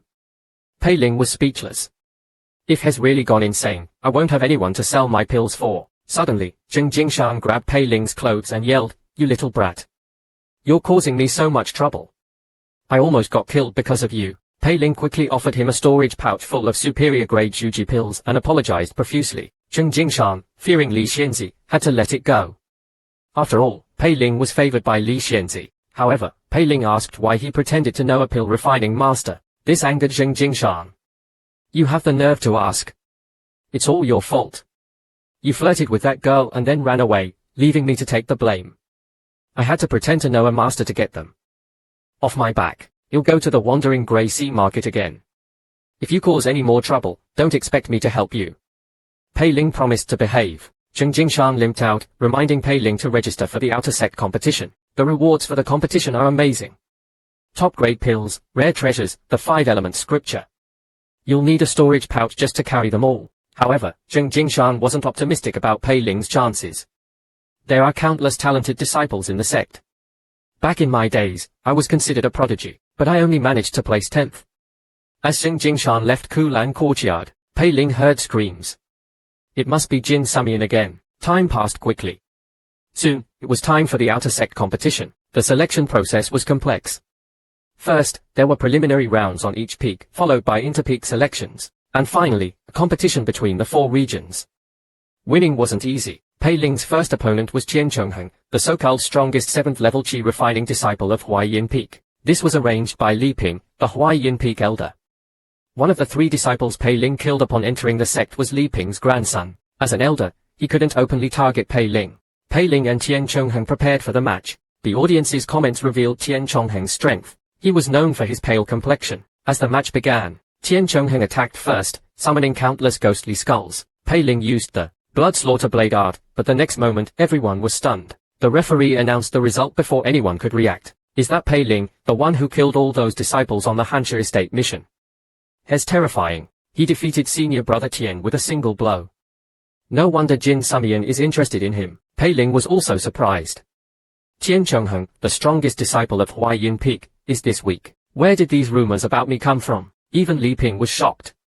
Such strength wasn't something an ordinary disciple could possess. Considering Pei Ling's use of the blood slaughter blade art, his backer was most likely Li Zhenchuan. Offending Li Zhenchuan could lead to his entire family's annihilation. Discretion is the better part of valor. Li Ping immediately approached Pei Ling and said his grandson's death was his own fault. He hoped Pei Ling wouldn't hold it against the Li family and even put in a good word for him with Li Zhenchuan. He gave Pei Ling a pouch full of high-grade spirit stones. Pei Ling didn't have to participate in the remaining Huaiyin Peak matches. He could focus on the inter-peak selection. Pei Ling was overjoyed. Li Xianzi's name is truly useful. Even my enemies are offering me gifts. Free money is always welcome. He accepted Li Ping's gift. Back in his residence, Pei Ling was about to refine pills when he had visitors. To his surprise, it was Jin Sumian and Wu Luqiang. They were no longer acting like a goddess and a lovesick fool. Sun Yinlan was dressed elegantly, holding Pei Hongnian's hand. They exchanged loving glances. Seeing Pei Ling, Pei Hongnian said excitedly, Yinlan finally agreed to marry me. Shall be your sister-in-law soon. Pei Ling was speechless. Anyone could see, Sun Yinlan had been using Pei Hongnian.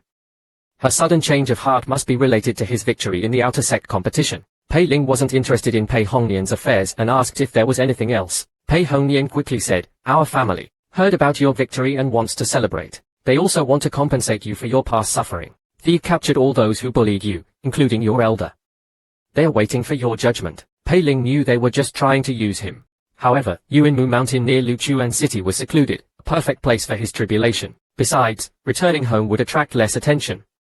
He agreed to visit his family the next day. Meanwhile, Miao Chengyang, upon learning that Pei Ling was returning to Luoshan city, ordered his men to act immediately. Time was running out. Pei Ling has gained Li Zhenchuan's favor. Rumor has it, Zhu Zhenchuan is also interested in him. The Zhao family has already pledged their allegiance to Zhu Zhenchuan.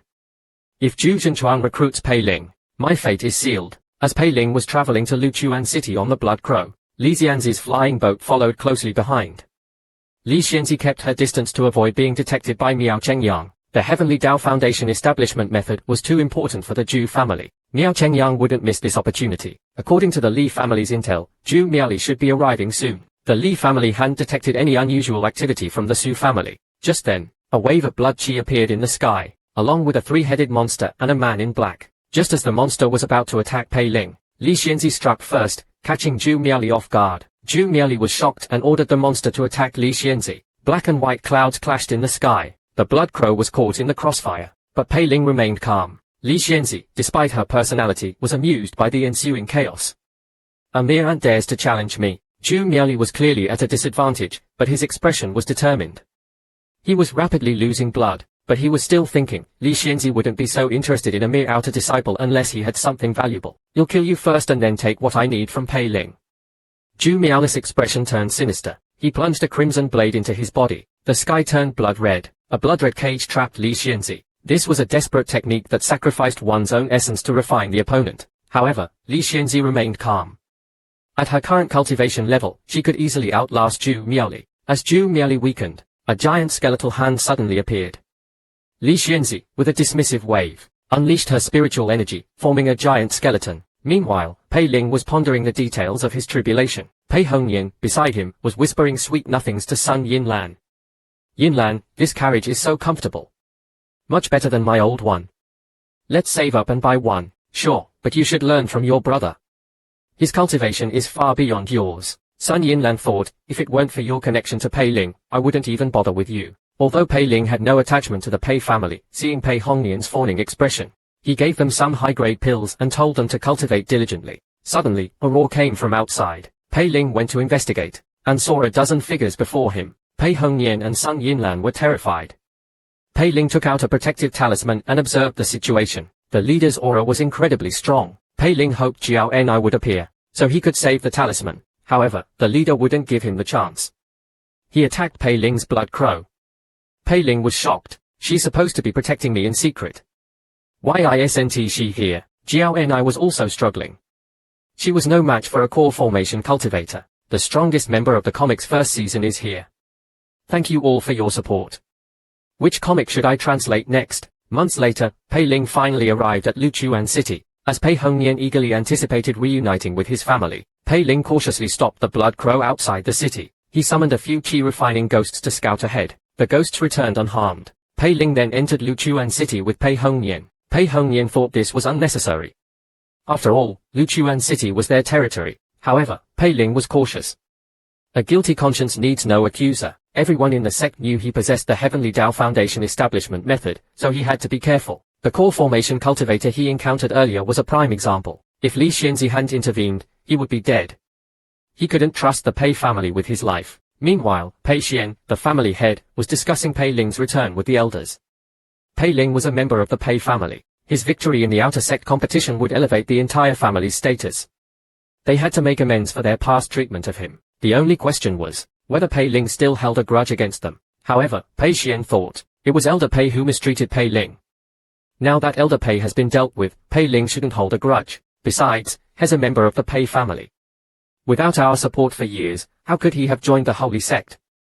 He should be grateful. The elders agreed. He must have received a lot of brittle bone pills as a reward. If he contributes them to the family, we can all improve our cultivation and reach the late qi refining stage. That would benefit Pei Ling as well. Pei Xian smiled. Brittle bone pills. You underestimate the holy sect's rewards. I've been in the outer sect. Brittle bone pills are nothing. He might even have Shuji pills and rare treasures. The elders were excited. Our Pei family is going to rise. We raised Pei Ling for so many years. When he returns, we must have him contribute all his rewards. It's his duty. Pei Xian smiled. They had initially asked Pei Hongyan to invite Pei Ling back, because they heard he had passed the holy sect's outer sect competition. Pei Gongyan, whom they had been supporting for years, hadn't achieved anything. Pei Ling was a pleasant surprise. The Pei family immediately eliminated Pei Tu and his mother, and started discussing how to manipulate Pei Ling. They knew that with his victory, the Pei family would be qualified to form a merchant team. This would allow them to trade with other cities without being exploited by passing merchants. Then, they received news of Pei Ling becoming the champion. Their greed intensified. The holy sect's rewards for the champion were generous enough to elevate a small family's status significantly. There were many such examples. For instance, several powerful families in the outer sect, like the Jin, Xiao, and Gongxi families, had risen to prominence thanks to their ancestors winning the outer sect competition. and that was just for placing first. Pei Ling was the champion. The four, including the current family head, their initial intention of welcoming Pei Ling back had shifted to obtaining his rewards. Just then, Pei Xian remembered something. By the way, 10 more servants have disappeared recently. Have you found out what happened? Since Pei Ling agreed to return, strange things had been happening in Luochuan City. A dozen servants had mysteriously disappeared, but the Pei family didn't care about mere mortals. Upon learning that Pei Ling and Pei Hongnian had returned, they gathered, and Pei Xian led the elders to greet them personally. After exchanging pleasantries, Pei Xian glanced at Yu Shueshao behind Pei Ling and was surprised. A demon fox. I wonder what her cultivation level is.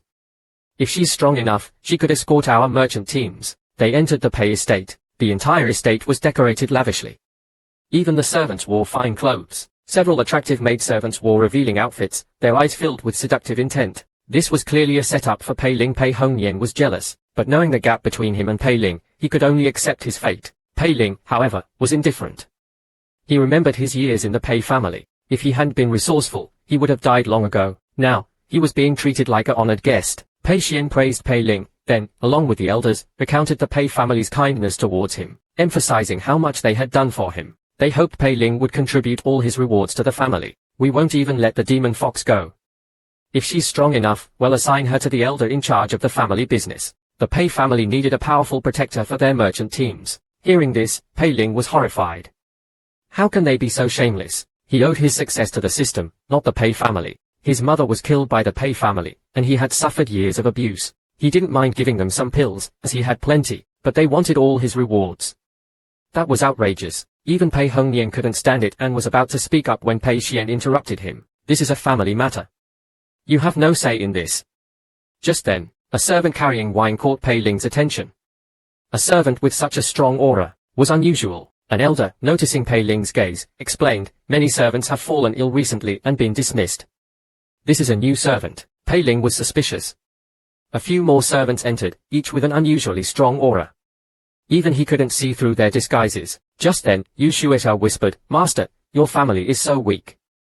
Only 10 foundation establishment cultivators. Hearing this, Pei Ling gripped his saber, his blood-slaughter chi surging. Pei Xian and the others noticed his change in demeanor. An elder stood up abruptly. Pei Ling, the family raised you. Do you intend to attack us? The next moment, a beam of light shot out from a servant, piercing the elder's chest. The attack was so swift that no one saw Pei Ling move. Pei Ling severed the beam of light with his saber, the force of the attack shattering the table and sending Pei Xian and the others flying. This sudden turn of events caught the Pei family off guard. They didn't understand what had happened. The servant who attacked revealed a sinister smile. Impressive saber skills, Champion Pei Ling. However, we've been waiting for you. You're famous in the demonic spirit sect, but you can't escape our heavenly net. Hand over the Heavenly Dao Foundation establishment method, and we'll spare your life. A man returned home to visit his family only to be targeted by multiple factions. Surrounded by 10 foundation establishment cultivators, Pei Ling knew he had no chance. There might even be more enemies hidden in the shadows. Even Jiao Enai, who was supposed to protect him, hadn't appeared. They were clearly prepared. A foundation establishment cultivator attacked Pei Ling. Pei Ling didn't dodge. Just as he was about to be killed, Tonghua intercepted the attack, colliding with the enemy's attack. The foundation establishment cultivators were shocked. Such powerful illusions. Has only at the early foundation establishment stage. How can he be so strong? Just then, 2 more cultivators broke the formations on the cages, and saw the motionless Huangquan wood and the foundation establishment beast. Yang Yu was about to take the Huangquan wood, but he suddenly felt uneasy. Although everything seems normal, activate the formation and retreat. Chun Yekang attacked the foundation establishment beast with a long-range spell. Jin Sumian, Yang Yuming, and Baisha attacked the 2 heavenly-born sect disciples. 2 explosions rocked the room. Yang Yu and Chun Yekang realized it was an illusion. Before they could react, they were engulfed in darkness. Jin Sumian and the others, seeing the heavenly-born sect disciples motionless, attacked. Meanwhile, Pei Ling and Do Wan were engaged in close combat. Pei Ling's saber chi rained down. Do Wan closed his eyes, and his body split into 2. The saber chi passed between them, leaving a deep gash. Both halves of Do Wan's body were injured. He can unleash such power with every strike. How can he be so strong at only the early foundation establishment stage? Do Wan quickly cast 2 different spells. Pei Ling was trapped by his own shadow, and Do Wan's other half attacked him with a red light. Pei Ling broke free from his shadow's grip, and unleashed hundreds of saber strikes, shattering the red light. Do Wan was unharmed. Meanwhile, Yang Yu and Chun Yakang broke free from the illusion, but they couldn't find their companions. They only saw a demonic spirit sect disciple. As they were about to attack, they found themselves fighting each other. Yang Yu and Chun Yakang, realizing something was wrong, stopped fighting. A scream echoed. Do Wan couldn't withstand Pei Ling's hundreds of saber strikes, and was severely injured. Pei Ling was about to interrogate him when Do Wan said calmly, "I need more trials." He then turned into a burning tree and vanished. Just as Pei Ling was stunned, a blood-red sword shot out from Do Wan's remains, aiming for Pei Ling. A sense of unprecedented danger washed over him. Pei Ling instinctively dodged, but the sword grazed his arm, sending him flying. Jin Sumian and the others sensed the danger and quickly retreated. Yu Shuezhao was the fastest. As Yu Shuezhao ran, the heavenly-born sect disciples tried to trap him with illusions, but a familiar aura suddenly erupted. Even though Wan, the strongest, was forced to use his soul-devouring technique, the two heavenly-born sect disciples immediately fled in opposite directions. However, Pei Ling wouldn't let them go. He unleashed a powerful sword chi, targeting Chun Yakang. Chun Yakang, unable to dodge, also used the soul-devouring technique. However, Pei Ling's sword chi was faster, slicing Chun Yakang in half. Pei Ling then turned to pursue Yang Yu. Never underestimate experienced opponents. You might miss out on valuable opportunities. Despite Yang Yu's seductive advances, Pei Ling remained unmoved. He interrogated her and then killed her. The storage pouches of the three yielded a bountiful harvest. Pei Ling found thousands of mid-grade spirit stones and numerous cultivation treasures. Robbing others is indeed the fastest way to get rich. He also found several erotic items in Yang Yu's storage pouch. These would be interesting to use on Li Xianzi, he thought, but my priority is to avoid Hua Zhaojin, the eldest disciple of the heavenly-born sect Spring Pool Peak. There were several routes to the Huner Estate, but only 3 were suitable for Foundation Establishment cultivators. Pei Ling chose the shortest route. However, after traveling for a while, Jin Sumian noticed a disturbance in the tracking formation they had left behind. Pei Ling went to investigate, and found 4 heavenly-born sect disciples hiding. He killed them without hesitation. Hua Zhaojin, having received the news, must have set a trap ahead. Pei Ling ordered the group to return to Henglu City and take a detour. As expected, Hua Zhaojin, waiting in ambush, realized the Wuxia convoy hadn't arrived. He smiled. They must have turned back. You'll wait for them at the Huner Estate. Meanwhile, Pei Ling, having entered demonic spirit sect territory, could finally cultivate in peace. The heavenly-born sect disciples seemed to have vanished. Suddenly, a system notification interrupted his thoughts. Smart Cultivation System. Upgrade complete. Your system is now smarter. Pei Ling was surprised, then realized he had activated the system upgrade during his tribulation. Half a month had passed. He decided to check out the upgraded system.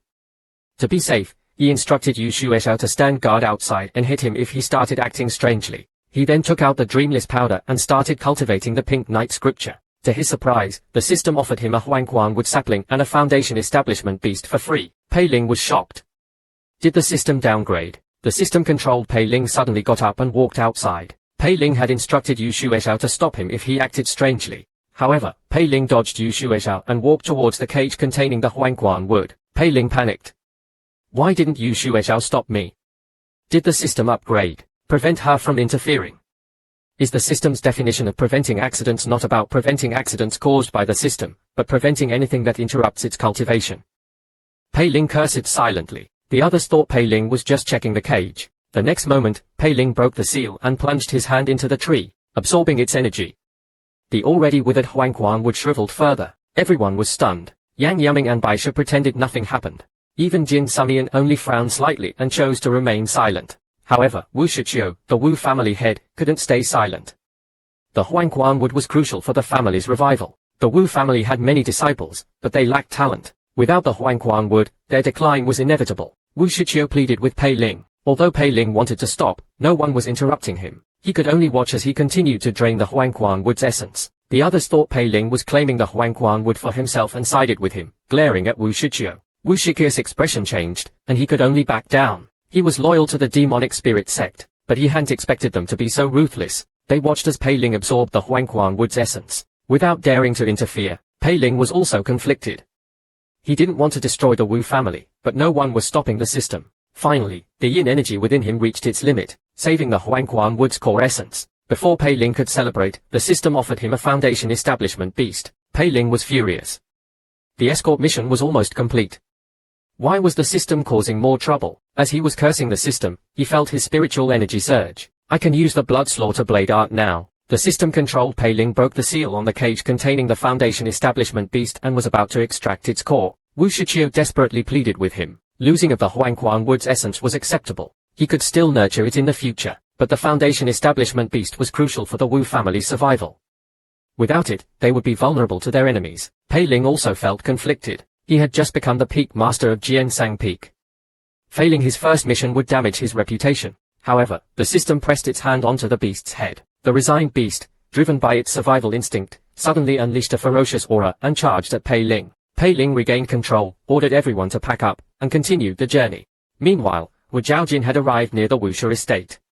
To avoid alerting the demonic spirit sect, Wu Zhaojin brought 2 cages and a snow marten, pretending to be Pei Ling. Wu Jiqiu, the current family head, was overjoyed to see the safe arrival of the convoy. However, concerned about the estate's defenses, he didn't dare deactivate the formation immediately. The seemingly ordinary Pei Hongyan and the 2 unremarkable women matched Wu Jiqiu's intel. They should arrive within the next 2 days. But where are the other Wu family members? Wu Zhaojin told him that they were ambushed by heavenly-born sect disciples. The Wu family members are dead. Our mission is to protect the beast and the Huangquan Wood. We're not responsible for the others. Wu Jiqiu, although saddened, couldn't argue. After all, this was typical of demonic spirit sect disciples. To be safe, he asked to see their nameplates. Wu Zhaojin sneered. He presented a nameplate that looked like a human finger. He had crafted it during the journey. It looked identical to a demonic spirit sect nameplate but was useless. Except for the former family head, no one in the Wu family had seen a real nameplate. The nameplate, in terms of appearance and detail, was perfect. Wu Jiqiu activated the family head's token. Formation patterns appeared above the estate. The gate slowly opened. Wu Zhaojin entered the estate with 3 Foundation Establishment cultivators. Wu Jiqiu and the elders greeted them. A cold laugh echoed from the cage. Wu Jiqiu was startled, but before he could react, one of the female cultivators beside Shui Jiao cast a seductive gaze. In an instant, the Wu family members were captivated. They revealed the location of the family vault and the ancestors' secret chamber. Xiao Jingze even led them to the ancestors' chamber. Inside the secret chamber, the Wu family ancestor sat cross-legged, his powerful aura tinged with the weakness of old age. Wu Zhaojin coughed up blood. His original plan was to infiltrate the Huner Estate, kill everyone, and assume the ancestor's identity, using him as bait for the demonic spirit sect disciples. However, the old ancestor was cunning. He pretended to be weak but had set a trap. Before Wu Zhaojin could set up his ambush, he was already injured. The old ancestor is nearing his end. If I keep attacking, I might end up killing him and ruining everything. Wu Zhaojin hesitated. If I force him into a corner, he might take me down with him. He sent a message to his teammates, "Have you taken care of the others?" Receiving confirmation that everyone outside the vault was dead, Wu Zhaojin nodded.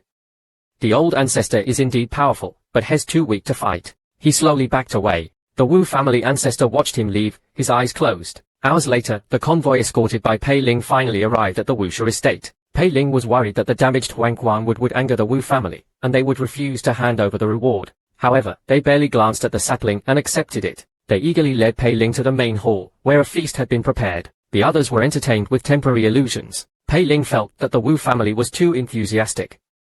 As expected, as Pei Ling followed Wu Jiqiu to the main hall with Jin Sumian, Yu Shuexiao sent a message. She had been affected by a charm. Pei Ling's expression remained unchanged, but he was alarmed. He told Jin Sumian to be prepared for battle, and told Yu Shuexiao to break the charm. Instantly, everyone saw the heavenly-born sect female disciple. They were captivated by her beauty, willing to die for her. The next moment, the illusion shattered. The seductive image became distorted, her features shifting and grotesque, red fur sprouting on her face. Wu Jiqiu was terrified. He realized he had made a terrible mistake. He tried to warn Pei Ling about the trap in the shrine, but he was silenced by a beam of black light. Pei Ling shielded Jin Sumian. As Wu Zhaojin emerged from the shadows, "Peak Master Pei, you're disrespecting me. Killing my men requires some compensation." Pei Ling retorted, "Your disciples disrespected me first." They attacked without hesitation. Pei Ling's crimson blade chi descended like a waterfall. Wu Zhaojin countered with a palm strike, their attacks colliding in a massive explosion. The initial clash seemed evenly matched, but it was just a test of strength. Pei Ling's eyes narrowed, his gaze piercing. Wu Zhaojin was about to attack again when he felt a heavy pressure, as if he was trapped in a mire. His cultivation dropped from late foundation establishment to mid-foundation establishment. He realized this wasn't a technique, but a divine ability. How can a foundation establishment cultivator use a divine ability? Pei Ling didn't give him time to think. He unleashed the blood slaughter blade art. The blade chi, imbued with an indomitable will, slashed towards Wu Zhaojin. Hua Zhaojin dodged, but the attack still grazed him. He quickly conjured countless blue sword lights to defend. A deafening explosion rocked the room, and Pei Ling was sent flying. Hua Zhaojin didn't hesitate and was about to finish him off, when he felt a chilling sense of danger. He leaped into the air, narrowly avoiding an invisible blade. An illusion. He quickly dispelled the illusion with a hand seal. Pei Ling's blade landed where he had been standing, but it struck a corpse. Hua Zhaojin's face darkened, his fury growing. He glared at the fox beside Jin Sumian. Only a fox with a powerful bloodline could make me fall for an illusion. Good intentions lead to good karma, evil deeds lead to bad karma. What goes around comes around. That worthless Huangquan would cost me 8 disciples. Hua Zhaojin's aura exploded, surging towards Pei Ling. Pei Ling used the blood ghost movement technique to dodge, but the difference in their cultivation was too significant. Pei Ling's expression turned grim. His divine ability and Yuzua's house illusions were useless. He was outmatched. Hua Zhaojin was about to attack again, when he coughed up blood. His internal injuries from his fight with the old ancestor had flared up. Pei Ling quickly swallowed a handful of pills. They were at a standstill. Suddenly, a voice echoed in Pei Ling's ear. Boy, is cultivating the heavenly born sect's Rage King scripture. The angrier he gets, the stronger he becomes. You either sacrifice the female cultivator beside you to appease his rage, or I can create an opportunity for you. Pei Ling immediately chose the latter. The old ancestor raised a withered finger and pointed at Hua Zhaojin. A blood-red beam of energy shot out, striking Hua Zhaojin from behind. Meanwhile, Pei Ling gripped the 9-yin saber and unleashed a powerful attack, combining his saber intent, the saber spirit, his true essence, and the Jew ghost divine ability. Hua Zhaojin, suppressing his injuries, felt a chilling sense of danger. He instinctively knew death was approaching. The heavenly born sect's core belief was that all beings were predestined. Thus, they firmly believed in fate. Even though Hua Zhaojin was confident in his strength, he didn't dare ignore this instinctive warning. He quickly channeled his spiritual energy, creating a protective barrier around himself. He also conjured a large shield. Just then, he felt another surge of danger, coming from the Wu family ancestor's secret chamber. Before he could react, a small, condensed beam of energy pierced his heart. Hua Zhaojin was terrified. The former family head, even after losing his cultivation, still has such power. He desperately tried to defend, moving his shield behind him, but it was too late. A crimson blade of energy descended, piercing through his body. His essence was absorbed by the blade. This single attack depleted almost all of Pei Ling's true essence. He quickly swallowed a bottle of pills and flew towards Bai Shi and Yang Yuming. Fortunately, they had plenty of life-saving talismans and weren't seriously injured. An hour later, Pei Ling's spiritual energy had fully recovered. Yang Yuming and the others still believed Pei Ling should take over the Wu family. However, Pei Ling took the Foundation Establishment Beast and the Huangquan Wood and entered the old ancestor's secret chamber.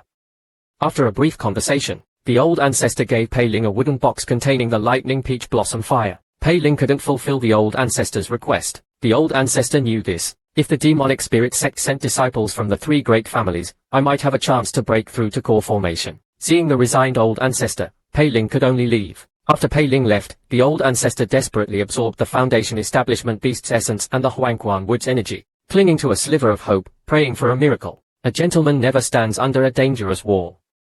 Leaving the secret chamber, Pei Ling immediately left for the demonic spirit sect with Jin Sumian and the others. As they were leaving, a powerful aura erupted from the Huner Estate, but it quickly dissipated. The scene changed.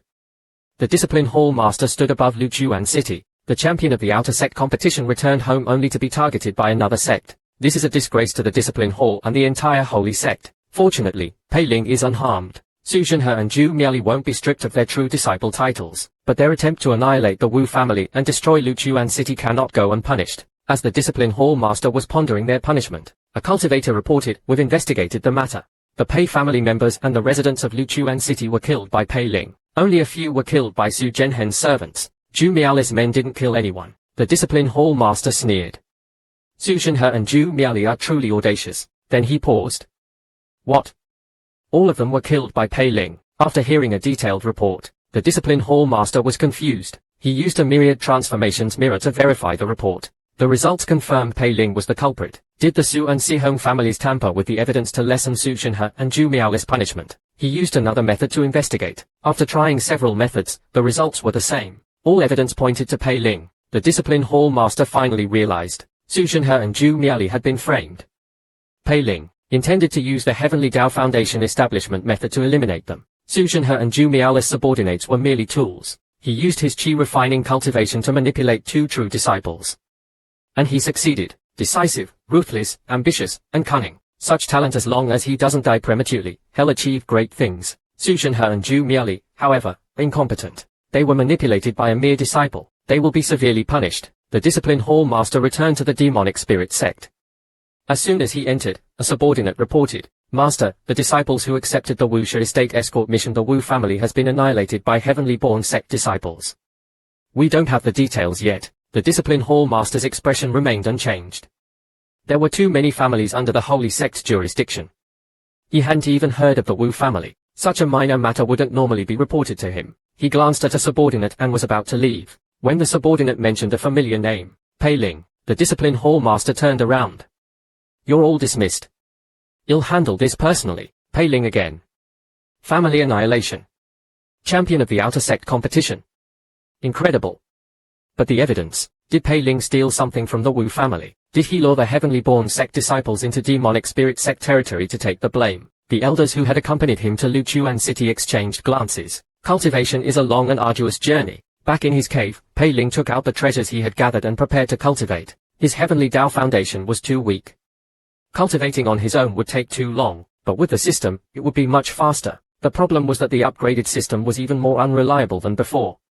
He had to be careful. He thought of Ouyang Xinqing. He asked Ouyang Xinqing to supervise his cultivation, telling her, "If I suddenly leave, don't hesitate to attack me." Ouyang Xinqing was puzzled by this request, but she didn't question him. Pei Ling then instructed Yu Shuexiao to keep an eye on him and activated smart cultivation mode for the Pink Knight scripture. A day later, he had used up all the dreamless powder but only a small portion of the treasures. His cultivation had improved significantly. This system is quite efficient when I have enough resources. He decided to refine more dreamless powder. Seeing Pei Ling take out the pill cauldron, Ouyang Xinqing was surprised, but then she understood. He's probably doing this for Shamai. He's talented and a peak master, but he's still young and inexperienced when it comes to relationships. He's probably too embarrassed to ask directly. I shouldn't tease him. Unbeknownst to Pei Ling, he was preparing the ingredients under the system's control. Suddenly, the system prompted. Inferior cauldron detected. Providing a 7th grade pill cauldron. Pei Ling wasn't worried. With Ouyang Xinqing and Yu Shuexiao as his safeguards, he didn't believe the system could cause too much trouble. However, the system-controlled Pei Ling kicked Ouyang Xinqing in the face. Ouyang Xinqing was sent flying. Wu Luqiang and the others thought Pei Ling was eager to start and left the two alone. Pei Ling was annoyed. This damn system. Why did it do that? Half an hour later, Jin Sumian woke up, furious. She was about to kill Pei Ling, when he said, "I won. That wasn't me. If you want revenge, come and get it." Jin Sumian looked at the cauldron, and saw 8 superior-grade rebirth pills. Refining superior-grade rebirth pills wasn't difficult, but achieving a perfect batch was rare, even for a master pill refiner. Pei Ling had done it effortlessly. Losing wasn't the problem, it was the utter defeat that she couldn't accept. Overwhelmed with frustration, shame, and anger, she started crying. Pei Ling was about to comfort her, when she started undressing. "I lost. Do whatever you want. If a beautiful, wealthy woman undresses before you, do you choose to be a gentleman or give in to your desires?" Pei Ling chose to be a gentleman. He asked Jin Sumian about the interpeak selection. It wasn't because he was virtuous. It was because Jin Sumian's sister, Tang Jie, was ruthless. Jin Sumian, seeing his indifference, thought she had misjudged him. The holy sect values strength. The 4 regions hold an outer sect competition every 10 years to determine the allocation of resources. In the southern region, you need to watch out for Gong Xiyan, the senior disciple of Ruoxiu Peak. He's the likely champion of the southern region. Besides Gong Xiyan, there are 4 other disciples to be wary of. Feng Qingchen of Feilu Peak, Shen Che of Guizhou Peak, Duan Mu Mingtian of Gil Peak, and Zhao Qianlan of Shuexiao Peak. Jin Sumian used Tang Namjai as an example to illustrate their strength. Gong Xiyan is much stronger than Tang Namjai. The others are probably around Tang Nanzhai's level. Hearing this, Pei Ling was confident. He had withstood Tang Nanzhai's attack at the 7th level of qi refining. Now that he was at the 9th level, he wasn't afraid of anyone except Gong Xiyan. After getting the information he needed, Pei Ling told Jin Sumian she could leave. However, Jin Sumian was reluctant to go. Pei Ling was worried.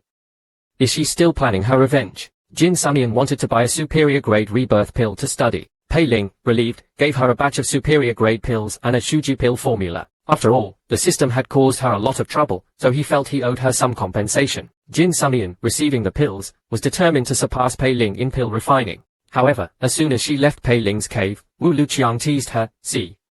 I told you there was nothing to argue about. You look so happy. Junior brother Pei must have treated you well." Just a bit faster than I expected. Jin Sumian blushed. We're not a couple, Pei Ling interrupted. What's wrong with having sex? Shamai, don't be shy. Pei Ling was quite passionate when you were refining pills. I saw everything. Jin Sumian, enraged, yelled, Pei Ling, you bastard. I'm not done with you. Time passed quickly. Soon, it was time for the interpeak selection. Jin Sumian arrived early, waiting for Pei Ling. However, she was pestered by a lovesick fool. Wu Luqiang scolded him. Sumian is already taken. Leave her alone. See that guy over there? Pei Ling. He and Sumian are a perfect match. Don't waste your time. The lovesick fool was enraged. Seeing Pei Ling arrive, Jin Sumian immediately challenged him. Don't lose in the first round. I'm going to challenge you on stage. Pei Ling was speechless. She's stubborn. Their public confrontation confirmed their relationship in the eyes of the other disciples. Even Jin Sumian, who knew the truth, started to doubt herself. Meanwhile, Zheng Jingshan was being interrogated by Jin Sumian. The poor Zheng Jingshan was once again tortured by Jin Sumian. The first round of the interpeak selection was to compete for spirit orbs. 100 spirit orbs were released. Only those who could break an orb could advance. The entire arena was plunged into chaos.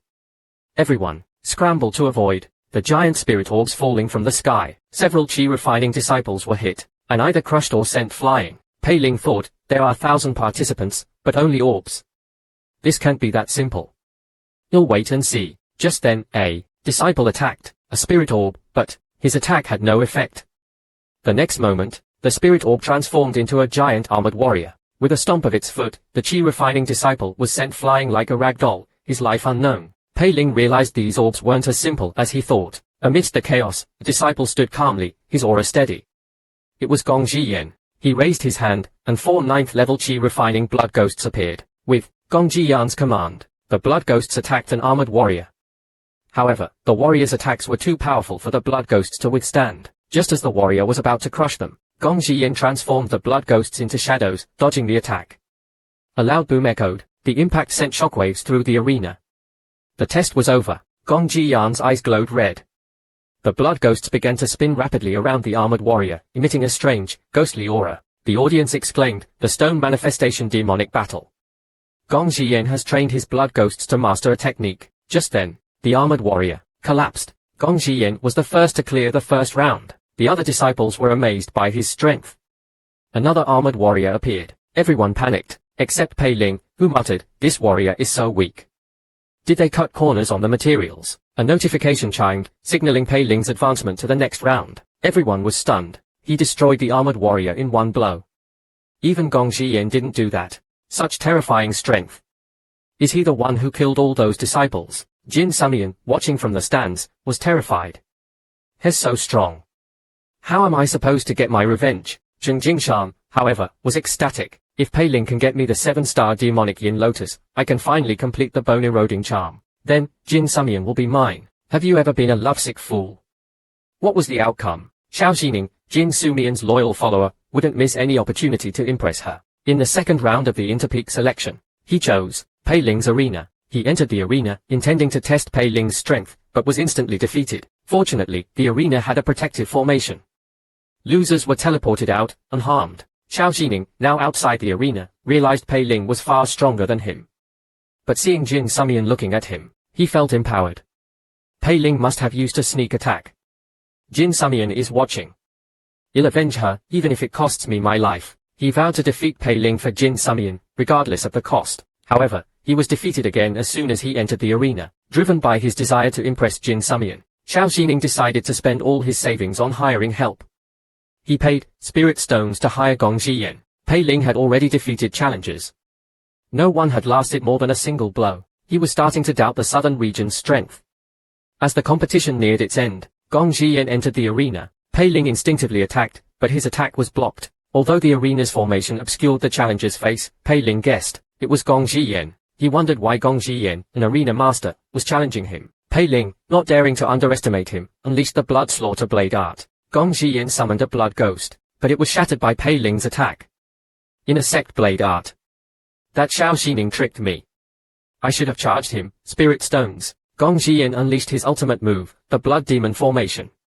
10 blood ghosts emerged and attacked Pei Ling. As Pei Ling was fending them off, the blood ghosts began to spin around him, emitting a strange, disorienting aura. Pei Ling struggled to maintain his focus, searching for an opening. He finally found one above him, but before he could jump, Gong Xiyan attacked from above, blocking his escape route. Just as Gong Xiyan was about to unleash his final blow, Pei Ling's eyes cleared. He slashed at Gong Xiyan's chest. Gong Xiyan was strong, but compared to Han Sigu, his skills were child's play. As Gong Xiyan fell, the second round of the interpeak selection ended. The arena erupted in cheers. Xiao Xining, Jin Sumian's lovesick follower, was stunned. His actions not only failed to impress Jin Sumian, but also made Pei Ling famous in the southern region. He had wasted spirit stones and cost Gong Xiyan his chance to become one of the 10 arena masters.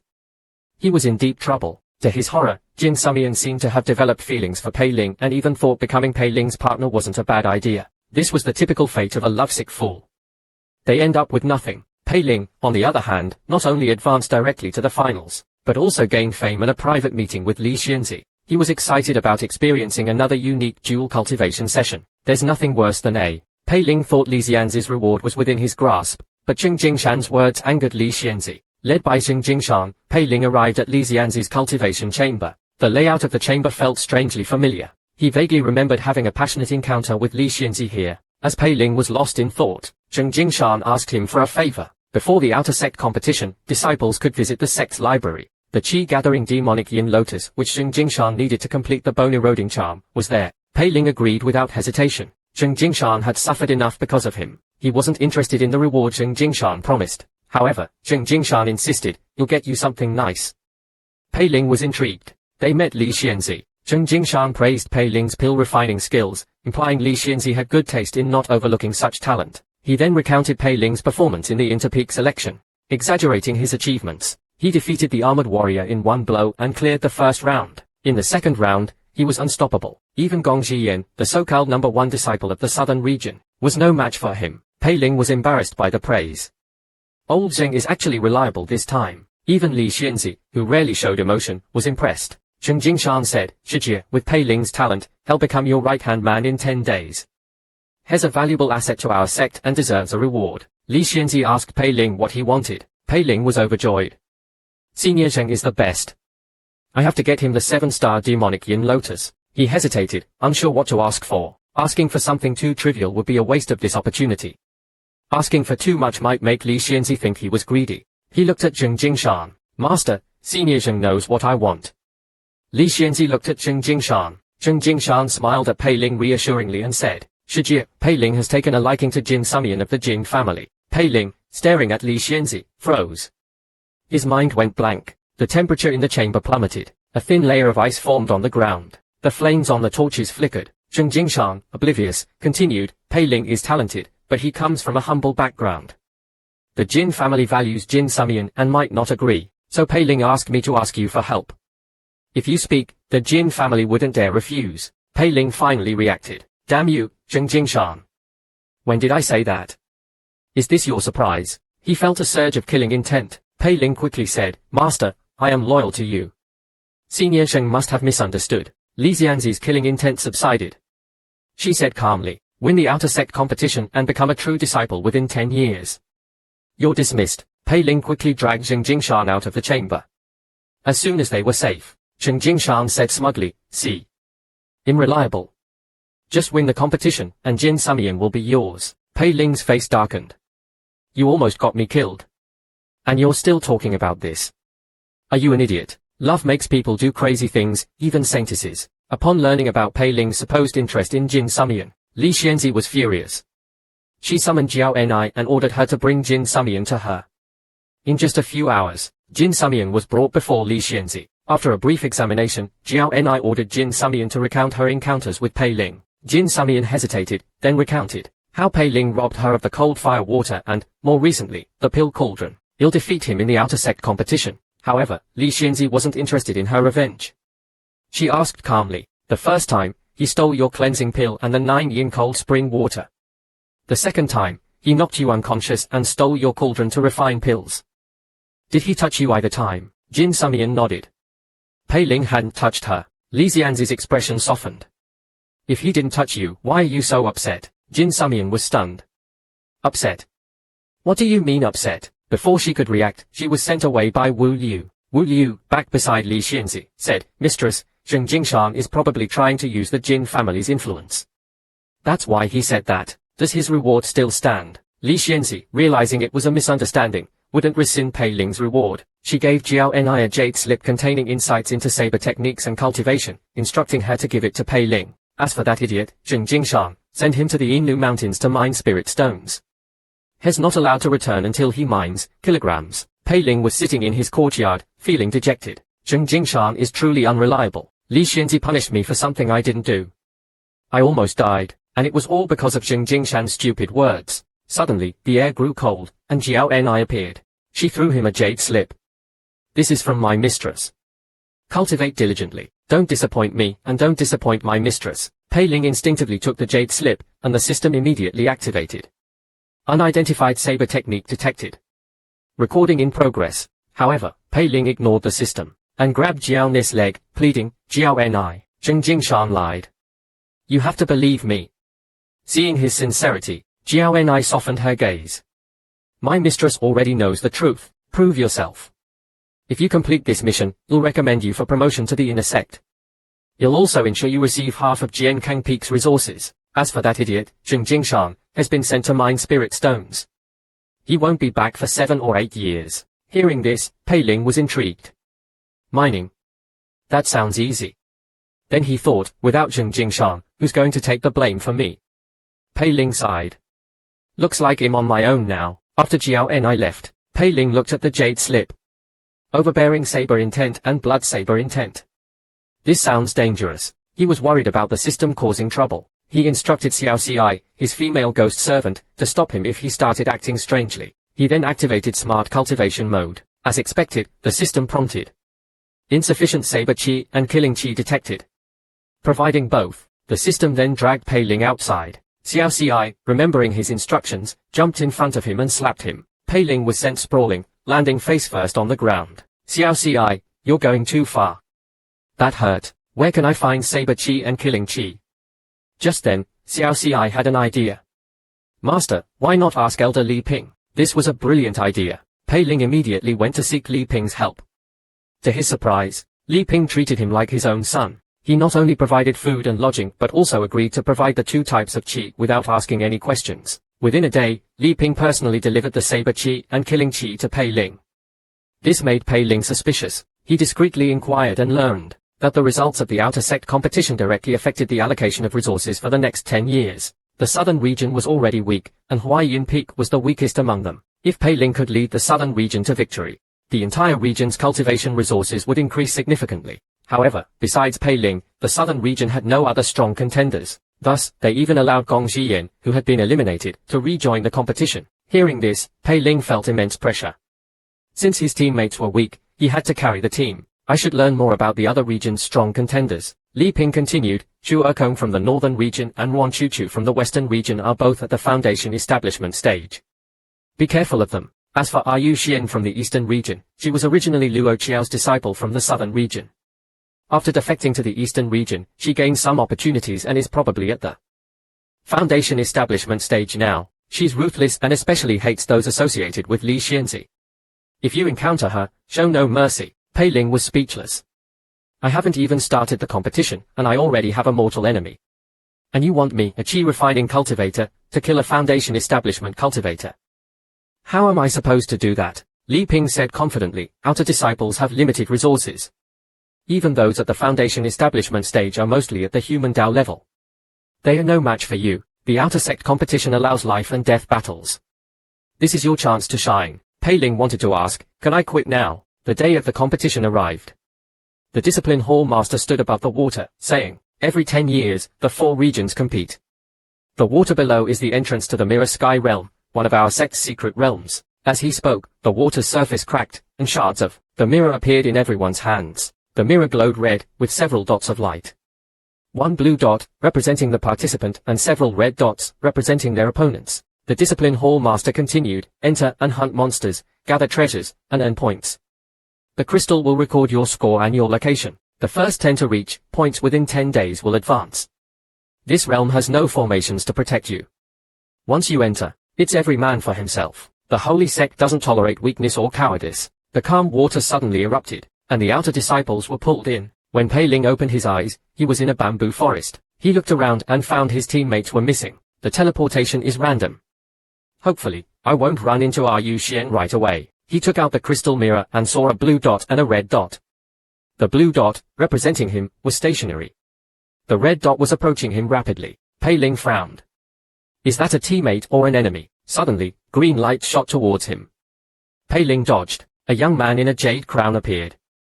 He held a 5-colored fan and looked at Pei Ling with disdain. Pei Ling attacked, but the young man easily dodged. He chuckled.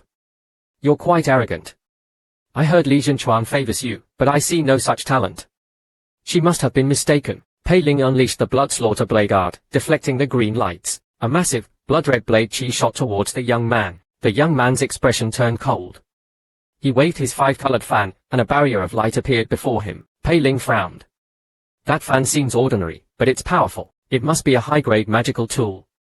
He's probably Yuan. This is my chance to eliminate him. Pei Ling attacked without hesitation, his saber chi surging. A world-destroying saber chi struck the barrier. The young man was surprised. A disciple from the southern region managed to cultivate such saber intent. Interesting. As the saber chi penetrated the barrier, the young man saw collapsing mountains and rivers, a sea of blood. He felt as if he was about to be consumed. He was startled and realized he was trapped in an illusion. He broke free with his foundation establishment cultivation, but the brief lapse in concentration shattered his defenses. Just as Pei Ling thought he had won, the young man caught his yin saber. You're talented, but you met me, Yuan. Today, you will die here. A powerful shockwave erupted from Yuan, sending Pei Ling flying. You little bastard from the southern region. Beg for mercy. He attacked Pei Ling relentlessly. What kind of performance could make two saintesses fight over him? Just now, Pei Ling, a 9th-level chi refining cultivator, defeated Yuan, a foundation establishment cultivator. Just as Yuan was about to kill Pei Ling, he vanished into thin air. Before Pei Ling could relax, he heard a voice behind him. He turned around and saw Yuan's palm strike approaching. Pei Ling tried to use the blood ghost movement technique to escape, but he remembered the description of the blood slaughter blade art. Those who flee are cowards. A true warrior never retreats. Ill fight. He reversed his grip and slashed at the incoming attack. An unstoppable saber chi shattered Yuan's palm strike. He then attacked Yuan's face. Just as he was about to kill him, Yuan vanished again.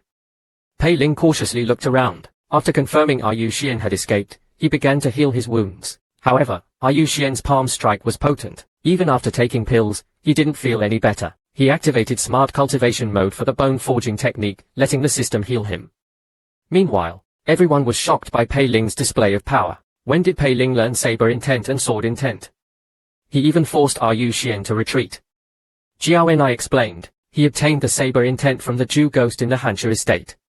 As for the sword intent, I gave it to him on my mistress' orders. Even Zhong Yuli, one of the 3 true disciples, was surprised. She had initially thought Yuan would win the outer sect competition. However, Zhu merely learned from her subordinate that Pei Ling was favored by Li Zhenchuan and was the one who killed her nephew, Zhu Yi. Zhu merely didn't care about her nephew, but Pei Ling was a valuable asset. She ordered her subordinate to investigate Pei Ling's preferences. Whatever Li Zhenchuan can offer, I can offer more. Meanwhile, Shenche, Pei Ling's teammate, was being chased by a disciple from the northern region. Just as Shenche was cornered, he saw Pei Ling meditating. He immediately hid behind Pei Ling, seeking help. He didn't know Pei Ling was in smart cultivation mode and couldn't control his body. However, Pei Ling's calmness made Shenche think he wasn't worried about the enemy. Emboldened, Shenche started taunting the northern region disciple. The northern region disciple hesitated, then, thinking that the southern region was weak after the annihilation of the Luo family, he attacked them. Shenche urged Pei Ling to fight, but Pei Ling remained motionless, still cultivating. Shenche was dumbfounded. Pei Ling was also terrified. Just as the attack was about to land, the system prompted. External attack detected. Cultivation terminated. Pei Ling regained control and instantly killed the northern region disciple with the blood ghost movement technique and the blood slaughter blade art. Shenche, relieved, thanked Pei Ling profusely. Thank you for saving me. I almost died. Pei Ling, however, didn't have time for his gratitude. He quickly asked if there were any other enemies. Shenche told him. There shouldn't be any more enemies, but they were in Crimson Blood Wolf territory. As expected, they were immediately surrounded by Crimson Blood Wolves, all above the 7th level of Qi refining. Pei Ling was speechless. This is just great. Shenche was terrified. Junior brother Pei, we're doomed. Sometimes, adversity reveals a person's true nature. Just a moment ago, Shenche had been grateful to Pei Ling. Now, with the appearance of the wolves, he abandoned Pei Ling and fled. Pei Ling, oblivious, was still comforting Shenche, Don't worry, we'll protect you. Then he felt a gust of wind behind him. He turned around and saw Shenche running away. Pei Ling was speechless. He really ran away. And he tied me up with a binding spell. What a bastard. With the wolves closing in, Pei Ling could only fight them. To his surprise, killing the wolves earned him points. This excited him. He slaughtered the wolves with gusto. In a blink of an eye, dozens of wolves lay dead. The originally aggressive wolves quickly fled. Pei Ling, however, wasn't going to let them escape. He pursued them relentlessly. Soon, the Crimson Blood Wolf King appeared, putting an end to the massacre. Disciple of the demonic spirit sect, leave my territory, and I'll spare your life. Pei Ling, however, was even more excited. He knew a monster that could speak human language must be at least at the Foundation establishment stage, which meant a lot of points. He charged at the Wolf King. They clashed. After a few rounds, Pei Ling pinned the Wolf King down. Just as he was about to kill it, the Wolf King begged for mercy. Pei Ling wasn't interested. I preferred the aggressive Wolf King from earlier. The desperate Wolf King started talking. Please spare my life, young hero. I only have a few points. The real treasures in this mirror sky realm are the rare herbs. My clan has lived here for centuries. I know where all the treasures are. Spare me, and my entire clan will serve you. Pei Ling took out the crystal mirror and checked his score. He had only earned a few hundred points despite killing hundreds of wolves. This was far below his expectations. After some consideration, Pei Ling agreed to spare the Wolf King. The first thing the Wolf King did after becoming Pei Ling's mount was to order his subordinates to bring back Shenche's corpse. Pei Ling, seeing Shenche's remains, sighed. Since He's dead, might as well make use of him. He used Shenche's chain mail as armor. This earned him praise from the sect elders. This disciple is ruthless and decisive. He has a bright future. Meanwhile, Pei Ling, riding the Wolf King, began his treasure hunt. Points, points, points in just half a day. Pei Ling effortlessly earned over points. Relieved, he asked the Wolf King if there were any other treasures nearby. The Wolf King, having a grudge against the ghost-faced peach blossom demon, saw an opportunity to use Pei Ling. He told Pei Ling about a piece of starfall iron in the demon's territory, far more valuable than the spirit eye mushroom and blood spirit ginseng. Just as Pei Ling was about to go, the crystal mirror glowed red. A red dot appeared on the mirror, moving towards the ghost-faced peach blossom demon's territory. What kind of performance could make the cold and aloof Li Xianzi smile? Let's find out. After careful investigation, Pei Ling was certain that the cultivator hiding in the ghost-faced peach blossom demon's territory was Yu Xian. Pei Ling, without hesitation, charged forward and cleared the surrounding bushes. Exposed, Yu Xian emerged. Seeing Pei Ling, he coughed up blood. This little bastard has like a cockroach. I can't get rid of him. What surprised Yu Xian the most was that Pei Ling seemed even stronger than before, and he was riding a Foundation establishment beast. Enemies often clash. Just as Pei Ling was about to attack, he saw Yu Xian take out a blue pill. Pei Ling's eyes widened. ISNT that the 7 apertures soul severing pill. That's what I used to take down Li Xianzi. If I take that, I'm doomed. As Yu Xian threw the pill at him, Pei Ling ordered the Wolf King to intercept it. With a thud, the Wolf King collapsed. Yu Xian was shocked. How did he know about the 7 apertures soul severing pill? That's a secret technique of the Luo family. I have to get out of here. However, no matter how fast Yu Xian ran, Pei Ling was always right behind him. Why are you running, senior brother? A Foundation establishment cultivator being chased by a chi refining cultivator. That's embarrassing. Yu Xian was enraged. Are you mocking me? Just then, a purple object appeared in their sight. Pei Ling's eyes lit up, but he put on a distressed expression. Today, one of us will die. He suddenly accelerated and attacked Yu Xian. Yu Xian instinctively dodged, but Pei Ling's attack was a feint. He grabbed the starfall iron and ran, shouting, "Everyone! This is Yu Xian. She made me steal the starfall iron. If you have a grudge against her, come and get her."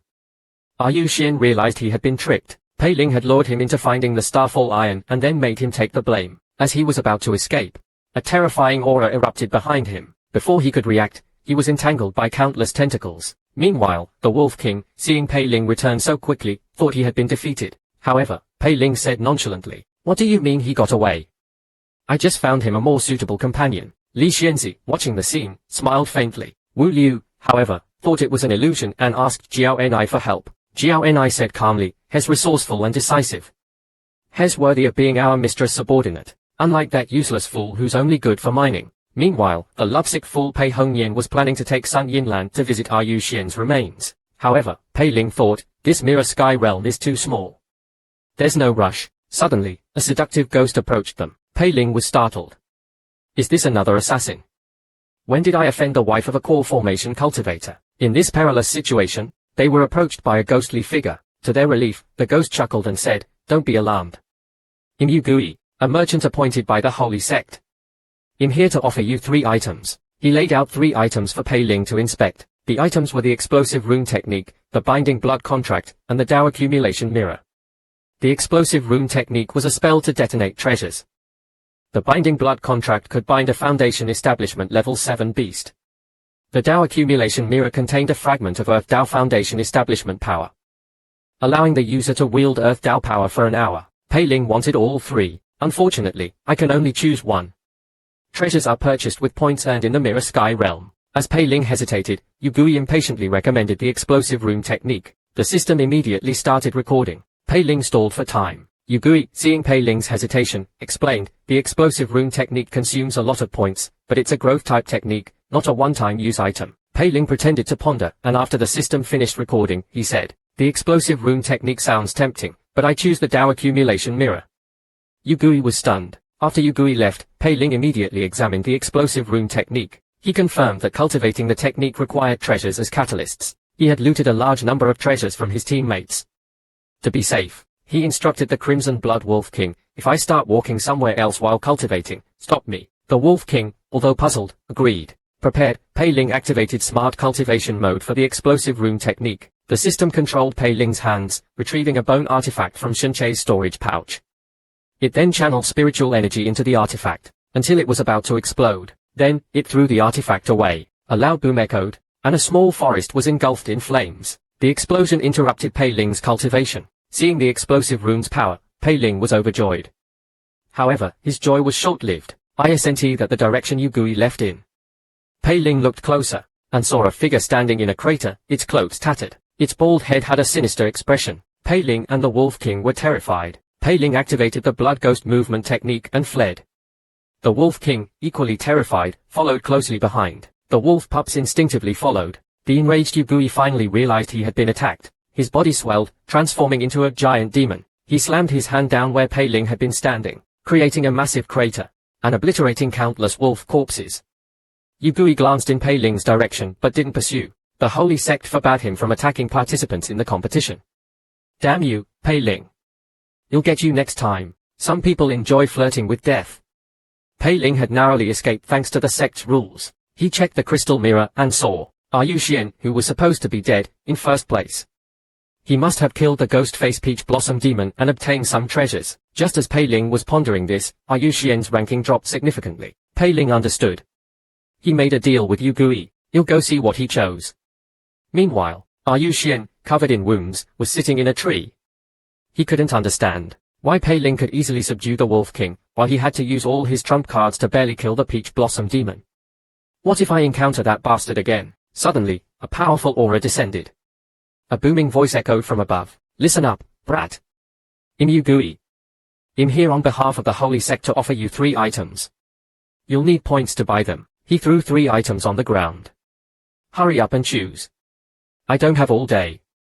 If you don't choose, you'll assume you don't want anything. Yu Xian cautiously asked about the item's uses. Yugui roared, you, a holy sect disciple, don't even know this.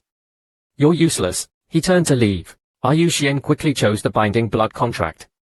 Judging by the name, the other 2 were risky, but the binding blood contract clearly suggested a binding technique. With this, I can finally defeat that little bastard, Pei Ling. Suddenly, a voice echoed, not bad. This is exactly what I need. Yu Xian, startled, hid the technique behind his back. Pei Ling. Why are you always targeting me? Pei Ling replied, because we're friends. Now, I need that binding blood contract. Can you do me a favor? Yu Xian was furious. He couldn't openly attack Pei Ling because of his background, so he offered him a bribe. However, Pei Ling refused. I need the binding blood contract. We're now mortal enemies. Yu Xian spat out blood in anger.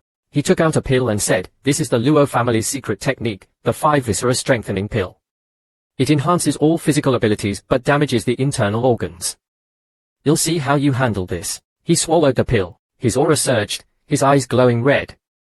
Pei Ling was alarmed and channeled his spiritual energy. The next moment, Yu Xian ran away. Pei Ling realized he had been tricked. and unleashed the explosive room technique. Yuan, caught off guard, was sent flying, his face covered in burns. He reluctantly threw the binding blood contract at Pei Ling. However, just as Pei Ling reached for it, a giant, three-headed monster appeared. Pei Ling was about to die, when the Wolf King shielded him, taking the blow. Looking at the injured Wolf King, Pei Ling felt a surge of emotion, but there's no time for sentimentality. He turned to face the monster. Yuan had already escaped. Pei Ling wanted to chase him, but he decided against it. He's like a leak. I can always harvest him later. My priority is to use the binding blood contract to tame a Foundation establishment beast. What a dream come true. A successful career, effortlessly winning the outer sect competition, and contributing to the sect's victory. A fulfilling love life, experiencing all kinds of romance. Loyal servants willing to die for him. 2 ghost servants at his beck and call. And beautiful women, including the talented Jin Sumian. And the saintess Li Xianzi, throwing themselves at him. Such a perfect life is probably only a dream for most of you. And our protagonist, Pei Ling, was living that dream. After obtaining the binding blood contract, Pei Ling's first thought was the Wolf King. However, the Wolf King thought it was a waste to use the contract on him. He was already Pei Ling's servant and didn't need a contract. Besides, he had to take care of his family in the Mirror Sky Realm. He recommended several powerful beasts in the Mirror Sky Realm, including the 3-tailed lightning leopard, the Imperial Dragon Horse, and the Shadow Jiao. The most tempting was the Blood Fox, known for its illusions and manipulative abilities. The Wolf King shuddered as he described the Blood Fox, and Pei Ling noticed. A beast that can scare the Wolf King must be powerful. He'll choose the Blood Fox. The Wolf King, having suffered at the hands of the Blood Fox, tried to dissuade him. However, Pei Ling thought a challenging beast would be more useful. He followed the Wolf King to the Blood Fox's territory and offered it the binding blood contract to avoid unnecessary bloodshed. However, to Pei Ling's surprise, the Blood Fox agreed without hesitation. Pei Ling was stunned. Why didn't you resist? The Blood Fox explained, I'm bored here. I've always wanted to see the outside world. Pei Ling, relieved, signed the contract with the Blood Fox. To his surprise, the Blood Fox, after learning that Pei Ling needed treasures and points for the outer sect competition, gave him all the treasures it had collected in the Mirror Sky Realm. Pei Ling was overjoyed. Is the heavens finally compensating me for all the suffering caused by the system? Thanks to these treasures, Pei Ling easily won the outer sect competition. Then came the scene of him enjoying both romantic and professional success. However, just as Pei Ling felt his life was perfect, a sense of unease crept into his heart. How can I, a mere chi-refining cultivator, become the Holy Sun? And why is Li Xianzi, the aloof saintess, so affectionate towards me? Even if she wanted to dual cultivate with me, she wouldn't do it with so many other women. Sensing something was wrong, Pei Ling activated smart cultivation mode for the 5 elements wood technique. As his body was taken over, the illusion shattered. Pei Ling was back in the ancient forest of the Mirror Sky Realm. The Wolf King was rolling around in the dirt, seemingly enjoying it. Pei Ling's face darkened. He had been trapped in illusions before, but he could always sense them. This time, he didn't even realize he was in an illusion. If it weren't for the absurdity of the events, he might never have known. He turned to the Blood Fox. The same illusion can't work twice. He attacked the Blood Fox, but the next moment, the yin saber slipped from his grasp. He looked down and saw he had turned into a small yellow dog. Pei Ling felt humiliated. Is the illusion mocking me? Turning me into a dog, he activated smart cultivation mode for the blood slaughter blade art. But as soon as he bit the Blood Fox's leg, the Wolf King pounced on him, pinning him to the ground. This delicious treat is mine. Pei Ling, his smart cultivation mode interrupted, turned back into a dog. He was frustrated. He thought he could subdue the Blood Fox with the Wolf King's help, but the fox's illusions were too powerful. They were almost killed before even seeing the treasure. Pei Ling activated smart cultivation mode for the explosive room technique. The system made him take out the Wu Ling flying shuttle. With a surge of spiritual energy, a massive explosion rocked the forest. The Blood Fox's true form was revealed. It was a beautiful young woman who cried, "He's bullying me." The most beautiful women are often the most deceitful. This seemingly harmless girl was a master of illusions. Even Pei Ling almost died at her hands. Fortunately, the system helped him subdue her. Even so, the Blood Fox wasn't willing to submit. Just as Pei Ling was about to force the binding blood contract on her, she transformed into a pitiful-looking fox. "Master, you'll be good. He'll listen to you. Keep the contract for other beasts." Pei Ling didn't believe her. He threatened to skin her and sell her fur for spirit stones. The Blood Fox, although unwilling, submitted. However, Pei Ling wasn't satisfied. "You've cost me a lot of points. Now, tell me where the treasures are." Some companies are truly ruthless. The Blood Fox was indignant. "I was hunted by the demonic spirit sect, but I'm still a lord in my own territory. Now, I'm being ridden by a toy." She recommended the Courage Pillar, the 1000-year spirit tree in the Forbidden Zone, and the bewildering Dream Realm, filled with treasures. Even she wouldn't dare approach these places. Anyone who goes there loses a few legs. However, Pei Ling saw through her lies and ordered her to retrieve the treasures. The blood fox, realizing her mistake, claimed she was injured and needed to rest. However, Pei Ling gave her 3 days and left with the Wolf King to gather ingredients. Meanwhile, Yuan was collecting treasures from 2 cultivators he had enslaved. After escaping from Pei Ling, he had gathered all the cultivators in the Mirror Sky realm under his control, and forced them to work for him. He just needed to wait for them to return, and he would be the first to reach points. However, before he could celebrate, Pei Ling appeared. Yuan was shocked. All his subordinates were out searching for treasures. He and his 2 remaining companions were no match for Pei Ling and the Wolf King. Knowing he was outmatched, Yuan pushed his 2 companions towards Pei Ling, to buy himself time to escape. However, Pei Ling wouldn't let him go. He ordered the Wolf King to deal with the 2 cultivators while he cornered Yuan. Yuan, seeing no escape, pleaded with Pei Ling. "I'll give you anything you want. These are all the treasures I've collected. I'll even give you the Luo family's secret techniques." However, Pei Ling was unmoved. "Just tell me where the treasures are. Once you're dead, everything will be mine." He attacked Yuan. Meanwhile, Yuan was enjoying the view from a tree. She didn't want to risk her life for Pei Ling. She used her illusions to lure several cultivators to the Courage Pillar. While the Death Gate sect disciples were distracted, Yuan snuck into the 1,000-year Spirit Tree's territory. In just a few moments, she had collected the Spirit Tree's essence. Hearing the screams of the trapped cultivators, Yuan simply thought, just another failed attempt to deal with my master. How ruthless is this protagonist? He single-handedly killed 3 Foundation establishment cultivators. He then sent his newly tamed blood fox to eliminate the remaining competitors. The once competitive interpeak selection became his solo performance. Such cunning and decisiveness impressed the sect elders. Even Li Xianzi thought the usual rewards weren't enough for Pei Ling. Jiao Ni even suggested making Pei Ling the peak master of Jiansang Peak. Li Xianzi, after a moment of thought, agreed. After all, that useless Sung Jingshan hadn't improved despite mining for so long. He needs some pressure. Meanwhile, Pei Ling and Yuan were teleported back to the surface. However, Pei Ling was confused.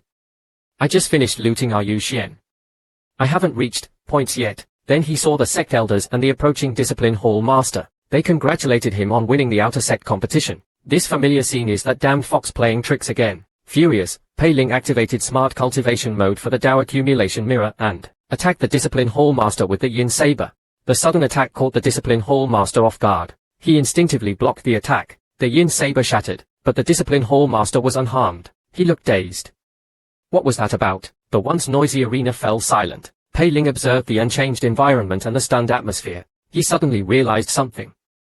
This isn't an illusion. He had just attacked someone more powerful than the Southern Region's peak master in front of everyone. Yuan was dumbfounded. He attacked a holy sect elder. Is he insane? She whispered to Pei Ling, "Apologize." Now, Pei Ling, regaining his composure, quickly grabbed Yuan and yelled, "You dared use illusions on me." He then calmly explained he had been under the influence of an illusion and hadn't been in control. The elders, however, weren't fooled.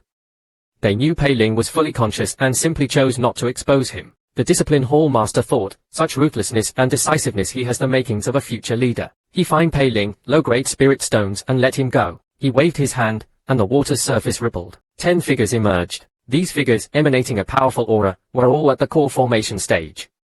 They were the sect's elite guards, enslaved by the sect leader. This display of power shocked Pei Ling. Then came the award ceremony. Pei Ling wasn't paying attention, until the discipline hall master said, "The champion can choose a true disciple as a mentor. Each true disciple specializes in a different path.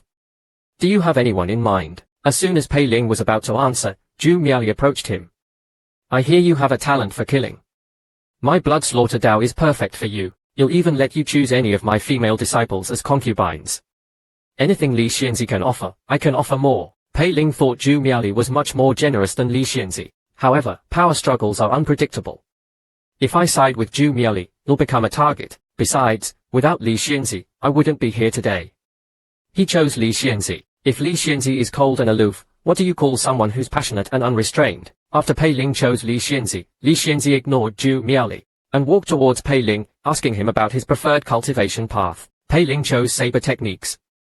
After all, the first technique Li Xianzi taught him was the blood slaughter blade art. Li Xianzi gave him a jade slip containing the secrets of the pink mist sky technique, a prerequisite for the pink mist divine art, one of the sect's top saber techniques. This is enough for you to cultivate for a while. When you're ready, we'll teach you the next stage. Just as Pei Ling was about to accept the jade slip, Zhu Miaoli clung to him and said, "Young Master Pei, there's still time to change your mind. I can offer you a better saber technique. Besides, that cold woman doesn't understand what a real man needs." However, Pei Ling pushed him away. "You underestimate Li Xianzi. She's not as cold as she seems." Li Xianzi gave Pei Ling another jade slip containing insights into saber techniques. "Since your yin saber is broken, it's time to forge your own weapon. A weapon forged by others can never truly connect with your soul." Li Xianzi's thoughtful gesture touched Pei Ling. He took out a jade slip and said, "Master, I obtained a Heavenly Tao Foundation establishment method during a mission. I'd like to offer it to you." This shocked the sect elders. Zhu Miaoli was furious. Li Xianzi must have known about the Heavenly Tao Foundation establishment method all along. I should have tried harder to recruit him. Li Xianzi examined the jade slip and confirmed it was a three-part Heavenly Tao Foundation establishment method called the Jiaogui Daoji. It's indeed a Heavenly Tao Foundation establishment method, but it's incomplete. Hearing it was incomplete, the elders lost interest. Back in his residence, Zhu Miaoli was fuming. An incomplete Heavenly Tao Foundation establishment method was useless to Li Xianzi, but it was incredibly valuable to him. The Zhu family lacked a Heavenly Tao Foundation establishment method, which was why they had to rely on the Sihong family. With this method, the Zhu family wouldn't need them anymore. His servant cautiously asked, "Should we eliminate Pei Ling?" Zhu Miaoli's eyes flashed with killing intent, but he quickly suppressed it. Pei Ling had just won the competition, and Li Xianzi wouldn't allow anyone to harm him. I have to find a way to approach him. If he's willing to give me the Heavenly Tao Foundation establishment method, we'll give him anything he wants. Meanwhile, Li Xianzi, after learning that Pei Ling's knowledge of the Heavenly Tao Foundation establishment method came from the Zhu ghost, explained, the demonic spirit sect, one of the 9 great sects, only has 3 Heavenly Tao Foundation establishment methods. The Kuiyuan Daoji of the Zheng family, the Mingxue Daoji of the Sihong family, and Maiqiang Daoji. All 3 are dual-part Heavenly Tao Foundation establishment methods. The Zhu Ghost Daoji you gave me is a 3-part method, even stronger than the dual-part ones. Revealing this will only bring you trouble. Possessing a treasure invites disaster. The 3 great families won't allow an outsider to possess a superior cultivation method. It threatens their rule, but now you're under my protection. No one can touch you, not even my own family. Pei Ling was touched. Li Xianzi had hidden the true nature of the 3-part method. To protect him, she gave Pei Ling a new jade slip containing the complete Zhu Ghost Daoji, and sent him away. With the Heavenly Tao Foundation establishment method, Pei Ling is now qualified to compete for the 4th true disciple position.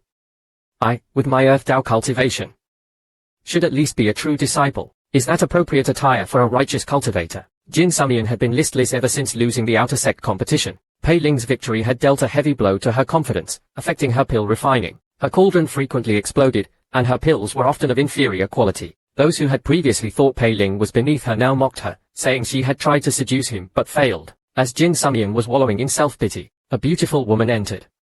It was Kaosha, Jin Sumian's mother. She said gently, "You're about to become an inner disciple. Yang Qing has found a rare pill formula for you as a gift." However, as Jin Sumian was excitedly examining the formula, Kaosha asked about her relationship with Pei Ling. Jin Sumian snapped, "We're not related. He's just a rogue cultivator. I don't want anything to do with him."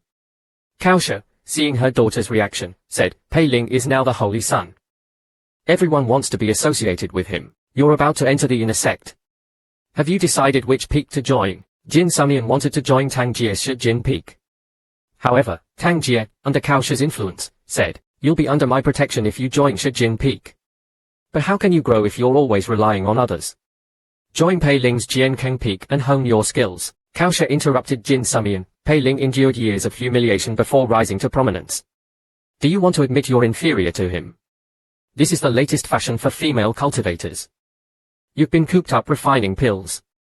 It's time to dress up. Jin Sumian felt something was wrong, but she didn't think too much about it. If Pei Ling can become the Holy Son, so can I. He'll show you, even if it means resorting to tricks. The next moment, Jin Sumian was shocked by the clothes her mother gave her. Is this what people wear outside?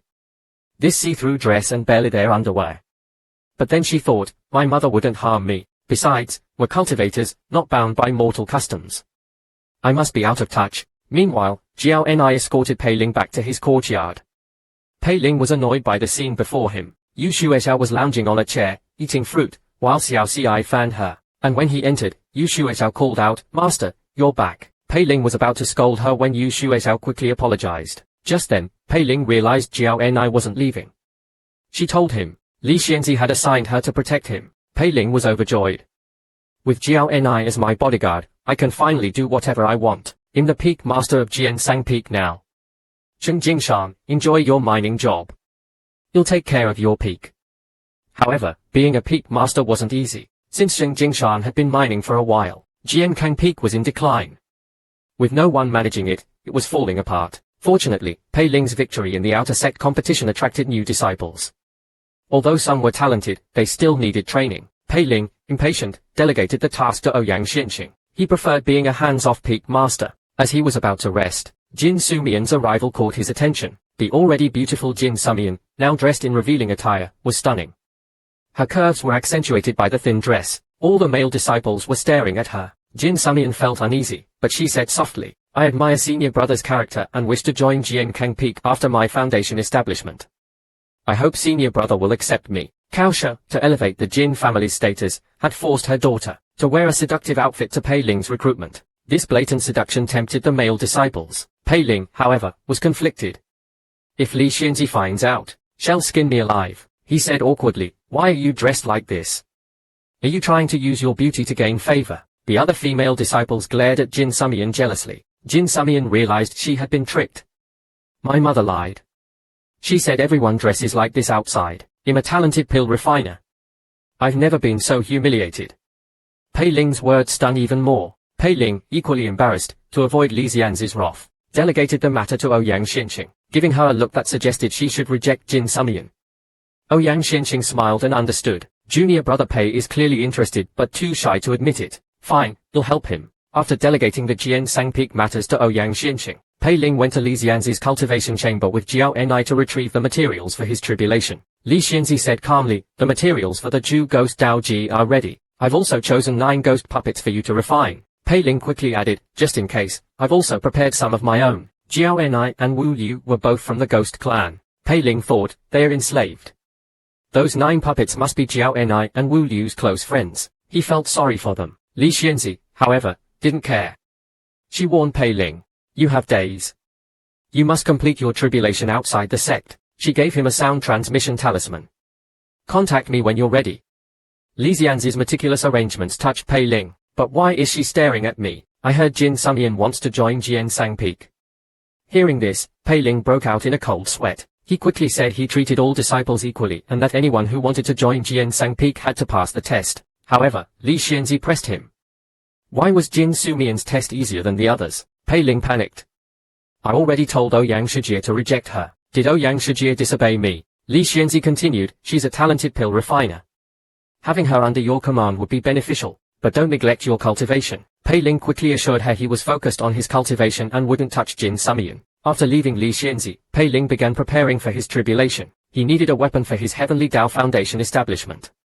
It was time to forge his own. To prevent the system from causing trouble, he instructed Yu Shuezhao to wait outside and hit him if he left. Prepared, he activated smart cultivation mode for saber forging. Under the system's control, Pei Ling took out the myriad profound steel and starfall iron as the main materials, and used the cold fire water to refine them.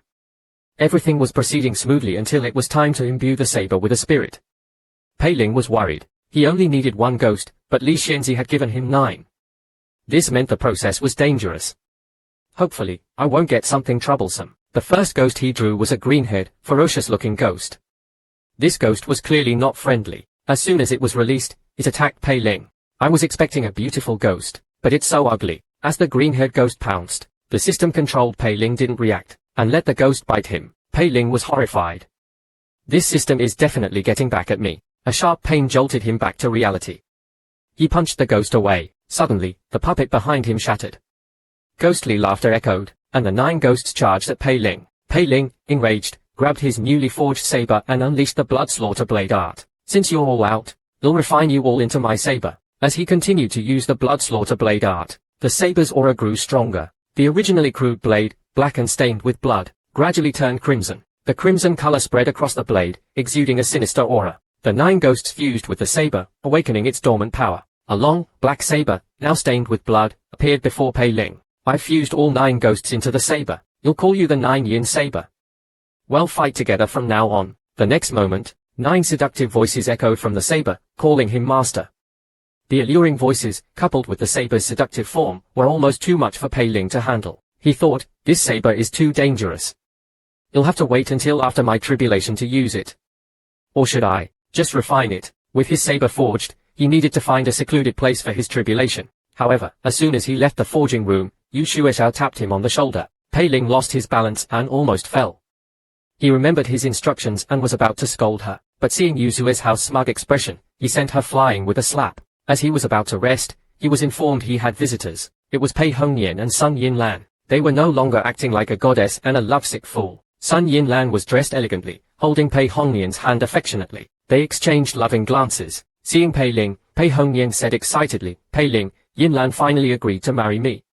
She's your sister-in-law now." Pei Ling was speechless. Anyone could see that Sun Yinlan's sudden change of heart was related to his victory in the outer sect competition. Pei Ling wasn't interested in their relationship and asked if there was anything else. Pei Hongyan quickly said, "Our family heard about your victory and wants you to come home for a celebration. They also want to apologize for their past treatment of you. They've captured everyone who bullied you, including your elder. They're waiting for your judgment." Pei Ling knew they were just trying to use him. However, Yuan Lao Mountain near Luoshan City was secluded, an ideal location for his tribulation. Moreover, announcing his return home would attract less attention. He agreed to visit his family the next day. Meanwhile, Miao Chengyang, learning that Pei Ling was returning to Luoshan City, said, "Act now." Pei Ling was about to ascend. Time was running out. Pei Ling has not only gained Li Zhenchuan's favor, but there are also rumors that Zhu Zhenchuan is interested in him. The Zhao family has pledged their allegiance to Zhu Zhenchuan. If Zhu Zhenchuan recruits Pei Ling, finished. As Pei Ling traveled to Luoshan City on the Blood Crow, Li Xianzi's flying boat followed, maintaining a distance to avoid detection. Miao Chengyang, the Heavenly Dao Foundation establishment method was too valuable for the Zhu family. Zhu Miali wouldn't miss this opportunity. The Li family hadn't detected any unusual activity from the Su family. Just then, a wave of blood qi appeared, along with a three-headed monster and Miao Chengyang. As the monster was about to attack Pei Ling, Li Xianzi intervened, catching Zhu Miali off guard. Zhu Miali ordered the monster to attack Li Xianzi. Black and white clouds clashed. The Blood Crow was caught in the crossfire, but Pei Ling remained calm. Li Xianzi, despite her personality, found the situation amusing.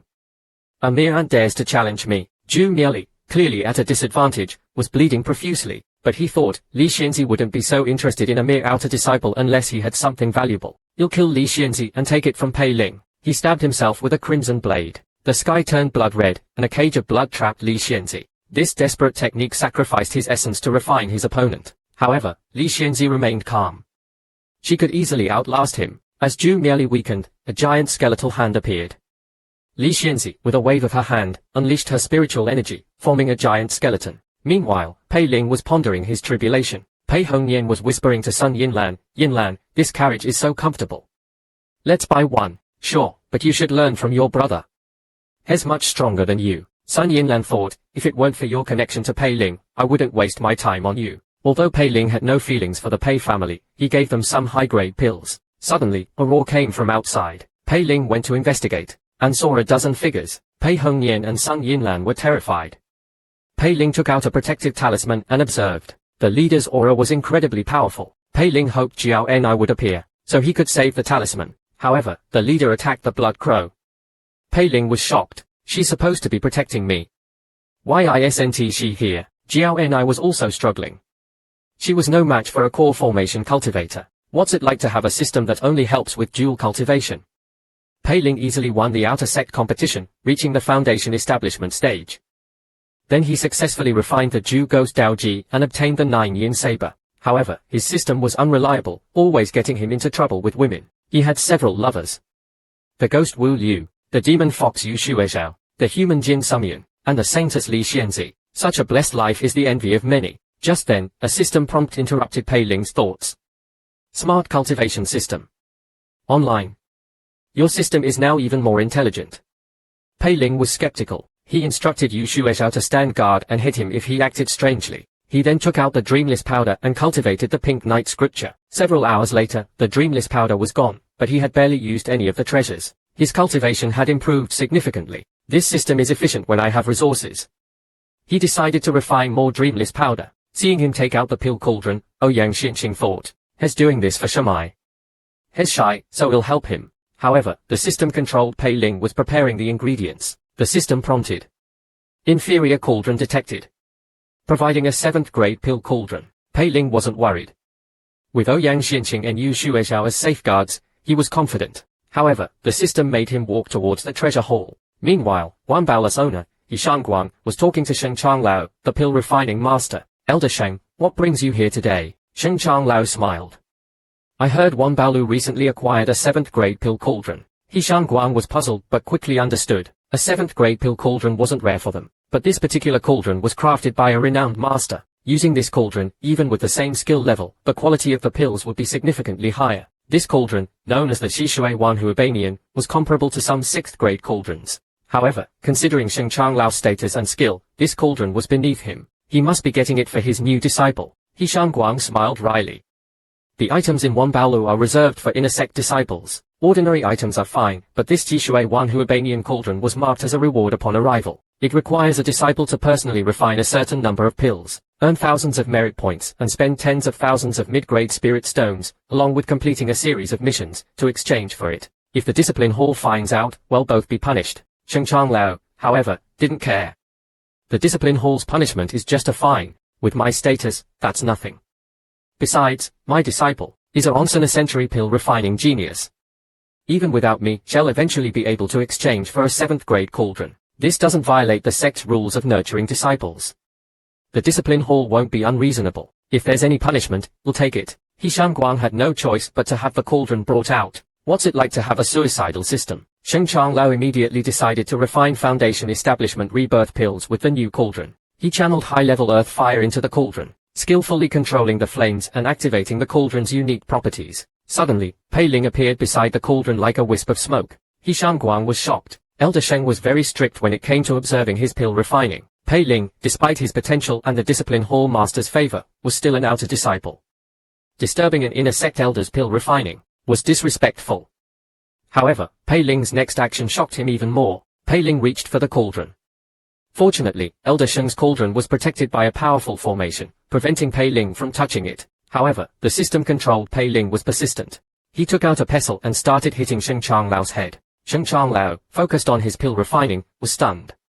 He hadn't expected to be attacked in the demonic spirit sect, especially by being hit on the head with a pestle. Fortunately, his cultivation was high, and the attack didn't affect his pill refining, so he didn't react. However, Pei Ling continued hitting him relentlessly. The rhythmic banging echoed through the treasure hall. Yishan Guang, snapping out of his daze, quickly intervened, sending Pei Ling flying with a palm strike. Pei Ling regained control, his face pale. Yishan Guang's palm strike was clearly restrained, but he had attacked the treasure hall's cauldron and assaulted an inner sect elder, repeatedly hitting him on the head with a pestle. He knew the elder wouldn't let him off the hook. Even if it was just for phase, he would be killed. Just as Pei Ling thought he was doomed, a shadowy figure appeared and whisked him away. A furious roar echoed through the treasure hall. When Pei Ling opened his eyes, he was in Li Xianzi's cultivation chamber. It was Wu Liu who saved him. Pei Ling thanked her. However, Wu Liu smiled mysteriously. Protecting young Master Pei is my mistress' order, but your desperate expression earlier was quite tempting. Perhaps even without my mistress' orders, I would have intervened. Pei Ling chuckled nervously. He was terrified. This system was definitely trying to kill him. If it weren't for Li Xianzi, he would be dead. Just as Pei Ling was feeling grateful, a furious voice echoed through the chamber. Li Xianzi. Hand over that Pei Ling. Pei Ling's heart sank. He's here already.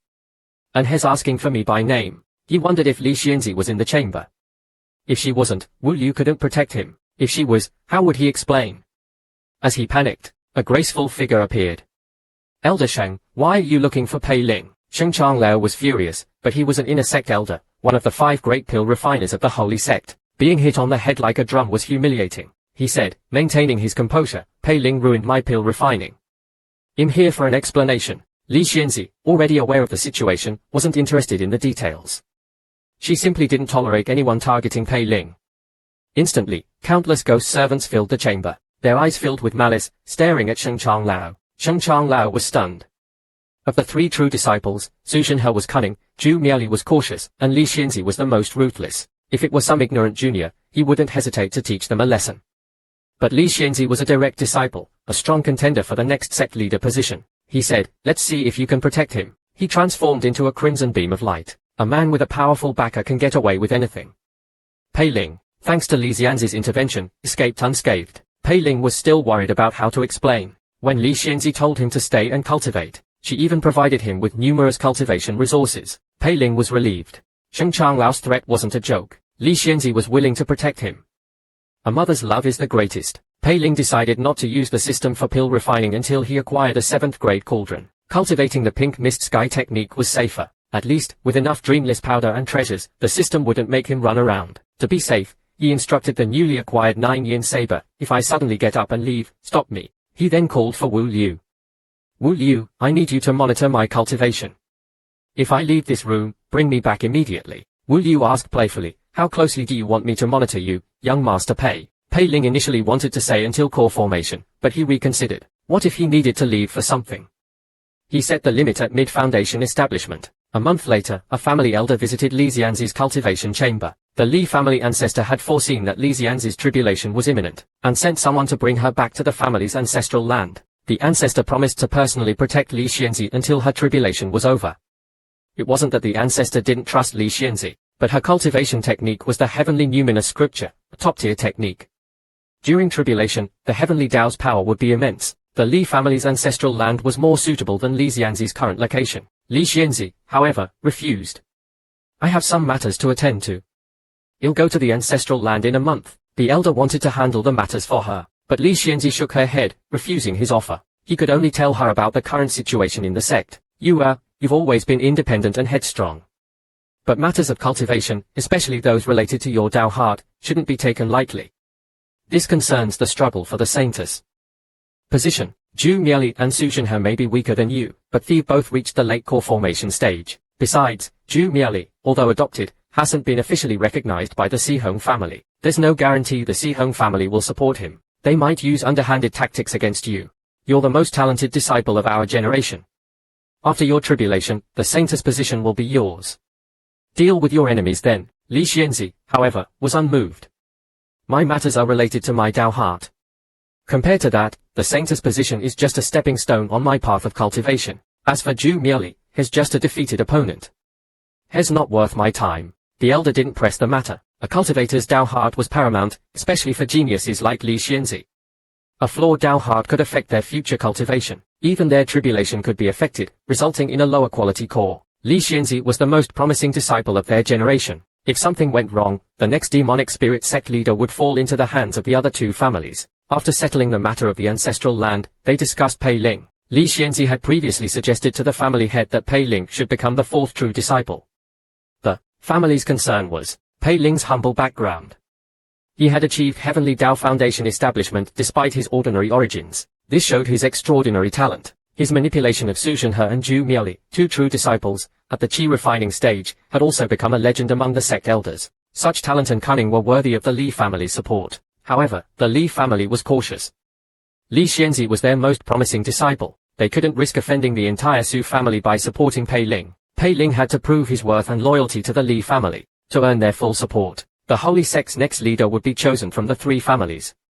If Li Xianzi became the sect leader, Su Zhenhe, the current holy son, would become her consort. The holy sect would then be ruled by the Li and Su families. However, if both the holy son and saintess were from the Li family, the entire demonic spirit sect would be under their control. This was the reason behind the Li family's consideration of supporting Pei Ling. Li Xianzi understood this, but she only wanted Pei Ling to become a true disciple. As for the holy son position, that depended on Pei Ling's own intentions. She sent a ghost servant to bring Pei Ling to her. Pei Ling had just finished cultivating. When he arrived at Li Xianzi's residence, she had already left to avoid influencing his decision. As soon as Li Xianzi left, the servant asked Pei Ling if he was interested in competing for the holy son position. Pei Ling was stunned, then he quickly understood. He had thought Su Zhenhe's attempt to sabotage him was ridiculous. After all, he was just a lowly qi refining cultivator with no background at the time. He posed no threat to Su Zhenhe. He hadn't expected the Li family to actually consider him for the position. Pei Ling didn't want to get involved in power struggles, but Su Zhenhe had already made his move. Whether Pei Ling competed for the holy son position or not, Su Zhenhe wouldn't let him off the hook. Since that was the case, he wouldn't hold back. After receiving Pei Ling's confirmation, the servant explained, to become the holy son, you must first become a true disciple. To become a true disciple, you need to meet 2 conditions. Refine a 3rd grade or higher golden core and complete a mission assigned by a true disciple. At his current early foundation establishment cultivation, he wasn't qualified for a true disciple mission, so his only option was to refine a 3rd grade or higher golden core. Ordinary rogue cultivators could only refine 9th grade impure cores. The elders of small families and sects could only refine 8th grade or 7th grade cores. Outer sect elders, discipline hall masters, and inner disciples of the upper three peaks mostly refine 6th grade or 4th grade true cores. Only exceptionally talented individuals could refine 3rd grade or higher golden cores. In the entire demonic spirit sect, only the 3 true disciples and the 3 peak masters of the upper 3 peaks had refined golden cores. Although they were talented, they weren't exceptional. They hadn't cultivated with a heavenly Tao foundation establishment method, so their golden cores were only at the 3rd grade. The 3 great families wouldn't promote them to true disciples unless absolutely necessary. Thus, they remained peak masters. Pei Ling understood. The 3 peak masters were candidates for the true disciple positions. They would only be promoted if a true disciple died, or if the families had no other suitable candidates. Similarly, if Pei Ling only refined a 3rd grade golden core, he would only become a peak master, especially since he wasn't from one of the 3 families and lacked their support. His only way to impress the Li family was to refine a 1st or 2nd grade golden core. But refining a golden core wasn't easy. The demonic spirit sect, one of the 9 great sects, only had 6 golden core refiners. The requirements must be extremely difficult. However, the servant told Pei Ling that with his pink mist sky cultivation technique and the high-quality treasures he possessed, he should be able to refine a 4th or 5th grade true core. If you want to refine a 3rd grade or higher golden core, you'll need a special cultivation method. I recently heard about a sect that specializes in such methods. If you can obtain their technique with your heavenly Tao foundation, you should be able to refine at least a 2nd grade golden core. Pei Ling was surprised. He needed a special cultivation method, and the servant just happened to know about one. This was clearly arranged by the Li family. This meant the Li family truly wanted him to replace Su Shenhe as the Holy Son. He asked for more information. It's common knowledge that many powerful cultivation techniques have specific requirements. For example, the Peerless Sword Art requires self-castration. The Yangwu Thunder technique of Mount Longhu requires one to be a virgin. Li Xianz's heavenly numinous scripture also requires her to be a virgin before her tribulation, to maintain the purity of her yin essence and achieve the heavenly numinous core. Since her yin essence is no longer pure, cultivating with the Li family's ancestral land method won't work. This is why Li Xianzi refused to return to the ancestral land.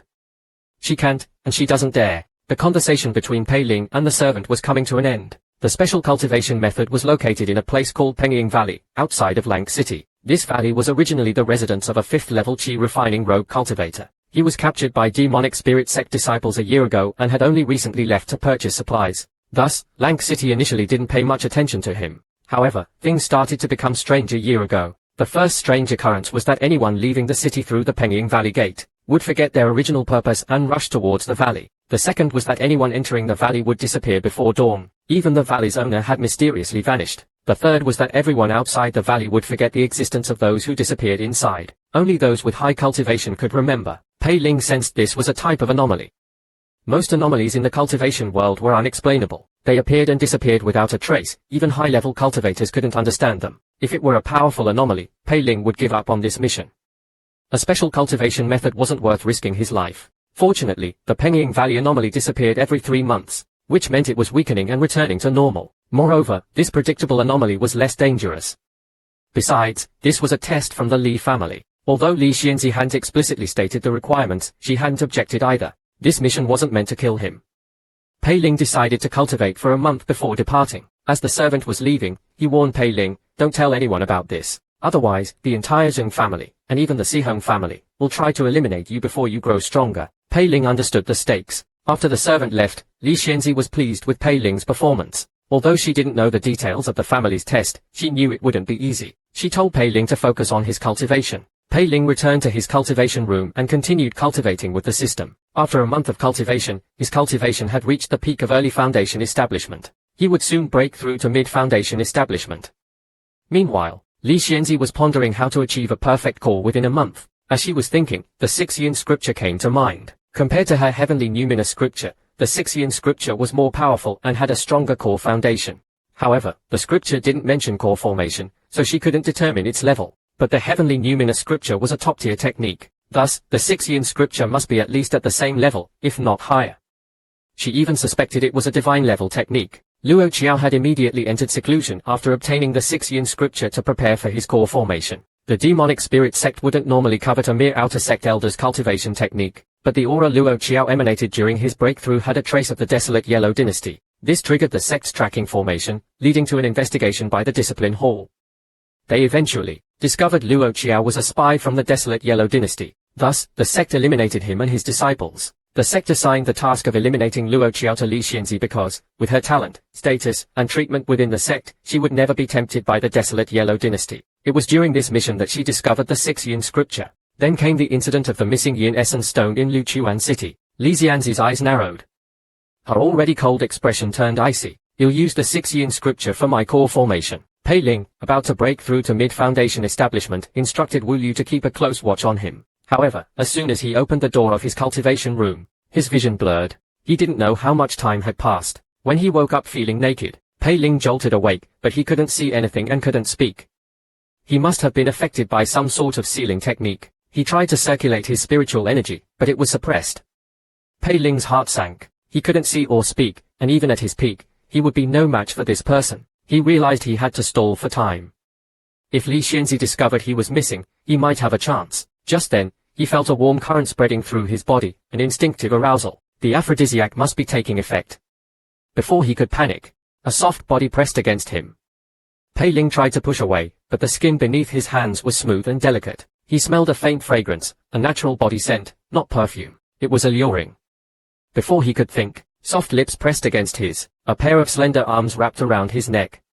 Pei Ling felt a soft weight on his chest. He struggled, knowing the consequences of being discovered with another woman by Li Xianzi. However, he was easily restrained. Despite their slender appearance, the arms holding him possessed immense strength. Completely suppressed, Pei Ling could only let the woman have her way. While a passionate encounter with a beautiful woman was a dream come true for many men, Pei Ling was filled with anxiety. However, as the woman continued her advances, his sealed spiritual energy began to circulate. Despite his inner resistance, his body responded to the combined stimulation of the aphrodisiac and the woman's touch. Meanwhile, Jin Sumian was visiting Sheng Changlao at the inner sect's Wanbao pavilion. Although Sheng Changlao wasn't known for his approachable demeanor, he looked at Jin Sumian with kindness. Talent in pill refining was rare, even more so than cultivation talent. Although Sheng Changlao had 4 disciples, they were far superior to ordinary pill refiners. But compared to Jin Sumian, they were still lacking. The more he looked at her, the more satisfied he was. He gave Jin Sumian the Jishui Wan Huabanian cauldron. Jin Sumian suddenly said, "Master, please spare Pei Ling." Sheng Changlao face darkened. "Did Pei Ling send you to plead for him?" Jin Sumian's face paled, but she insisted, "No, it was my own idea." Although Sheng Changlao was angry, he couldn't refuse Jin Sumian. He reluctantly agreed to spare Pei Ling. A spring breeze carries the scent of flowers, a gentle rain nourishes the earth. A jade-like beauty, a wolf at the door, a forest of flowers, a celebration of life, a cunning plan. Li Xianzi, immersed in the hot spring, was lost in thought, her expression indifferent. A faint blush colored her cheeks. The encounter with Pei Ling replayed in her mind. The 6 Yin scriptures cultivation method was truly captivating. Even she, with her strong will, was unconsciously indulging in it. However, she had chosen this path and had no regrets. The main problem was Pei Ling's low cultivation. The dual cultivation hadn't provided her with enough essence for core formation. She found it strange that she had taken the lead in their dual cultivation, but the results were far inferior to when Pei Ling had forced himself on her in Luochuan City. She was at the peak of golden core. If it weren't for her pursuit of a perfect core, she could have formed her nascent soul at any time. Back then, Pei Ling was only at the early qi refining stage. Logically, her understanding and control of the technique should be far superior to Pei Ling's. However, the results were completely different. Could it be because I was a virgin back then, so the effects were amplified? Confused, Li Xianzi decided to try again tonight. Back in his cultivation room, Pei Ling found himself fully clothed. The previous encounter felt like a dream. Pei Ling wondered if it was just a dream. However, he discovered his cultivation had reached mid-foundation establishment. His foundation was solid, as if he had been at this stage for years. This made him wonder if the encounter was real. Just then, Wu Liu arrived with a large quantity of treasures. She told Pei Ling these were just supplementary resources and that he could ask for more if needed. Seeing Wu Liu's respectful attitude and her suggestive gaze, Pei Ling realized the dual cultivation was real. Otherwise, Wu Liu wouldn't be so courteous. He was happy to have dual cultivated with Li Xianzi, but the generous gifts made him feel like he was being kept. Is she trying to buy me? Being a kept man by Li Xianzi is quite a feat. However, Pei Ling was practically unconscious during the entire process. Although he benefited from it, he felt passive. He wondered when he could take control and dominate Li Xianzi. Pei Ling smirked. Meanwhile, Li Xianzi was frowning. If I don't form my core within a month, the family will be suspicious. The dual cultivation sessions hadn't been as effective as the one in Luochuan City. The cultivation technique was the same, and so was the partner. The only difference was the location. Li Xianzi suddenly realized something. Could the spiritual veins in Luochuan City enhance the effects of dual cultivation? She immediately ordered Wu Liu to take Pei Ling to the Xianji Ling Yin boat and head towards Luochuan City. Due to time constraints, Li Xianzi didn't give Pei Ling time to rest. He was brought to her room as soon as he woke up. The same method, the same routine. However, this time, Pei Ling was bolder, initiating some actions. Li Xianzi only stiffened for a moment before allowing him to continue. 10 days later, Jiao Enai reported to Li Xianzi, "Mistress, we've arrived at Luochuan City." There was no response, but the killing intent intensified. Jiao Enai quickly retreated. 2 hours later, Li Xianzi emerged, her expression calm. Pei Ling is getting bolder. He must have guessed. She decided to remove the seals on his sight and speech. Pei Ling woke up in a daze, finding himself in a cauldron. The seals on his sight and speech were gone. He wondered if Li Xianzi was ending their dual cultivation. He left the room to investigate, and saw Li Xianzi coming out of another room. He quickly lowered his head and greeted her. Li Xianzi nodded and said, "Follow me." They walked through the Xianji Ling Yin boat and headed towards the deck. Seeing the surroundings, Pei Ling was puzzled. This was Luochuan City, the city he had destroyed. Li Xianzi didn't speak but flew towards the Pei Estate. Pei Ling followed. They arrived at the Biwu courtyard, the best preserved building in the Pei Estate, where Li Xianzi used to live. Just as Pei Ling was wondering what was going on, Li Xianzi suddenly started undressing. Pei Ling realized she wanted to continue their dual cultivation here.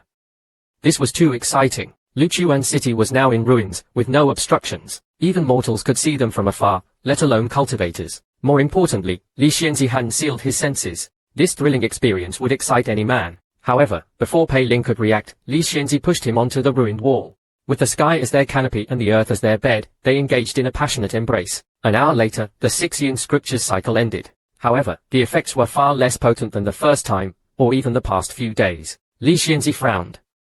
Dual cultivation in the ruins of Luochuan City is more stimulating, but I have to maintain my focus and be wary of onlookers. Moreover, the 6 yin scriptures cultivation was becoming increasingly addictive. Even she, with her strong will, was finding it hard to resist. She had the urge to abandon the technique and completely immerse herself in the pleasure. Li Xianzi decided to let Pei Ling take the lead. Pei Ling was overjoyed. His wish had finally come true. He pulled Li Xianzi into his arms, the memories of their previous encounters flooding his mind. This encounter not only provided Li Xianzi with enough essence, but also solidified Pei Ling's position in her heart. He finally understood the cruelty of the cultivation world. Only by achieving Heavenly Tao Foundation establishment could one hope to refine a first-grade golden core. Falling behind in any realm meant an ever-widening gap, eventually leading to stagnation and death. Only those who reached the pinnacle of each realm, like Li Xianzi, had a chance at immortality. The first pinnacle was Heavenly Tao Foundation establishment, and the Heavenly Tao Foundation establishment methods were mostly controlled by the leaders of the 9 great sects. This meant that most cultivators, from the moment they were born, were destined to be mediocre. Even those with exceptional talent had little chance of reaching the peak, because they were already at a disadvantage from the start. Even those rare few who, like him, stumbled upon a Heavenly Tao Foundation establishment method, would find it difficult to make waves. This was a secret unknown to most cultivators. Pei Ling was grateful. Luckily, I have Li Xianzi's favor. Otherwise, I would be just another ordinary cultivator. Li Xianzi has reached the pinnacle of qi refining and achieved Heavenly Tao Foundation establishment. The next step is the pinnacle of Foundation establishment, refining a first-grade golden core. Thus, he had to complete the mission assigned by the Li family. As long as he obtained the inner sect cultivation method, he could use the system to refine perfect golden cores, and achieving first grade would only be a matter of time. He would choose the 6 yin scripture for his nascent soul formation. Just then, Li Xianzi's core formation tribulation began. Dark clouds gathered above Yuan Lao Mountain. Lightning flashed, thunder rumbled. A massive net of lightning descended, engulfing the mountain. Even Xianji Ling Yin boat, and the distant Li family's ancestral land could sense the immense power. Pei Ling's heart skipped a beat. Li Xianzi's tribulation was terrifying. Jiao Enai quickly explained, ordinary tribulations aren't this powerful. This is because Mistress has reached the pinnacle of each realm. Only a perfect tribulation can lead to a perfect core. Moreover, the stronger the tribulation, the better, as long as it's within a manageable range. As she spoke, bolts of lightning struck down. The once lush Yuan Lao Mountain was now barren. The Xianji Ling Yin boat was also affected, shaking violently. Jiao Enai and the others quickly steered the boat away. They were barely out of range when the second wave of lightning struck. Even though they had escaped Yuan Lao Mountain's coverage, they were still affected, their minds blanketed by the residual energy. They only had one thought: to escape this terrifying tribulation. They finally found refuge on a distant peak. Then came the agonizing wait. A day later, as the last bolt of lightning struck, Pei Ling felt the ground beneath him tremble. The massive thunderclouds dissipated. Pei Ling's heart pounded. Was Li Xianzi's tribulation successful? Just then, the ghost servants cheered. Mistress succeeded. Pei Ling looked at them, confused. Wu Liu explained, were still alive. Pei Ling instantly understood. Like him and Yu Shuexiao, Li Xianzi and her ghost servants were bound by a similar contract. If Li Xianzi failed her tribulation, the ghost servants would also perish. Since they were unharmed, it meant Li Xianzi had succeeded. He had been too worried to consider this. Just then, a figure appeared. She exuded a powerful, domineering aura, tinged with the destructive power of lightning. Li Xianzi had not only succeeded in her tribulation but had also benefited greatly from it. Facing the cheering ghosts, Li Xianzi simply said, "Return to the sect." A few days later, at the foot of a towering mountain, Li Xianzi said to Pei Ling, "This is as far as I can go. Lang City is a day or two's journey from here. This is a test from the family. I won't accompany you." She gave Pei Ling a superior grade flying sword. Pei Ling naturally accepted. Given his relationship with Li Xianzi, a mere superior grade flying sword was nothing. He had no qualms about taking it. Above Lang City, a blood-red crow soared through the sky. Pei Ling had reached the peak of mid-foundation establishment, only half a step away from late foundation establishment. I need to find an inn in Lang City, gather information about Pengying Valley and its owner, and then consider going to the valley after reaching late foundation establishment. After all, the Li family servant only mentioned 3 anomalies and a possible golden core opportunity.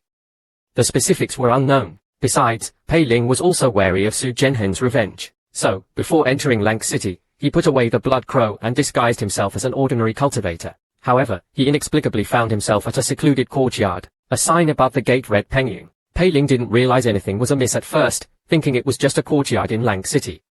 Then, he felt a strange pull. The gate closed behind him with a bang. Pei Ling was startled. He was supposed to be going to Lang City, but he had entered Pengying Valley. The courtyard looked ordinary, and his spiritual sense didn't detect any danger. To be safe, he tried to open the gate. To his surprise, it opened easily. This made him even more suspicious. He summoned a 5th-level chi-refining vengeful spirit to scout ahead. After confirming there was no danger, Pei Ling used the blood ghost movement technique to enter. However, as soon as he stepped through the gate, his surroundings shifted. He wasn't outside the courtyard, but in a strange hall. This was clearly the valley's interior. He had been pulled in despite his caution. To make matters worse, the vengeful spirit he sent out was gone, its connection severed. Pei Ling was alarmed, but he quickly calmed down. This valley is strange, but I can still get out. He instructed the 9-yin saber to tap him on the shoulder once he left the valley. Then, he mentally activated smart cultivation mode for the nameless cultivation method. He figured, given Xian Ji Yu Ling Yin boat speed, Li Xianzi might be out of range. The system might provide him with a new partner. He didn't care if the partner was a human or a ghost, as long as it was better than wandering aimlessly in this valley without finding any clues. He also wasn't worried about being trapped like in the Huner Estate, because the 9-yin saber would interrupt the system's cultivation once he left the valley. However, the system prompted. Partner required. Providing a new partner. Why do I need a partner?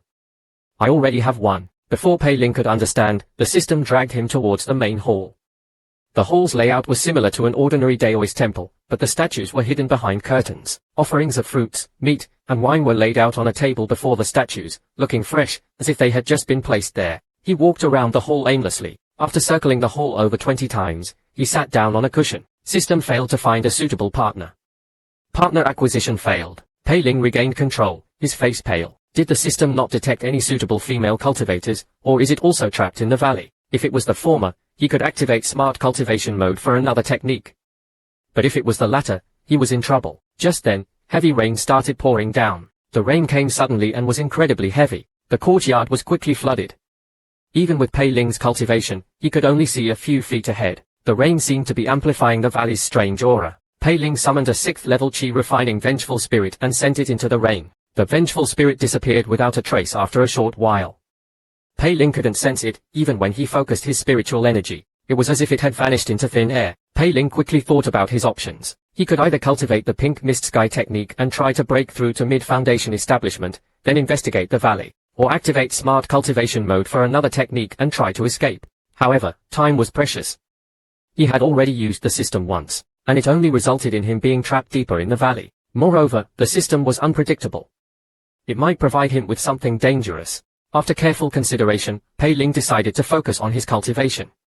His own strength was his greatest asset. Just as he was about to take the dreamless powder, he heard hurried footsteps outside. Some people are oblivious to danger, their minds only filled with lust. As Pei Ling was planning to cultivate and then find a way out, a group of guards entered the hall. Seeing Pei Ling's 9-yin saber, they surrounded him. An older man stepped forward and said respectfully, "I am Ji Yozong, the Ji family steward, here on my lady's behalf to escort her home. We encountered heavy rain and sought shelter here. May we share this space with you while we wait for the rain?" To stop, Pei Ling didn't answer immediately but scanned them with his spiritual sense. They seemed like ordinary mortals, unaffected by the valley's strange aura. Are they hiding their cultivation? Or does the rain only affect cultivators and not mortals? Or does it only affect those who enter the Daoist temple? Unable to find any answers, Pei Ling said calmly, "I am Zheng Jingshan, also seeking shelter here." Ji Yozhong was relieved. He hadn't heard of anyone named Zheng Jingshan. He must be a nobody. He led his group to the opposite corner of the hall. Pei Ling observed them discreetly. After a while, seeing no unusual activity, he relaxed slightly, then felt a pang of guilt. If they were truly mortals, they were in grave danger. He was armed, yet he couldn't offer them any protection. Just then, he heard footsteps outside. 3 men entered, dressed in various styles, as if they hadn't noticed the downpour outside. Although their spiritual energy was weak and impure, they were all at the chi refining stage. 1 at the 7th level and 2 at the 6th. Pei Ling was puzzled. Mortals and cultivators alike passed through the rain unharmed. Could the rain only affect ghosts and spirits? The 3 newcomers looked around in confusion, then started discussing cultivation matters as if nothing was amiss. This eased the tense atmosphere in the hall. Only Pei Ling was suspicious. Their behavior was too casual. Are they not afraid because no one here poses a threat to them? Or are they the valley's ghosts? Just then, Ji Yozong realized someone was missing from his group, but no one remembered who it was. This strange occurrence caught the attention of the 2 chi refining cultivators. After hearing Ji Yuzhong's description, the male cultivator said, "Mortals are weak and easily influenced by illusions. Asking them is pointless. Have you cultivators discovered anything?" The 3 chi refining cultivators shook their heads. Pei Ling vaguely remembered a missing guard, but he couldn't recall his appearance. He said, "We all ended up here unintentionally. It seems this valley is not as simple as it looks." The 2 chi refining cultivators were shocked. They hadn't realized anything was wrong until Pei Ling pointed it out. The male cultivator asked Pei Ling how he had entered the valley. Pei Ling told him he was on his way to Lank City. The male cultivator frowned. "There are no cities near this valley. It's deep in the mountains." Pei Ling was startled. "No cities nearby? That's impossible." Before he could process this, the male cultivator asked how the others had entered. The 3 cultivators were on their way to a market to purchase supplies, and they somehow ended up here. The Ji family was escorting their young miss back to Lank City when they encountered heavy rain and sought shelter. Hearing the Ji family mention Lank City, Pei Ling was relieved. "It's not my memory that's faulty. It's these 5 cultivators." Just then, they realized another member of the Ji family was missing. Like before, they knew someone was missing but couldn't remember who. Pei Ling quickly wrote down everyone's name on a jade slip. From now on, he would know if anyone disappeared. Only 9 people remained in the hall. Ji Lao Tai, the old madam. Ji Nu, the young miss. Ji Yozhong, the steward. The bodyguard captain. The 3 chi refining cultivators. The male core formation cultivator, Zime Laozhu. And the female core formation cultivator, Sang Furen. Prompted by Zime Laozhu, Pei Ling checked the jade slip. It only contained the names of the 9 people present. Zime Laozhu and Sang Furen also found nothing after examining the jade slip. As they were talking, the rain stopped. They immediately sent out puppets, ghosts, and other means to investigate. They concluded that anyone leaving the Daoist temple would disappear, while inside, everything was normal. After some discussion, they decided to search the entire temple for a way out. Led by Zime Laozhu, they headed towards the back of the main hall. Some people are always in danger but don't realize it, their minds preoccupied with lust. While Pei Ling was improving his cultivation, he noticed the female ghost Xiao Xi looking at him with affection. He remembered the incident with Li Xianzi and decided to keep his distance. However, just as he was rejecting Xiao Xi's advances, the system interrupted him, its voice cold and mechanical. Detecting external spiritual fluctuations, commencing dual cultivation. Before Pei Ling could react, he was pulled into an embrace by Xiao Xi. The system had designated her as his dual cultivation partner. Pei Ling tried to resist, but he was restrained by Xiao Xi's surprisingly strong grip. "I have to warn Li Shijie. If she finds out, I'm dead." However, the system ignored his pleas. After the dual cultivation, Xiao Xi said affectionately, "Master, you're amazing." Pei Ling was speechless. He hadn't done anything. It was all the system. He pushed Xiao Xi away and checked his surroundings. He was still in the same hall, but something was different. He couldn't put his finger on it. He took out the jade slip with everyone's names and noticed one name was missing. He checked again. Another name was gone. He looked around and saw everyone frozen in place, their eyes blank. He tried to call out to them, but no one responded. He tried to touch them, but his hand passed right through them. They were like ghosts. A wave of terror washed over him. What's happening? Just then, he saw himself walking towards him.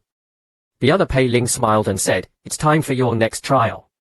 He then attacked him. Pei Ling instinctively defended himself, but his attacks were useless against the other him. He tried to escape, but he couldn't move. He was trapped in a nightmare.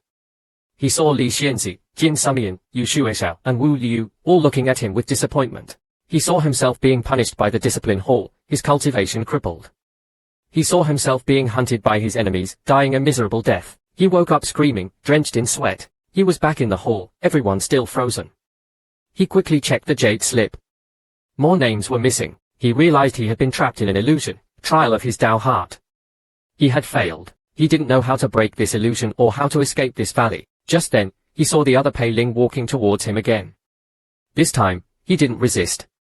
He closed his eyes and let the illusion consume him. He was back in his cave, surrounded by his wives and concubines, living a life of luxury and pleasure. He was the holy son, admired by everyone. He had everything he ever wanted. He lived like this for what felt like years, until one day, he saw Li Xianzi looking at him with sadness. "This isn't real," she said. "You're trapped in an illusion." Pei Ling's eyes snapped open.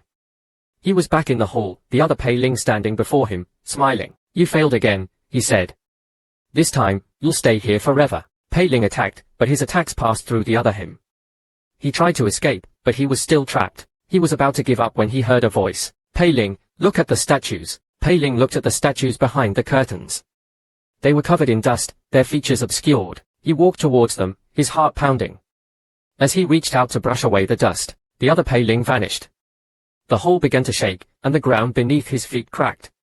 Light flooded the room, and Pei Ling found himself outside the Daoist temple. The rain had stopped, and the sun was shining. He was free. He looked around, but there was no sign of the others. He was alone. He took out the jade slip and saw that all the names were gone. He was the only one who had escaped. He didn't know what had happened to the others, but he was alive. He immediately left Pengying Valley. As he was flying away, he saw the valley disappear into thin air. He had survived the Li family's test. Back in the demonic spirit sect, Li Xianzi was waiting for Pei Ling. Days turned into weeks, and there was still no sign of him.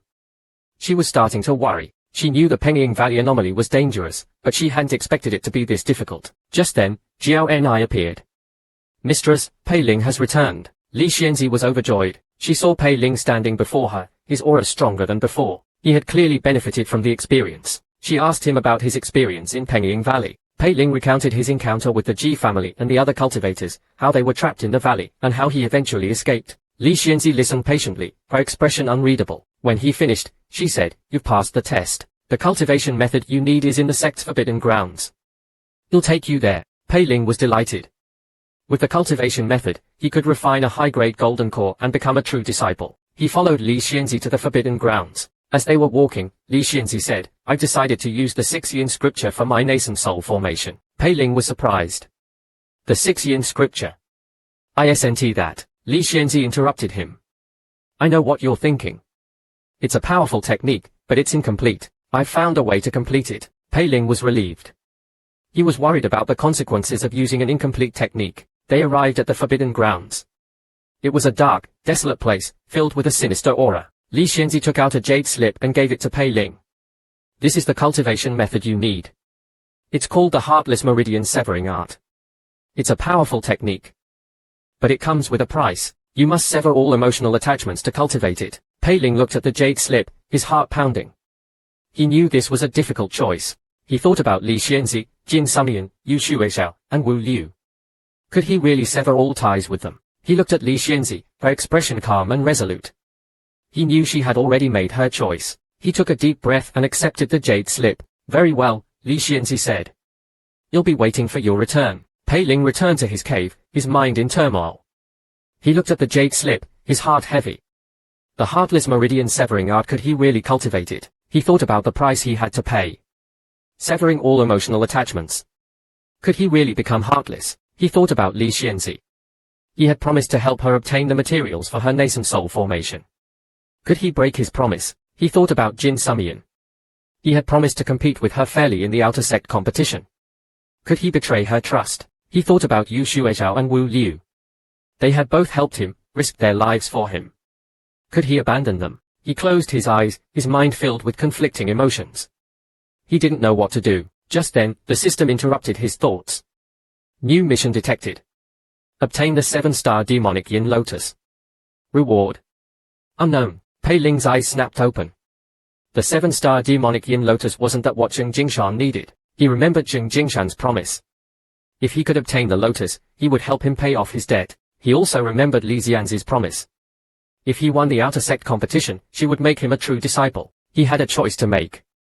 He could either help Zheng Jingshan and pay off his debt, or he could focus on his own cultivation and become a true disciple. He looked at the jade slip containing the Heartless Meridian severing art. He had another option. He could cultivate this technique, sever his emotional attachments, and become a powerful cultivator. He didn't know which path to choose. He decided to seek advice from someone he trusted. He thought of Ouyang Xianxing. He found Ouyang Xianxing in the training grounds, practicing her swordsmanship. He told her about the 3 choices he had, asking for her opinion. Ouyang Xianxing listened patiently, then she said, "The Heartless Meridian severing art is a powerful technique, but it's not for everyone. Cultivating it requires a strong will and a resolute heart. Are you sure you can handle it?" Pei Ling hesitated. He wasn't sure. Ouyang Xianxing continued, "As for the other 2 choices, they both have their pros and cons. Helping Zheng Jingshan will earn you his gratitude and help you pay off your debt. Focusing on your own cultivation will make you a true disciple and bring you closer to Li Xianzi. The choice is yours." Pei Ling still couldn't decide. Ouyang Xianxing sighed. "Follow your heart, Pei Ling. Choose the path that you truly desire." Pei Ling closed his eyes and thought about his desires. He wanted to become stronger, to protect those he cared about. He wanted to be with Li Xianzi. He wanted to be free from debt. He opened his eyes, his mind made up. He knew what he had to do. He thanked Ouyang Xianxing for her advice and left. He returned to his cave and took out the jade slip containing the Heartless Meridian severing art. He took a deep breath and began to cultivate. As he cultivated, he felt a cold energy coursing through his veins, numbing his emotions. He felt himself becoming detached, indifferent. He thought about Li Xianzi, but he felt nothing. He thought about Jin Sumian, but he felt nothing. He thought about Yu Xuezhao and Wu Liu, but he felt nothing. He had severed his emotional attachments. He was now heartless. He continued to cultivate, his power growing with each passing day. Meanwhile, news of Pei Ling's rapid progress spread throughout the sect. Many were impressed by his talent and determination. Some even speculated he would become the next Holy Son. However, there were also those who were wary of him, those who saw him as a threat. Among them was Su Zhenhe, the current Holy Son. Su Zhenhe had been paying close attention to Pei Ling ever since he learned about his Heavenly Dao Foundation establishment. He saw Pei Ling as a rival, a threat to his position. He had tried to sabotage Pei Ling before, but he had failed. Now, with Pei Ling's cultivation rising rapidly, he felt even more threatened. He decided to take action. He couldn't allow Pei Ling to become stronger. He summoned his followers and ordered them to keep a close watch on Pei Ling. He wanted to know everything about him, his strengths, his weaknesses, his every move. He also started spreading rumors about Pei Ling, trying to damage his reputation. He wanted to turn the sect against him, to isolate him. However, Pei Ling was oblivious to all this. He was too focused on his cultivation. He had only one goal: to become stronger. He spent all his time cultivating, pushing himself to his limits. He didn't care about the rumors or the threats. He didn't care about anything but his cultivation. He had become a heartless machine, driven only by his desire for power. A month later, Pei Ling's cultivation reached the late Foundation establishment stage. He was now ready for his next trial. The Pengying Valley. He left the demonic spirit sect and headed towards Lank City. He arrived at Lank City and found an inn. He inquired about Pengying Valley and learned that it was a dangerous place, shrouded in mystery. Many had entered the valley, but few had returned. Those who did return had lost their memories. Pei Ling wasn't deterred. He had come here for the cultivation method, and he wouldn't leave without it. He left Lank City and headed towards Pengying Valley. As he approached the valley, he felt a strange pull, drawing him towards it. He remembered the servant's warning. Anyone entering the valley will forget their purpose. He steeled his resolve and entered the valley. As soon as he entered, he felt a strange energy washing over him, clouding his mind. He felt himself forgetting things, his purpose, his past. He started walking aimlessly, his mind blank. He didn't know how long he had been walking when he stumbled upon a Daoist temple.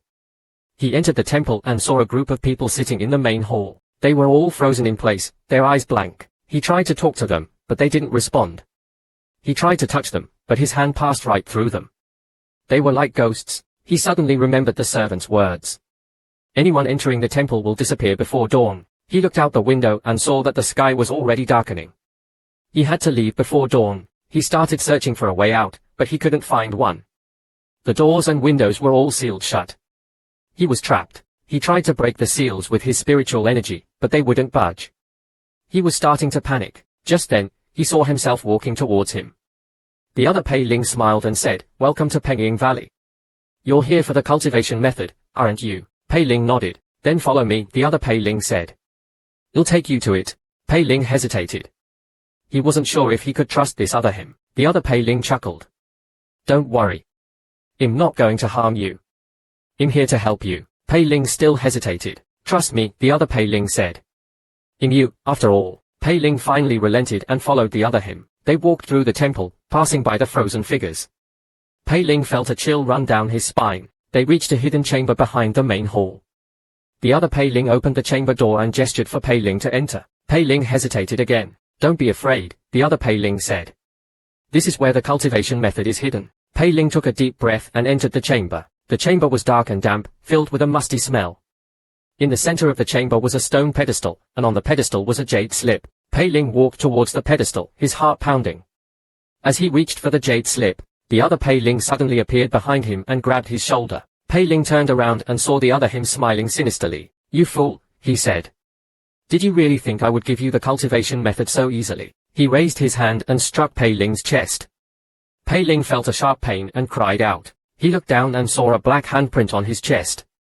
The handprint was slowly spreading, consuming his body. He felt his life force draining away. He was dying. Just as he thought he was about to die, he heard a voice. "Pei Ling, wake up." Pei Ling's eyes snapped open. He was back in his cave, his hand on the jade slip containing the Heartless Meridian Severing Art. He looked around and saw that he was alone. He had been dreaming. He looked at the jade slip, his heart pounding. He realized the dream was a warning. The Heartless Meridian Severing Art was a dangerous technique. If he cultivated it, he might lose himself, become a heartless monster. He didn't know what to do. He decided to seek advice from Li Xianzi. He found Li Xianzi in her cultivation chamber. He told her about his dream, asking for her guidance. Li Xianzi listened patiently, then she said, "The Heartless Meridian Severing Art is indeed a dangerous technique. But it's also a powerful one. If you can control it, it will make you incredibly strong. But if you can't, it will destroy you. What should I do?" Pei Ling asked. Li Xianzi said, "The choice is yours, Pei Ling. If you decide to cultivate it, it'll help you. But if you decide not to, I won't force you." Pei Ling thought about his dream, about the other him, about the black handprint spreading across his body. He thought about the power he craved, the power to protect those he cared about. He looked at Li Xianzi, her eyes filled with concern. He made his decision. "You'll cultivate it," he said. "Very well," Li Xianzi said. "Then let's begin." She took out a small knife and made a cut on Pei Ling's chest, right where the black handprint had been in his dream. Blood welled up from the wound. "This is the first step," Li Xianzi said. "The blood will cleanse your meridians, preparing you for the technique." Pei Ling felt a burning sensation as the blood flowed through his veins. He gritted his teeth and endured the pain. "The next step is to sever your emotional attachments," Li Xianzi said. "This is the most difficult part. You have to let go of everything you care about, everyone you love." She took out a jade slip and handed it to Pei Ling. "This jade slip contains a technique that will help you sever your attachments. Cultivate it carefully." Pei Ling took the jade slip and began to cultivate. As he cultivated, he felt his emotions fading, his attachments weakening. He thought about Li Xianzi, but he felt nothing. He thought about Jin Sumian, but he felt nothing. He thought about Yu Shueishao and Wu Liu, but he felt nothing. He had severed his emotional attachments. He was now heartless. Li Xianzi looked at Pei Ling, her eyes filled with a mixture of sadness and relief. She knew he had made a difficult choice, a choice that would change him forever. "Now, you're ready for the final step," she said. She took out a small, black pill and handed it to Pei Ling. "This is the Heartless Pill. It will complete the severing process and unlock the full potential of the Heartless Meridian Severing Art." Pei Ling took the pill and swallowed it. He felt a surge of cold energy coursing through his body, freezing his emotions completely. He felt nothing, no joy, no sorrow, no love, no hate. He was truly heartless. Li Xianzi looked at Pei Ling, her eyes filled with sadness. She knew he was no longer the same person.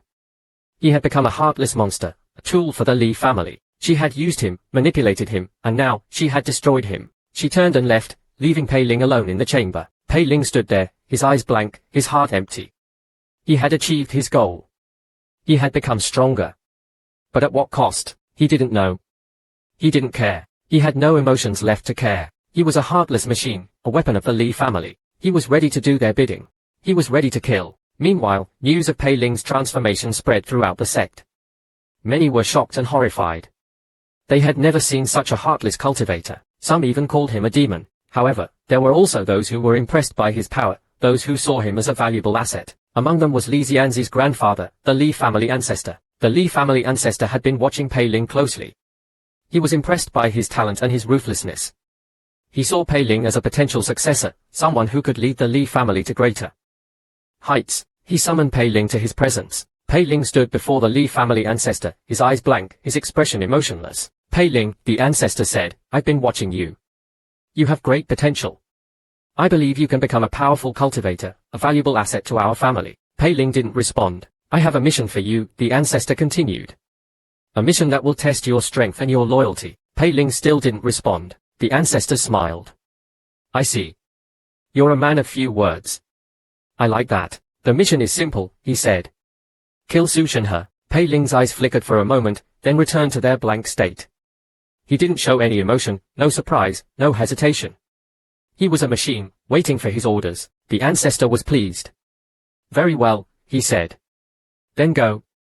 And don't disappoint me. Pei Ling turned and left, his footsteps silent, his aura cold and deadly. He was a weapon, unleashed upon the world. He was going to kill. Meanwhile, Su Shenhe was in his cultivation chamber, plotting his next move against Pei Ling. He had learned about Pei Ling's transformation, about his cultivation of the Heartless Meridian Severing Art. He was both shocked and intrigued. He knew the Heartless Meridian Severing Art was a powerful technique, but he also knew it was dangerous. He wondered if Pei Ling could control it. He decided to test him. He sent one of his followers to challenge Pei Ling to a duel. The follower found Pei Ling in the training grounds, practicing his saber techniques. Pei Ling, the follower said, I challenge you to a duel. Pei Ling stopped his practice and looked at the follower, his eyes blank. He didn't say a word. The follower sneered. What's the matter? Are you afraid? Pei Ling still didn't respond. The follower drew his sword. Then die. He attacked Pei Ling with a flurry of sword strikes. Pei Ling didn't move. He simply stood there, his eyes fixed on the follower, his expression unchanging. As the follower's sword was about to strike him, Pei Ling suddenly moved. He drew his 9-yin saber and unleashed a single, devastating attack. The follower's sword shattered, and his body was sliced in half. He died instantly. Pei Ling sheathed his saber and returned to his practice, as if nothing had happened. News of Pei Ling's victory spread quickly. Many were impressed by his strength, but they were also afraid. He had become too powerful, too ruthless. Su Shenhe was also shocked by Pei Ling's power. He hadn't expected him to become so strong so quickly. He realized he had underestimated Pei Ling. He was no longer a mere outer disciple. He was a true threat. He decided to take him seriously. He summoned his most trusted advisor and asked for his opinion. What do you think of Pei Ling? Su Shenhe asked. The advisor said, Pei Ling is dangerous. He's talented, ruthless, and ambitious. He's a threat to your position. We can't allow him to live. What do you suggest we do? Su Shenhe asked. We have to eliminate him, the advisor said. But we have to be careful. He's strong, and he's protected by Li Xianzi. We can't attack him directly. What do you suggest? Su Shenhe asked. The advisor said, we can use the upcoming inter-region competition to our advantage. We can arrange for him to face a powerful opponent, someone who can defeat him. Who do you have in mind? Su Shenhe asked. Xu Erkong from the northern region, the advisor said. He's at the peak of foundation establishment, and he's ruthless. He's the perfect opponent for Pei Ling. Very well, Su Shenhe said. Then make the arrangements. The advisor bowed and left. Su Shenhe smiled sinisterly. Pei Ling, your days are numbered. Meanwhile, Pei Ling was preparing for the inter-region competition. He had been cultivating diligently, honing his skills. He was confident in his strength, but he was also cautious. He knew there would be strong opponents, and he didn't want to underestimate them. He decided to test his strength against someone. He thought of Gong Zhiyan. He found Gong Zhiyan in the arena, practicing his swordsmanship. Gong Zhiyan, Pei Ling said, I challenge you to a duel. Gong Zhiyan stopped his practice and looked at Pei Ling, his eyes narrowed. He had heard about Pei Ling's transformation, about his cultivation of the Heartless Meridian Severing Art. He was curious about his strength. Very well, he said. I accept your challenge. They faced each other in the arena, their auras clashing. The atmosphere was tense. They bowed to each other and then began to fight. Pei Ling attacked first, unleashing a flurry of saber strikes. Gong Jiyan defended himself with his sword, his movements swift and precise. They exchanged blows, their weapons clashing, sparks flying. Pei Ling's saber chi surged, a crimson tide sweeping towards Gong Jiyan. Gong Jiyan's sword chi flickered, a silver light deflecting the attack. They were evenly matched, their skills impressive. The fight continued, their movements becoming faster and more intense. Pei Ling's blood slaughter blade art was unleashed, a storm of blood-red energy engulfing Gong Jiyan. Gong Jiyan's stone manifestation demonic battle was activated. 10 stone golems emerging to protect him. The blood-red energy and the stone golems clashed, the arena shaking from the impact. The fight reached its climax. Pei Ling's 9 yin saber glowed with a sinister light, its 9 ghostly voices screaming in unison. Gong Jiyan's sword hummed with power. Its blade sharp and deadly. They unleashed their strongest attacks, their auras colliding in a blinding flash of light. When the light subsided, they were both standing, their bodies battered and bruised. They were evenly matched. Neither had won, neither had lost. They looked at each other, their eyes filled with respect. "You're strong, Pei Ling," Gong Jiyan said. "I haven't had such a good fight in a long time." "You too, Gong Jiyan," Pei Ling said. They bowed to each other and then parted ways. Pei Ling returned to his cave, satisfied with the outcome of the duel. He had tested his strength, and he was confident he could hold his own against the other competitors. He was ready for the inter-region competition. Meanwhile, Su Zhenhen's advisor had made the arrangements for Pei Ling to face Xu Ekong in the first round. He smiled. "Pei Ling, your luck has run out." The day of the competition arrived. The arena was filled with spectators eager to witness the battles between the 4 regions' elite disciples. Pei Ling stood in the arena, waiting for his opponent. He was calm and collected, his eyes blank, his expression emotionless. He was ready. Xu Ekong entered the arena, his aura powerful and domineering. He looked at Pei Ling with disdain. "You're Pei Ling?" he asked. Pei Ling didn't respond. Xu Ekong sneered. "I've heard about you. You're the one who cultivated the Heartless Meridian Severing Art. You've become a heartless monster." Pei Ling still didn't respond. Xu Ekong laughed. "What a joke. A heartless monster. Let's see how long you can maintain your composure when you're facing death." He drew his sword. Die. He attacked Pei Ling with a powerful sword strike. Pei Ling drew his 9 yin saber and blocked the attack. Their weapons clashed, sparks flying. They exchanged blows, their movements swift and deadly. Pei Ling's saber chi clashed with Xu Ekong's sword chi, the arena shaking from the impact. The battle was fierce, their skills impressive. Pei Ling's blood slaughter blade art was unleashed, a storm of blood-red energy sweeping towards Xu Ekong. Xu Ekong's northern sky sword art was activated, a blizzard of icy energy engulfing Pei Ling. The blood-red energy and the icy energy clashed, the arena filled with a swirling vortex of red and white. The battle raged on, neither side giving an inch. Pei Ling's 9 yin saber hummed with power, its 9 ghostly voices screaming in unison. Xu Ekong's sword glowed with a cold light, its blade sharp and deadly. They unleashed their strongest attacks, their auras colliding in a blinding flash of light. When the light subsided, they were both standing, their bodies battered and bruised. They were evenly matched. They looked at each other, their eyes locked in a silent battle of wills. Just then, the ground beneath their feet began to crack, and a dark abyss opened up, swallowing them both. They fell into the abyss, their bodies disappearing into the darkness. The spectators were stunned. They had never seen such a dramatic ending to a duel. They wondered what had happened to Pei Ling and Xu Ekong. Meanwhile, Pei Ling and Xu Ekong found themselves in a strange, dark space.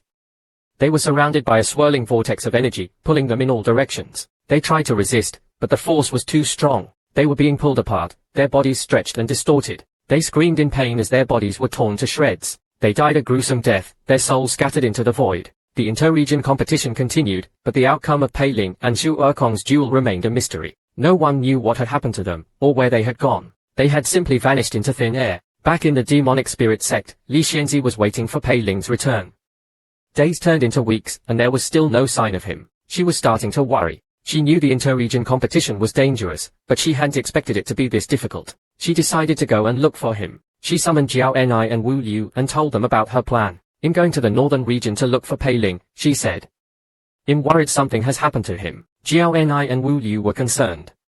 "But mistress, the northern region is dangerous. It's the territory of the heavenly-born sect. We shouldn't go there." Li Xianzi shook her head.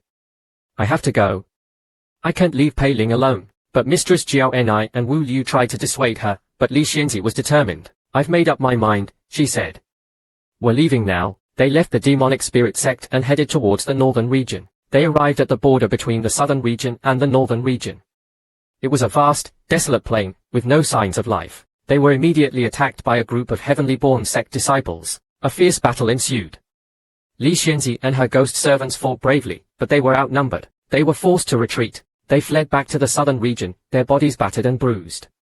They had failed to find Pei Ling. They returned to the demonic spirit sect, their hearts heavy with worry and disappointment. They didn't know what to do. Meanwhile, Pei Ling and Zhu Erkong were still trapped in the dark space.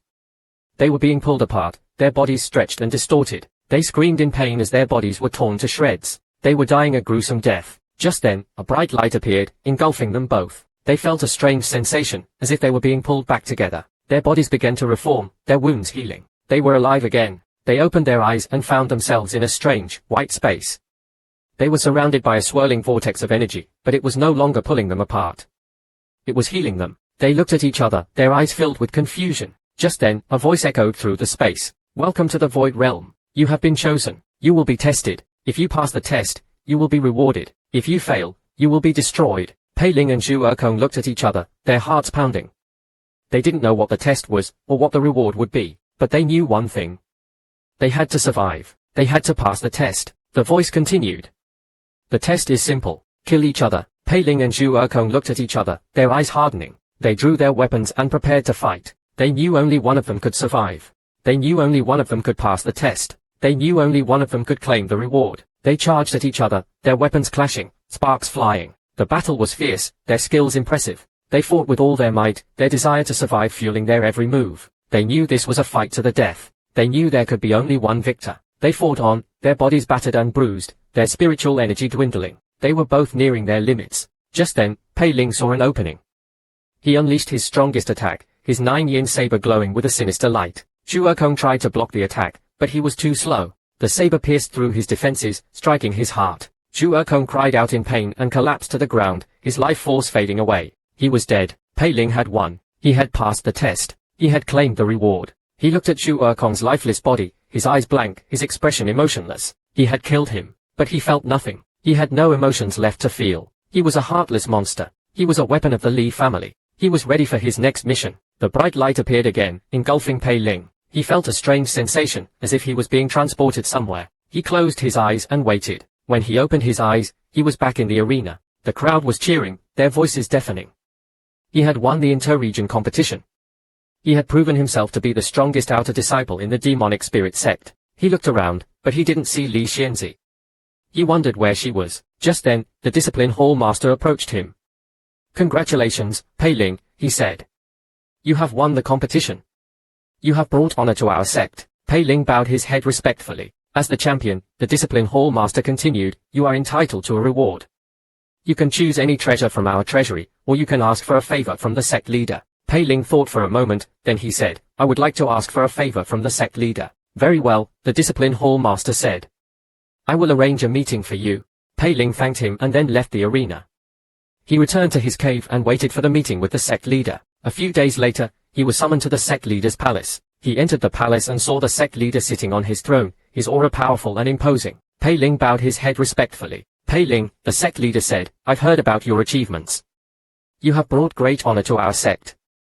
I'm very impressed. Pei Ling thanked him. As a reward for your victory, the sect leader continued, in granting you the title of true disciple. Pei Ling was overjoyed. He had finally achieved his goal. He was now a true disciple. Furthermore, the sect leader said, I'm appointing you as the new peak master of Jiankang Peak. Pei Ling was stunned. He hadn't expected this.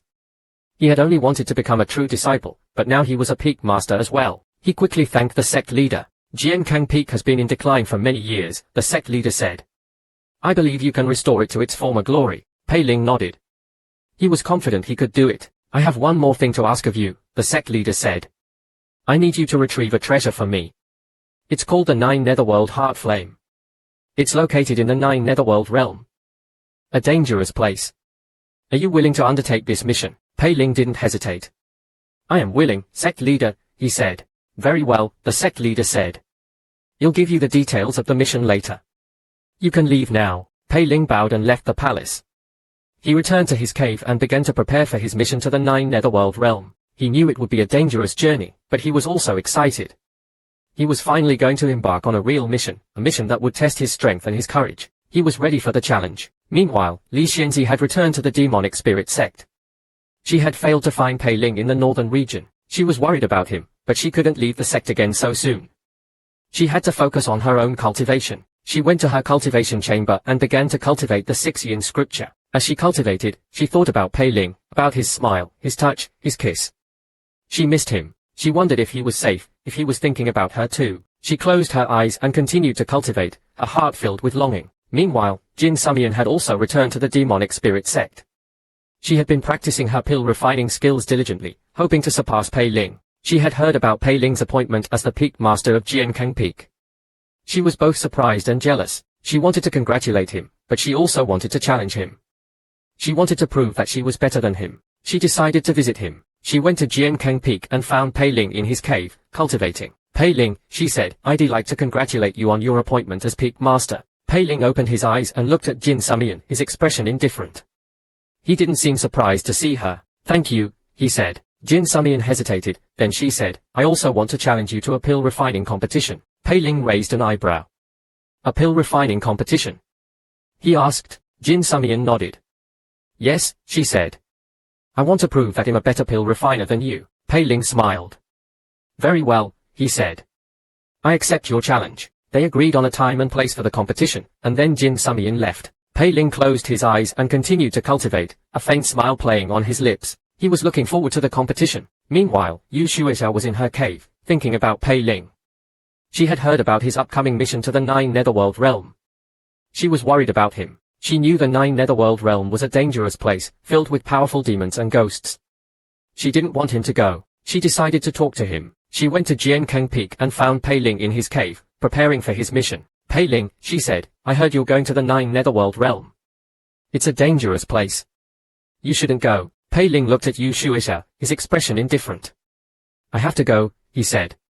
It's a mission from the sect leader, but it's too dangerous, Yu Shueisha said. I don't want you to get hurt. Pei Ling didn't say anything. Yu Shueisha walked over to him and put her hand on his arm. Please don't go, she said. I'm worried about you. Pei Ling looked at her hand on his arm, then he looked at her face, her eyes filled with concern. He felt a flicker of something in his heart, something he hadn't felt in a long time. It was a feeling he had almost forgotten. Warmth. He gently removed her hand from his arm. Don't worry, he said. You'll be fine. He turned and continued his preparations, his expression returning to its usual indifference. But the warmth in his heart lingered. Meanwhile, Wu Liu was in her cave, thinking about Pei Ling. She had also heard about his upcoming mission to the 9 Netherworld realm. She was worried about him too. She knew the 9 Netherworld realm was a dangerous place, even more so for someone who had cultivated the Heartless Meridian severing art. The demonic energy in the realm could amplify his negative emotions, making him lose control. She decided to give him a warning. She went to Jiankang Peak and found Pei Ling in his cave, meditating. Pei Ling, she said, I need to talk to you. Pei Ling opened his eyes and looked at Wu Liu, his expression indifferent. What is it? He asked. Wu Liu said, I know you've cultivated the Heartless Meridian severing art. It's a powerful technique, but it's also dangerous. The 9 Netherworld realm is filled with demonic energy. It could make you lose control. Pei Ling didn't say anything. Wu Liu continued, be careful, Pei Ling. Don't let the demonic energy consume you. Pei Ling nodded. I understand, he said. Wu Liu looked at him, her eyes filled with concern. She wanted to say more, but she knew he wouldn't listen. He was too stubborn, too determined. She sighed and left, leaving Pei Ling alone in his cave. Pei Ling closed his eyes and continued to meditate, his mind calm and clear. He wasn't worried about the demonic energy. He was confident he could control it. He had no emotions left to be consumed. He was a heartless machine. He was ready for anything. A few days later, Pei Ling received the details of his mission from the sect leader. The 9 Netherworld Heart Flame was located in the deepest part of the 9 Netherworld realm, guarded by a powerful demon king. The mission was to retrieve the flame and bring it back to the sect. Pei Ling accepted the mission and then left the demonic spirit sect, heading towards the 9 Netherworld realm. As he traveled, he thought about the Heartless Meridian severing art, about the price he had paid to cultivate it. He thought about Li Xianzi, Jin Sumian, Yu Shueisha, and Wu Liu. He had severed his emotional attachments to them, but their faces still lingered in his mind. He wondered if he would ever feel anything for them again. He didn't know. He didn't care. He had no emotions left to care. He was a heartless machine, a weapon of the Li family. He was ready to fulfill his mission. He was ready to kill. He arrived at the entrance to the 9 Netherworld realm. It was a dark, desolate place, filled with a sinister aura. The air was thick with demonic energy, making it difficult to breathe. Pei Ling wasn't fazed. He had been expecting this. He took out a protective talisman and activated it, creating a barrier around him to shield him from the demonic energy. He then entered the realm. As he traveled through the realm, he encountered numerous demons and ghosts. They attacked him, but he easily defeated them. He was too strong for them. He continued to journey deeper into the realm, the demonic energy growing stronger with each step. He finally reached the deepest part of the realm, where the 9 netherworld heart flame was located. He saw a massive volcano, its peak spewing flames into the sky. The flames were black, and they burned with an intense heat. He knew the 9 netherworld heart flame was at the heart of the volcano. He approached the volcano, his protective barrier shielding him from the intense heat. He reached the peak of the volcano and looked down into the crater. He saw a lake of fire, its surface bubbling and churning. The 9 netherworld heart flame was at the center of the lake.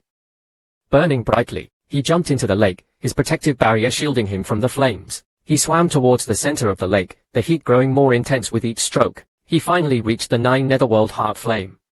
It was a small, black flame, but it burned with an incredible power. He reached out and grabbed the flame, his protective barrier preventing him from being burned. He had retrieved the 9 netherworld heart flame. After several hours, the convoy escorted by Pei Ling finally arrived at the Mai family estate. Pei Ling was initially worried that the Huangquan would had suffered significant damage and that the Mai family would make things difficult and refuse to hand over the reward. Unexpectedly, these people just glanced at it casually and accepted it readily. Afterwards, they couldn't wait to take Pei Ling to the hall where a grand feast was prepared. While the others were inside the hall preparing temporary entertainment, Pei Ling instinctively felt that the Mai family was a little too enthusiastic. Sure enough, on the way to the hall with Jin Sumian and Mai Shiqiu, Yu Shuijiao suddenly sent a voice transmission. She had been affected by a charm technique. Pei Ling's expression remained unchanged, but his heart sank. He immediately ordered Jin Sumian to prepare for battle, sensing something was wrong. At the same time, he told Yu Shuijiao to break the charm technique immediately. In an instant, a demonic light flashed, and the image of the heavenly birth sect female cultivator appeared before everyone's eyes. Even if she asked them to die, they would be willing with such beauty. However, in the next second, the glamorous light surrounding the woman seemed to suddenly fade away. Her features became increasingly distorted and hideous, and even red fur began to grow on her face. Mai Shiqiu was immediately stunned and, realizing his grave mistake, he was about to warn Pei Ling that the hall was a trap. However, before he could speak, he was silenced by a black light and perished. Pei Ling immediately shielded Jin Sumian, then pulled Hua Jiaojing out of the darkness not far away. Escort Pei, it seems you don't give me much face. Killing my people requires careful consideration. Pei Ling didn't indulge him. Your 3 junior sisters also didn't give me any face. Without hesitation, the two began to fight. Pei Ling's crimson blade aura flowed down like a waterfall. Hua Jiaojing channeled his spiritual energy into his palms, and met the blade aura head-on. The blade aura and palm energy collided and exploded. At first glance, it seemed like a tie, but in reality, it was just a simple test. Pei Ling knew this wouldn't do. Looking at Hua Jiaojing, his gaze instantly turned sharp. Hua Jiaojing was about to attack again when he suddenly felt the surrounding air become heavy and oppressive. It was as if he had been dragged into a swamp, and his cultivation dropped from core formation late stage to core formation mid stage. Hua Jiaojing's expression changed. This wasn't a spell, but more like a divine ability. How could a core formation cultivator grasp a divine ability? However, Pei Ling wouldn't give him time to think. Blood Slaughter Blade Soul instantly struck. The blade aura was swift and decisive, carrying an indomitable momentum. Hua Jiaojing didn't dare to be careless. He quickly channeled his spiritual energy, creating countless blue sword auras to meet Pei Ling's attack. With a bang and sparks flying everywhere, Pei Ling was sent flying backward. Hua Jiaojing didn't give Pei Ling any chance to catch his breath. Flashing forward to finish him off, he instinctively felt something was wrong. Suddenly, a bone-chilling sense of crisis gripped his heart, as if he was on the verge of death at any moment. Hua Jiaojing immediately took to the air and flew away. A formless blade aura flashed past his senses. It was an illusion. If he had been a moment slower, he would have been severely injured by the blade aura. Hua Jiaojing quickly formed hand seals, and the illusion before him shattered like a broken mirror, revealing the true scene. Pei Ling's blade struck where he had just stood, and his target turned into a corpse. Hua Jiaojing's face darkened, and anger surged within him. He glanced at the fox demon beside Jin Sumian. To be able to trick him unnoticed, this fox demon's bloodline must be extraordinary. All thoughts are karmic seeds. Every action bears fruit. The cycle of rebirth governs all destinies. The seemingly insignificant Huangquan would had cost him 8 junior disciples and sisters. Hua Jiaojing finally erupted in rage, his aura sword instantly breaking free from Pei Ling's suppression. His cultivation returned to core formation later stage, and he charged towards Pei Ling with unstoppable force. Pei Ling countered with his 9th level blade, upholding the sect's rules. A crimson blade aura clashed with the oncoming attack. With a bang, the blade aura was quickly shattered by the terrifying force of core formation later stage. The seemingly unstoppable blade was easily broken. The remaining force continued towards Pei Ling and Jin Sumian. Pei Ling, using Blood Ghost Escape, managed to protect Jin Sumian repeatedly. The vast difference in cultivation was evident at this moment.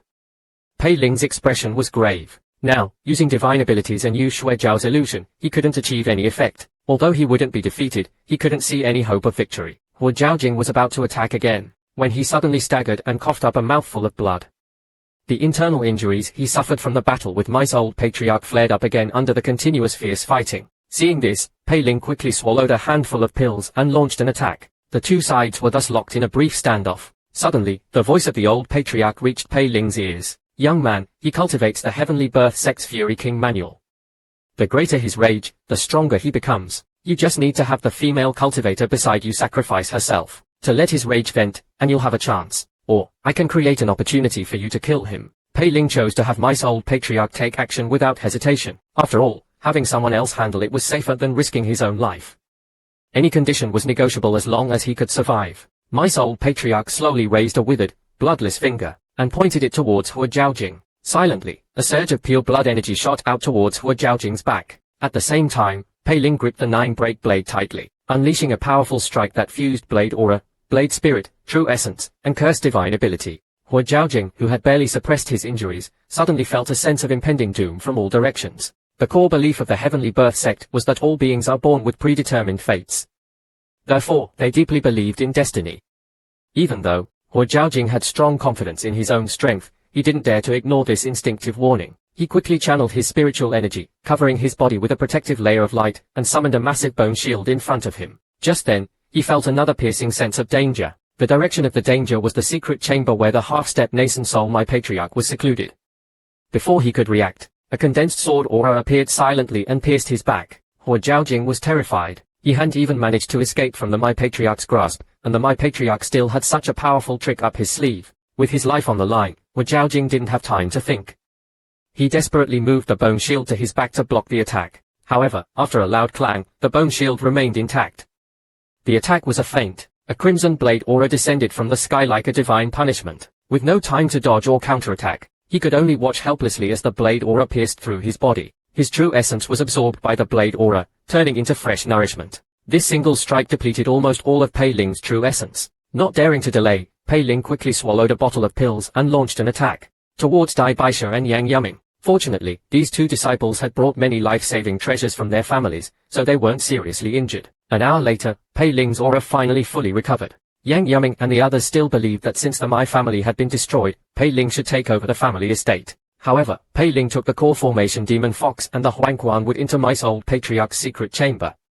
After a brief conversation, Mice Old Patriarch gave Pei Ling a wooden box containing the Thunder Spirit Peach Blossom Fire. As for Mice Old Patriarch's conditions, Pei Ling couldn't fulfill them. Mice Old Patriarch also knew this. If the people who came were from the 3 great families of the Chongming sect, there might still be secret methods to help him forcefully break through from half-step nascent soul to nascent soul. Looking at the resigned Mice Old Patriarch, Pei Ling could only leave silently. After Pei Ling left, Mice Old Patriarch desperately absorbed the essence blood of the core formation demon fox with one hand, while continuously extracting the power of the Huangquan wood with the other. Although he knew hope was slim, he still clung to a sliver of faith, praying that destiny would favor him. A gentleman scorns to take advantage of another's misfortune.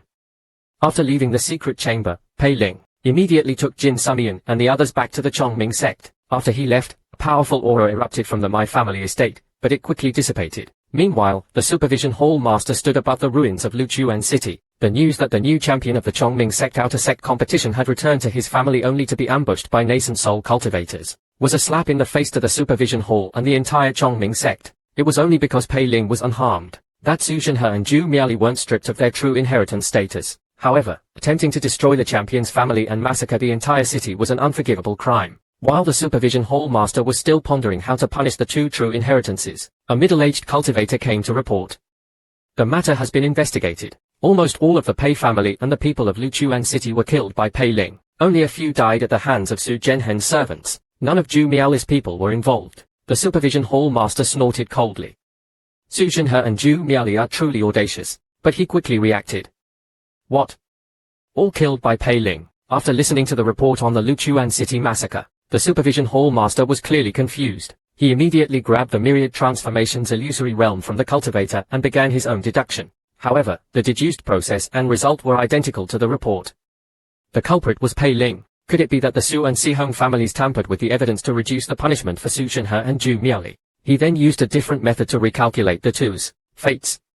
Although the supervision hall master changed his methods several times, the results were surprisingly consistent. All evidence pointed to Pei Ling as the culprit of the massacre. At this moment, the supervision hall master finally confirmed that Su Zhenhe and Zhu Miaoli had framed Pei Ling. That Heavenly Dao Foundation establishment method was most likely intended to eliminate the Pei family from the start. Su Zhenhe and Zhu Miaoli's subordinates just happened to be taken advantage of by Pei Ling.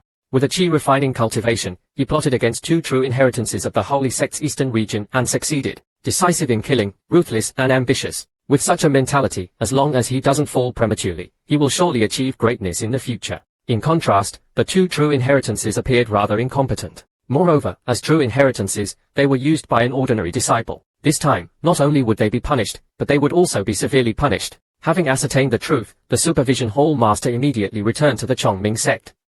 However, as soon as he entered the sect's gates, a subordinate reported, "Hall master, disciples have accepted the mission to escort the Mai family convoy. Currently, the Mai family has been annihilated by Heavenly Birth sect disciples." The specifics are unknown. The supervision hall master's expression didn't change. There were too many families under the holy sect. He hadn't even heard of the Mai family. Such a small matter wouldn't normally be reported to him if it weren't related to the Heavenly Birth sect. The supervision hall master glanced at a subordinate beside him and was about to leave. When the subordinate picked up the matter, then he heard a familiar name. Yes, it was Pei Ling. The supervision hall master looked back. "You are all dismissed. I will personally investigate this mission." Pei Ling again, the annihilation of a family, and the champion of the competition. Unbelievable, but the evidence was irrefutable. Was anything from the Mai family taken by Pei Ling? The Heavenly Birth sect disciples who just happened to pass by were drawn into the ambush and then eliminated. But Heavenly Birth sect disciples wouldn't rashly enter Holy Sect territory. It was most likely that Pei Ling had planned this before reaching Henglu Pass. He lured or provoked the Heavenly Birth sect people to secretly infiltrate Holy Sect territory and take the blame. The higher-ups who had just followed the Hall Master to Luoshan City exchanged subtle glances. The path of cultivation is long.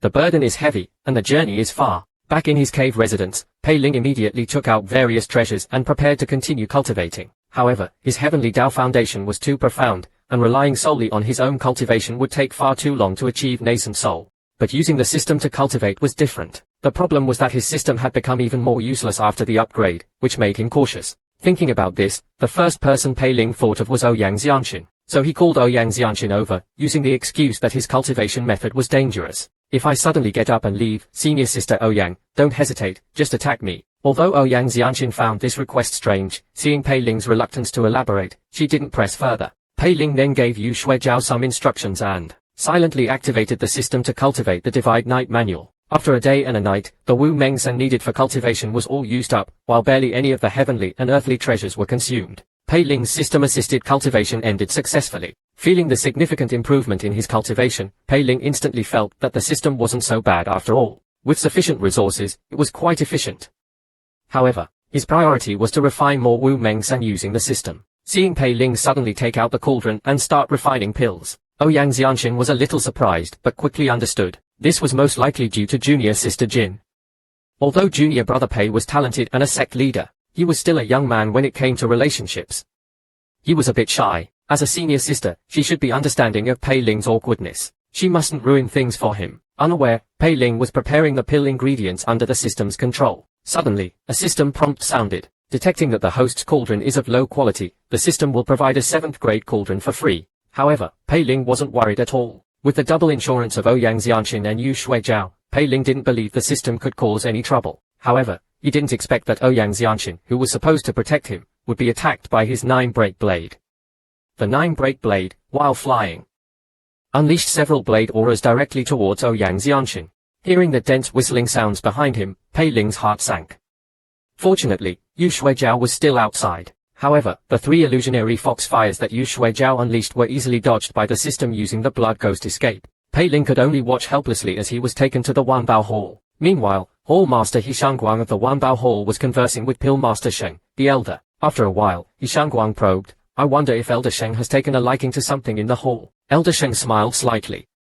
"I heard that Wanbao Hall has recently acquired a 7th grade cauldron." Guang was puzzled but quickly understood. Ordinary cauldrons weren't rare for figures like them, but the newly acquired 7th grade cauldron was crafted by the top core formation stage refiner in the Panya realm. Due to the refiner's unique refining method, even with the same skill level, the pills refined with this cauldron were significantly better. In a sense, this 7th grade cauldron, named Zishui Wan Hui, was comparable to some 6th grade cauldrons. However, given Elder Sheng's status and pill refining skills, this cauldron was a bit excessive. He must have acquired it for his new disciple. Thinking of this, Guang shook his head with a wry smile. The items in Wanbao Hall are reserved for inner sect disciples. Ordinary items are fine, but the Zishui Wan Hui cauldron was clearly marked upon arrival. Several pills personally refined by the disciple, thousands of merit points, and tens of thousands of mid-grade spirit stones, along with a series of tasks, are required to exchange for it. If the supervision hall finds out, well, both be punished. Elder Sheng didn't care. The holy sect's punishment is nothing more than spirit stones. With my status, that small fine is insignificant. Moreover, my disciple is a once in a century pill refining genius. Even without my help, she will be able to exchange for a 7th grade cauldron in the future. This doesn't violate the sect's principle of nurturing disciples. I believe the supervision hall won't be so unreasonable as to make things difficult for me. If there's any punishment, we'll bear it alone. Hearing this, Guang had the disciple bring the cauldron. What is it like to have a system that loves to court death? Just now, Elder Sheng, excited about the new cauldron, immediately decided to refine a nascent soul-level returning origin pill and show off his skills to Guang. Elder Sheng meticulously controlled the high-level cauldron fire, quickly absorbing the cauldron fire and then controlling it from within and without, stimulating the cauldron's potential in a subtle yet precise manner. Suddenly, a blood shadow appeared beside the cauldron like a wisp of smoke. Guang was stunned. Elder Sheng usually allowed people to observe his pill refining, showing exceptional generosity. Although Pei Ling had a bright future and was recognized by the supervision hall master as a genius, it was disrespectful to disturb an inner sect elder's pill refining. However, Pei Ling's next move shocked him even more. Pei Ling reached out and grabbed the cauldron. Fortunately, Elder Sheng's cauldron protection was extremely strong, preventing Pei Ling from succeeding. However, the system-controlled Pei Ling was persistent, and took out a pestle, smashing it towards Elder Sheng's head. Elder Sheng, who was concentrating on refining pills, was stunned. He never thought that he, a highly respected pill refining master, would be attacked in the Chongming sect. Fortunately, his cultivation was profound, and this minor attack didn't affect his pill refining, so he didn't bother. Unexpectedly, Pei Ling kept going, continuously striking with the pestle. The rhythmic banging echoed throughout the Wanbao Hall. Guang, snapping back to reality, quickly controlled his power and sent Pei Ling flying. Regaining control, Pei Ling's face paled. Guang's palm clearly held back. However, he had attacked the Wanbao Hall's cauldron and assaulted an inner sect elder, repeatedly striking the elder's head with a pestle. It was obvious that the inner sect elder wouldn't let him off the hook, even if just for the sake of face. Just as Pei Ling thought he was about to die, a shadowy figure appeared and whisked him away. A furious roar erupted within the Wanbao Hall. When Pei Ling opened his eyes again, he was in Li Liyu's cultivation chamber. The person who had saved him was none other than Wu Liu. Pei Ling naturally expressed his gratitude. However, Wu Liu responded with a strange smile. Protecting young Master Pei is Master's order. But young Master Pei's desperate expression just now was truly captivating. Perhaps even without Master's order, I wouldn't be able to resist helping. Pei Ling chuckled nervously, feeling a chill down his spine. This damn system was definitely trying to kill him. If it weren't for Li Liyue, even 100 lives wouldn't be enough. Just as Pei Ling was rejoicing, a furious voice suddenly echoed throughout the cultivation chamber. Li Liyue, hand over that brat Pei Ling. Hearing this, Pei Ling's scalp tingled. The other party had caught up so quickly and had specifically asked Li Liyue for him. He wondered if Li Liyue was in the cultivation chamber. If not, Wu Liu definitely wouldn't be able to protect him. If she was, how would he explain? Just as he was panicking, a graceful figure appeared. Elder Sheng, why are you looking for Pei Ling? Although Elder Sheng was furious, he was still an inner sect elder and one of the 5 great alchemists of the holy sect. Being hit on the head like that was like being ridden and defecated on. To save face, he could only say, Pei Ling ruined my pill refining. I've come to demand an explanation. Li Liyue wasn't interested in the details and didn't care whether Pei Ling was right or wrong.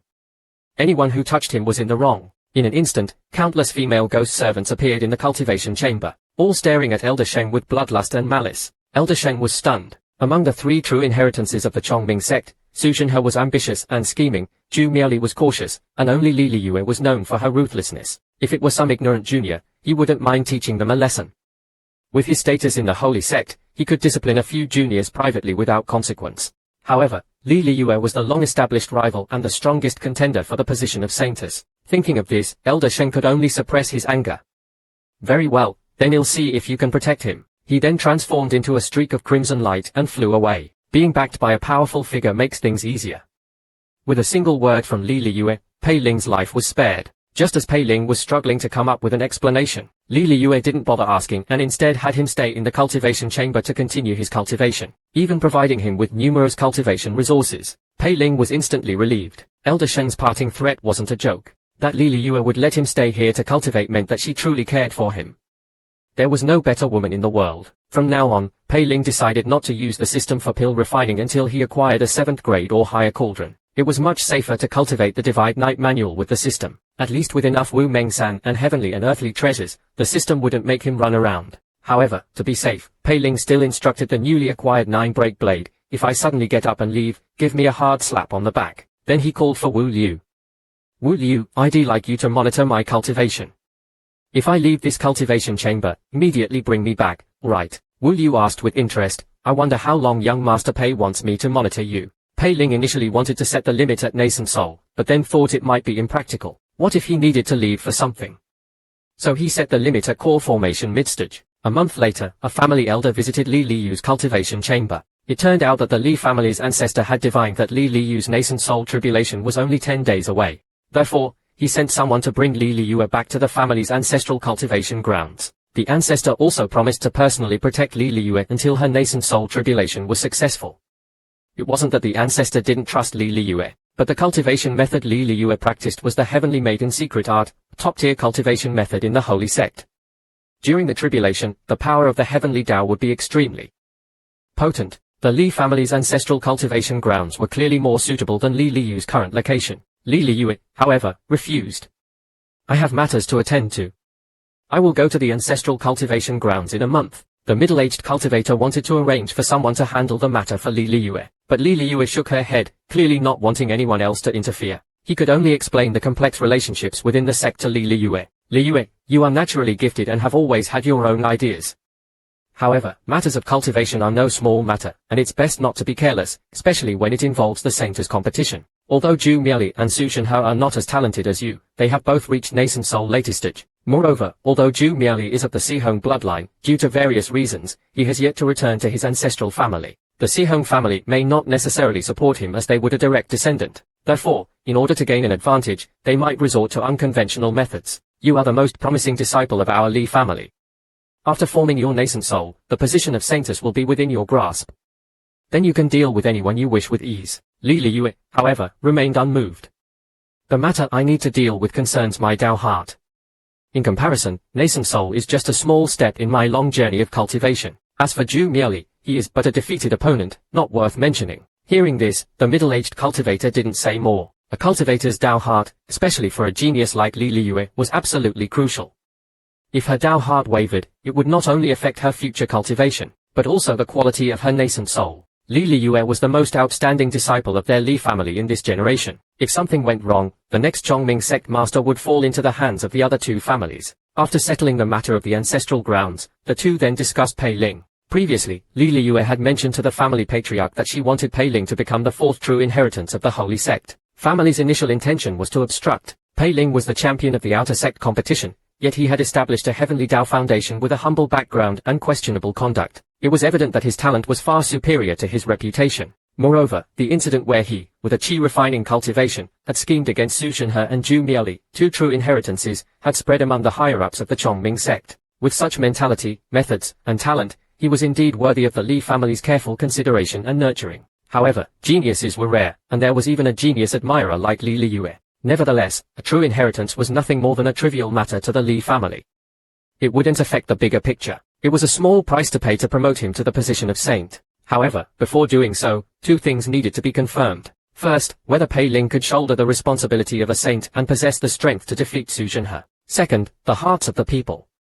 Although Pei Ling was respectful to the Li family today, who could guarantee that after he achieved great power, he wouldn't betray the Li family? Unexpectedly, even the usually aloof Li Liyue was a hopeless romantic. When the family patriarch questioned Pei Ling's ability and loyalty, Li Liyue firmly believed that Pei Ling would never betray her. However, the Li family's ancestor wouldn't risk offending the entire Su family and support Pei Ling as a true inheritance, let alone a saint, based solely on Li Liyue's words. Pei Ling had to first prove his worth and absolute loyalty to the Li family, to earn the ancestors' full support. After all, the position of acting sect master of the Chongming sect rested on the three families. In other words, if Li Liyue became the saintess, the current sect master would be succeeded by her. Under normal circumstances, Su Zhenhe, as the current saint, would become her Dao companion. Then, for the next few hundred years, the power of the Chongming sect would be shared between the Li family and the Su family. However, if both the saint and saintess were from the Li family, it would mean that the entire Chongming sect would be under their control. This was the reason why the Li family's ancestor was considering supporting Pei Ling. Li Liyue naturally understood this reasoning, but her goal for Pei Ling was only the true inheritance position. As for the position of saint, that depended on Pei Ling's own intentions. Thus, she ordered Wu Yu to bring Pei Ling to her. Pei Ling had just finished a round of system-assisted cultivation. When Pei Ling arrived at Li Liyue's secret chamber, Li Liyue deliberately chose to avoid him so as not to influence his decision. Seeing Li Liyue leave, Shishu opened the door and asked Pei Ling if he had any intention of competing for the position of saint. Pei Ling was stunned but quickly reacted. He previously thought that Su Zhenhe was afraid of him competing for the saint position, and had even sent people to investigate him, which seemed absurd. After all, he came from a humble background and hadn't even reached core formation at the time. Neither his background nor his cultivation posed any threat to Su Zhenhe. He never imagined that the Li family's ancestor would actually approach him for this matter. Pei Ling initially didn't want to get involved in this power struggle, but now that Su Zhenhe had made the first move, whether Pei Ling competed for the saint position or not, Su Zhenhe wouldn't let him off the hook. Since that was the case, Pei Ling didn't need to be polite. After receiving Pei Ling's affirmative reply, Shishu was ecstatic. However, to become a saint, one must first become a true inheritance of the Chongming sect. To become a true inheritance, two conditions must be met. First, to refine a third grade or higher golden core, and second, to complete a mission assigned by a true inheritance. With Pei Ling's current early core formation cultivation, he wasn't qualified for a true inheritance mission. Therefore, the only thing he could do now was to refine a third grade or higher golden core. It was common knowledge that ordinary rogue cultivators, lacking proper guidance, could at best refine 9th grade mixed cores. The patriarchs of small families and sects could only refine 8th grade or 7th grade true cores. The outer sect elders, the instructors of the knowledge hall, and the inner sect disciples of the upper three sects mostly refined 6th grade or 4th grade true cores. Those who could refine 3rd grade or higher golden cores were all exceptional geniuses. In the entire Chongming sect, only the 3 true inheritances and the 3 sect leaders of the upper 3 sects had refined golden cores. Although these 3 were talented and had excellent mentalities, they weren't top tier, because they hadn't established their foundations using the Heavenly Dao Foundation establishment methods of their respective families. The golden cores they refined could only barely reach 3rd grade. The 3 great families wouldn't promote them to true inheritance unless absolutely necessary. Therefore, they were still just sect leaders. Hearing this, Pei Ling finally understood. The 3 sect leaders of the upper 3 sects were essentially candidates for the true inheritance positions, in the event of an accident involving a true inheritance. And if the sect or family had no other geniuses to choose from, it would be their turn. Similarly, if the golden core Pei Ling refined in the future was only 3rd grade, he would at most become a sect leader like these 3. Moreover, he wasn't even a bloodline descendant of these 3 families, nor did he have many supporters. He would definitely face opposition. Therefore, the only way he could impress the Li family's ancestor was to refine a 1st grade or 2nd grade golden core. However, refining a golden core wasn't easy. The Chongming sect, as one of the top 9 sects in the Panya realm, only had 6 people in this generation who could refine golden cores. It was evident that the conditions for refining a golden core were extremely demanding. However, Shishu told Pei Ling that with his current Divide Night manual cultivation method, combined with numerous high-quality heavenly and earthly treasures, he should be able to refine a 4th grade or 5th grade true core. If he wanted to refine a 3rd grade or higher golden core, he would need a specialized auxiliary method. Coincidentally, he had recently heard of a sect specializing in auxiliary methods. If he could obtain it, with the foundation of a Heavenly Dao Foundation establishment, he could refine at least a 2nd grade golden core in the future. Pei Ling was slightly taken aback. He needed an auxiliary method, and the other party just happened to have information about one. This was most likely a hint arranged by the Li family's ancestor. This also indicated that the Li family ancestor sincerely wanted him to replace Su Zhenhe as the saint. Then this auxiliary method must be real. Thinking this through, Pei Ling immediately said, "Please enlighten me, senior." As cultivators knew, many powerful cultivation methods had specific requirements before they could be mastered. For instance, the Thunderbolt Saber art of the Thunderbolt Mountain required a pure yang body. The Heavenly Maiden Secret art, the original demonic art cultivated by Li Liyue, similarly required maintaining virginity before forming her nascent soul. This was to ensure the purity of her yin essence and achieve the ultimate Heavenly Maiden physique. Now that her yin essence was lost, even with the Li family's ancestral cultivation method, she couldn't achieve the unique heavenly maiden physique. This was the fundamental reason why Li Liyue refused to return to the family's ancestral cultivation grounds. She couldn't, and dared not, go back. Meanwhile, the conversation between Pei Ling and Sheshu was coming to an end. The auxiliary method Sheshu mentioned was actually just a place name and 3 unusual phenomena. The place was Pengying Pass outside of Lang City, a subsidiary city of the Holy Sect. This Daoist temple was originally the residence of a 5th-level qi refining rogue cultivator. He only left the mountain once a year to purchase necessities. Therefore, Lang City initially didn't pay much attention to him. However, starting a year ago, the situation there became unusual. The first unusual phenomenon was that anyone leaving the city through the Pengying Pass gate would forget their original purpose upon exiting and rush towards the pass. The second unusual phenomenon was that anyone entering the Daoist temple would disappear before dawn. Even the owner of the Daoist temple had vanished without a trace. The third unusual phenomenon was that everyone outside would forget the existence of those who disappeared in the pass. Only those with high cultivation could remember. Pei Ling instinctively felt that this was a type of anomaly. Most anomalies in the Panya realm were inexplicable. They often appeared and disappeared without a trace, their comings and goings unpredictable. Even high-level cultivators couldn't understand them. If it were a powerful anomaly at its peak, Pei Ling would definitely give up on this mission. No matter how good the auxiliary method was, it wasn't worth risking his life. Fortunately, the anomaly at Pengying Pass would disappear within 3 months at most. This meant that the anomaly was weakening and gradually returning to normal. Moreover, such a predictable anomaly was obviously much less dangerous. Besides, this was a test given by the Li family. Although Li Liyue didn't explicitly state any requirements, she didn't object either. Therefore, this mission definitely wasn't meant to send him to his death.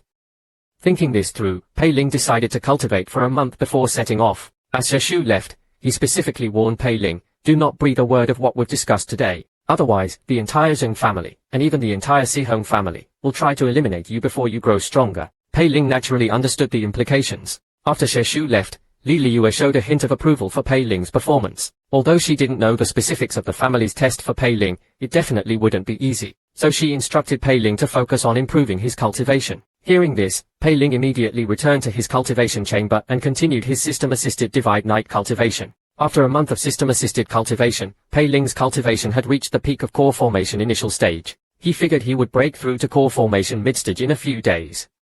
Meanwhile, Li Liyue was contemplating how to condense a perfect nascent soul within a month. As she pondered, the 6 Desires secret art flashed through her mind. Li Liyue had now fully deciphered this technique. In terms of quality, the 6 Desires secret art was more powerful and profound than her Heavenly Maiden secret art. However, the entire 6 Desires secret art didn't mention anything about condensing a nascent soul. Therefore, Li Liyue couldn't accurately determine its level. But the Heavenly Maiden secret art was a top-tier heaven-grade technique. It was conceivable that the 6 Desires secret art was at least heaven grade or even higher. She even suspected that it was a Xiantian level technique. Back then, when Luo Qiao obtained the 6 Desires secret art by chance, he immediately went into seclusion to prepare for his nascent soul tribulation. Originally, with the Chongming sect's resources, they wouldn't covet a mere outer sect elder's cultivation method. However, the aura Luo Qiao exuded during his nascent soul tribulation had a trace of the profound Nether dynasty. Therefore, it was detected by the sect's tracking formation, which alerted the supervision hall. Eventually, they discovered that Luo Qiao was a spy sent by the profound Nether dynasty. Thus, the Chongming sect eliminated him and even his most promising disciple. The mission to eliminate Luo Qiao and his lineage was specifically assigned to Li Liyue because, given her talent, status, and treatment within the sect, she would never be swayed by the profound Nether dynasty. It was during this mission that she accidentally learned about the 6 Desires secret art. After that came the incident where Luchuan City lost the Yin Source Spirit Stone. Thinking of this, Li Liyue's eyes flickered, and her already cold expression turned even more indifferent and ruthless. Then he'll use the 6 Desires secret art's yin-yang fusion method. A child must learn to protect itself. Pei Ling, about to break through to core formation midstage, instructed Wu Liu to keep a close watch on him. However, the moment he opened the door of his cultivation chamber, his vision blurred. He didn't know what happened. After an unknown amount of time, Pei Ling felt cold, as if he wasn't wearing any clothes. Pei Ling suddenly woke up, but although his eyes were open, he couldn't see anything. He must have been affected by some kind of blinding technique. Just as Pei Ling was about to express his anger, he was silenced by another technique. Pei Ling's heart sank. He couldn't see, speak, or move. Even at his peak, he wouldn't be a match for the person in front of him. Realizing this, Pei Ling remained still. Angering the other party would surely lead to his death. His only hope was to stall for time. If Li Liyue discovered he was missing, he might have a chance. Just then, Pei Ling suddenly felt a warmth spreading through his body from his dantian, an instinctive urge stirring within him. It must have been the effects of the pill. Just as he was panicking, a soft and supple body pressed against him. Pei Ling instinctively tried to push it away, but found the skin beneath his touch smooth and delicate, and a faint fragrance drifted into his nostrils. It wasn't the scent of perfume, but a woman's natural body fragrance. It gave him an indescribable feeling. Before he could think further, a pair of soft lips pressed against his, then a pair of slender arms wrapped around his neck. Pei Ling felt a softness against his chest and was embraced. Pei Ling struggled after coming to his senses. Although he didn't know the woman's intentions, his biggest concern was Li Liyue. If Li Liyue found out about his affair with another woman, he wouldn't survive. However, as soon as Pei Ling moved, he was pinned down by the woman. Those slender and soft arms and delicate legs possessed an undeniable strength that completely suppressed him. Completely restrained, Pei Ling could only let the woman have her way. While a beautiful woman offering herself was a dream for countless men, Pei Ling was filled with anxiety. However, with the woman's actions, his sealed true essence began to circulate. Although Pei Ling resisted this passive experience, his body responded to the dual stimulation of the pill and the woman's touch. Meanwhile, Jin Sumian was visiting Elder Sheng in the Wanbao Hall. Although Elder Sheng wasn't usually approachable, he looked at Jin Sumian with kindness. Pill refining relied on talent, a talent even rarer than cultivation aptitude. Although Elder Sheng had taken 4 disciples before Jin Sumian, these 4 were already far superior to ordinary alchemists. However, compared to this young lady from the Jin family, they were still lacking. The more satisfied Elder Sheng was, the more he took out the Jishui Wan Hui cauldron and gave it to Jin Sumian. Jin Sumian suddenly said cautiously, "Disciple wishes to ask Master to spare Pei Ling." Elder Sheng's face instantly darkened. "Was it Pei Ling who asked you to plead for him?" Sensing her master's anger, Jin Sumian paled, but she firmly replied, "No, it was me." Although Elder Sheng was angry, he couldn't bear to see Jin Sumian troubled. He reluctantly agreed to spare Pei Ling. Beautiful scenery, gentle whispers, soft rain, a gentle breeze, jade arms embracing a warm body, and lingering passion. Li Liyue sat in the spring water, her expression indifferent and aloof, yet a hint of charm graced her usually cold and noble face. The passionate encounter with Pei Ling replayed in her mind. The cultivation of the 6 desires secret art was truly captivating. Even a highly disciplined person like her had unknowingly indulged. However, since she had chosen this cultivation method, there was no need for hesitation. The main problem now was that Pei Ling's cultivation was still too low. The primal essence she had obtained from their previous encounter wasn't enough to condense her nascent soul. Thinking of this, Li Liyue couldn't help but feel puzzled.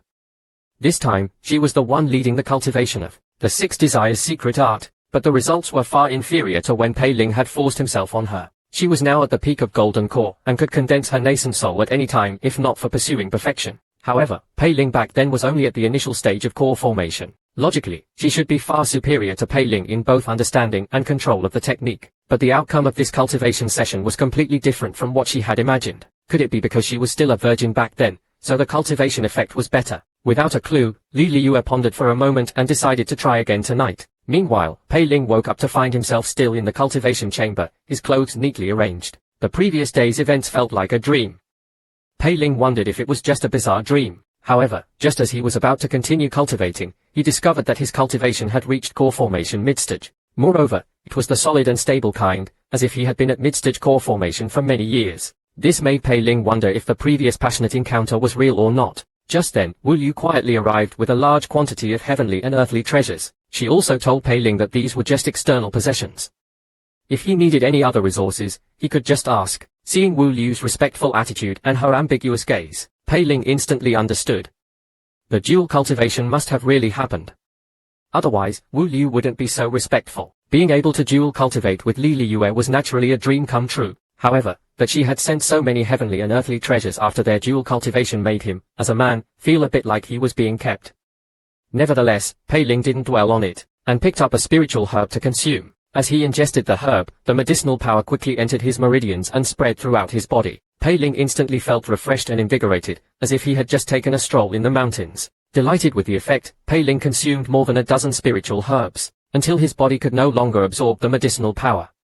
He then activated the Divide Night manual with the system. Several hours later, although Pei Ling's cultivation hadn't improved much, his physical strength had significantly increased. This gave him more confidence in the upcoming mission. Just as Pei Ling was about to consume more spiritual herbs, Wu Liu's voice came again. "Young Master Pei, Master requests your presence." Pei Ling was overjoyed. After their dual cultivation, Li Liyue was finally going to meet him face-to-face. However, based on his understanding of Li Liyue, if she didn't mention the incident, he shouldn't say a word to avoid embarrassment. If Li Liyue brought it up, it meant she cared about him. he should pretend to know nothing. His sudden improvement to mid-stage core formation was solely due to his own hard work. As for Li Liyue giving him so many heavenly and earthly treasures, it was naturally because she admired him and his loyalty. It was out of consideration for the future of the sect, not because she felt guilty. After preparing all his responses, Pei Ling walked towards Li Liyue's chamber. However, he was met with darkness again. After Pei Ling regained his senses, he realized that he couldn't see or speak. A pill with a sweet fragrance was once again placed into his mouth. Then, a soft and supple body pressed against him. A pair of slender yet powerful arms pinned him down. This dual cultivation lasted for 2 days and 2 nights. When Pei Ling woke up, he was back in the cultivation chamber, his clothes neatly arranged. If it weren't for the vivid memories and the further enhanced true essence, he would have thought he hadn't even taken off his clothes. Before Pei Ling could gather his thoughts, Wu Liu's voice came again. Young Master Pei, Master was worried that you didn't have enough heavenly and earthly treasures. So she sent me to deliver more resources. Pei Ling was stunned. He had been slept with by Li Liyue again. The perks of being kept by a powerful figure were truly impressive. In comparison, Pei Ling was the king of being kept. Not only was he taken advantage of, but each time he was blind, deaf, and mute. Although, given Li Liyue's status and beauty, it was him who was benefiting. However, this passive state made Pei Ling suspect that he was probably nothing more than a plaything in Li Liyue's eyes, not even a lover. He wondered when he would be able to turn the tables and dominate Li Liyue. Meanwhile, Li Liyue was frowning in her secret chamber. If she couldn't form her nascent soul within a month, the family would surely become suspicious. However, the combined effect of several days of dual cultivation was still less than that one time with Pei Ling in Luoshan City. She had carefully examined the cultivation method, and Pei Ling's cultivation was far beyond what it was back then. But the results were still unsatisfactory. Thinking of this, Li Liyue suddenly had a realization. Since the cultivation method was fine and the partner hadn't changed, the only difference was the environment. Could it be that the spiritual veins near Luoshan City are naturally beneficial for dual cultivation? Finding a breakthrough, Li Liyue didn't hesitate, and ordered Wu Liu to take Pei Ling to the profound secrets forest and fly towards Luoshan City. Due to the urgency of the matter, Li Liyue didn't give Pei Ling much time to rest. As soon as Pei Ling woke up, he was taken to Li Liyue's room again. Same method, same routine. However, this time, Pei Ling was much bolder and even made some tentative moves.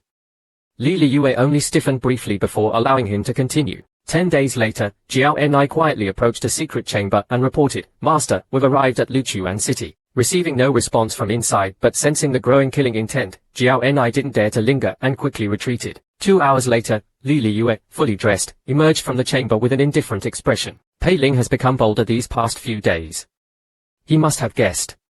Since that's the case, there's no need to hide it anymore. Thus, Li Liyue lifted all restrictions on Pei Ling's sight, speech, and movement. A moment later, Pei Ling suddenly awoke to find himself lying on a bed, his senses restored. Pei Ling's heart sank. Did Li Liyue not want to dual cultivate with him anymore? Disappointed, Pei Ling walked out of the room to observe the surroundings. He found Li Liyue just coming out of another room. Seemingly meeting his gaze, Pei Ling quickly lowered his head and greeted Li Liyue. Li Liyue nodded slightly and said calmly, "Follow me." The two walked through the profound secrets forest towards the family estate outside. After observing the surroundings, Pei Ling was slightly puzzled. This was Luoshan City, which he had personally destroyed. Li Liyue didn't speak but flew towards the Pei estate. Although Pei Ling was confused, he immediately followed. Soon, they arrived at the former Pei residence. The place was eerily silent.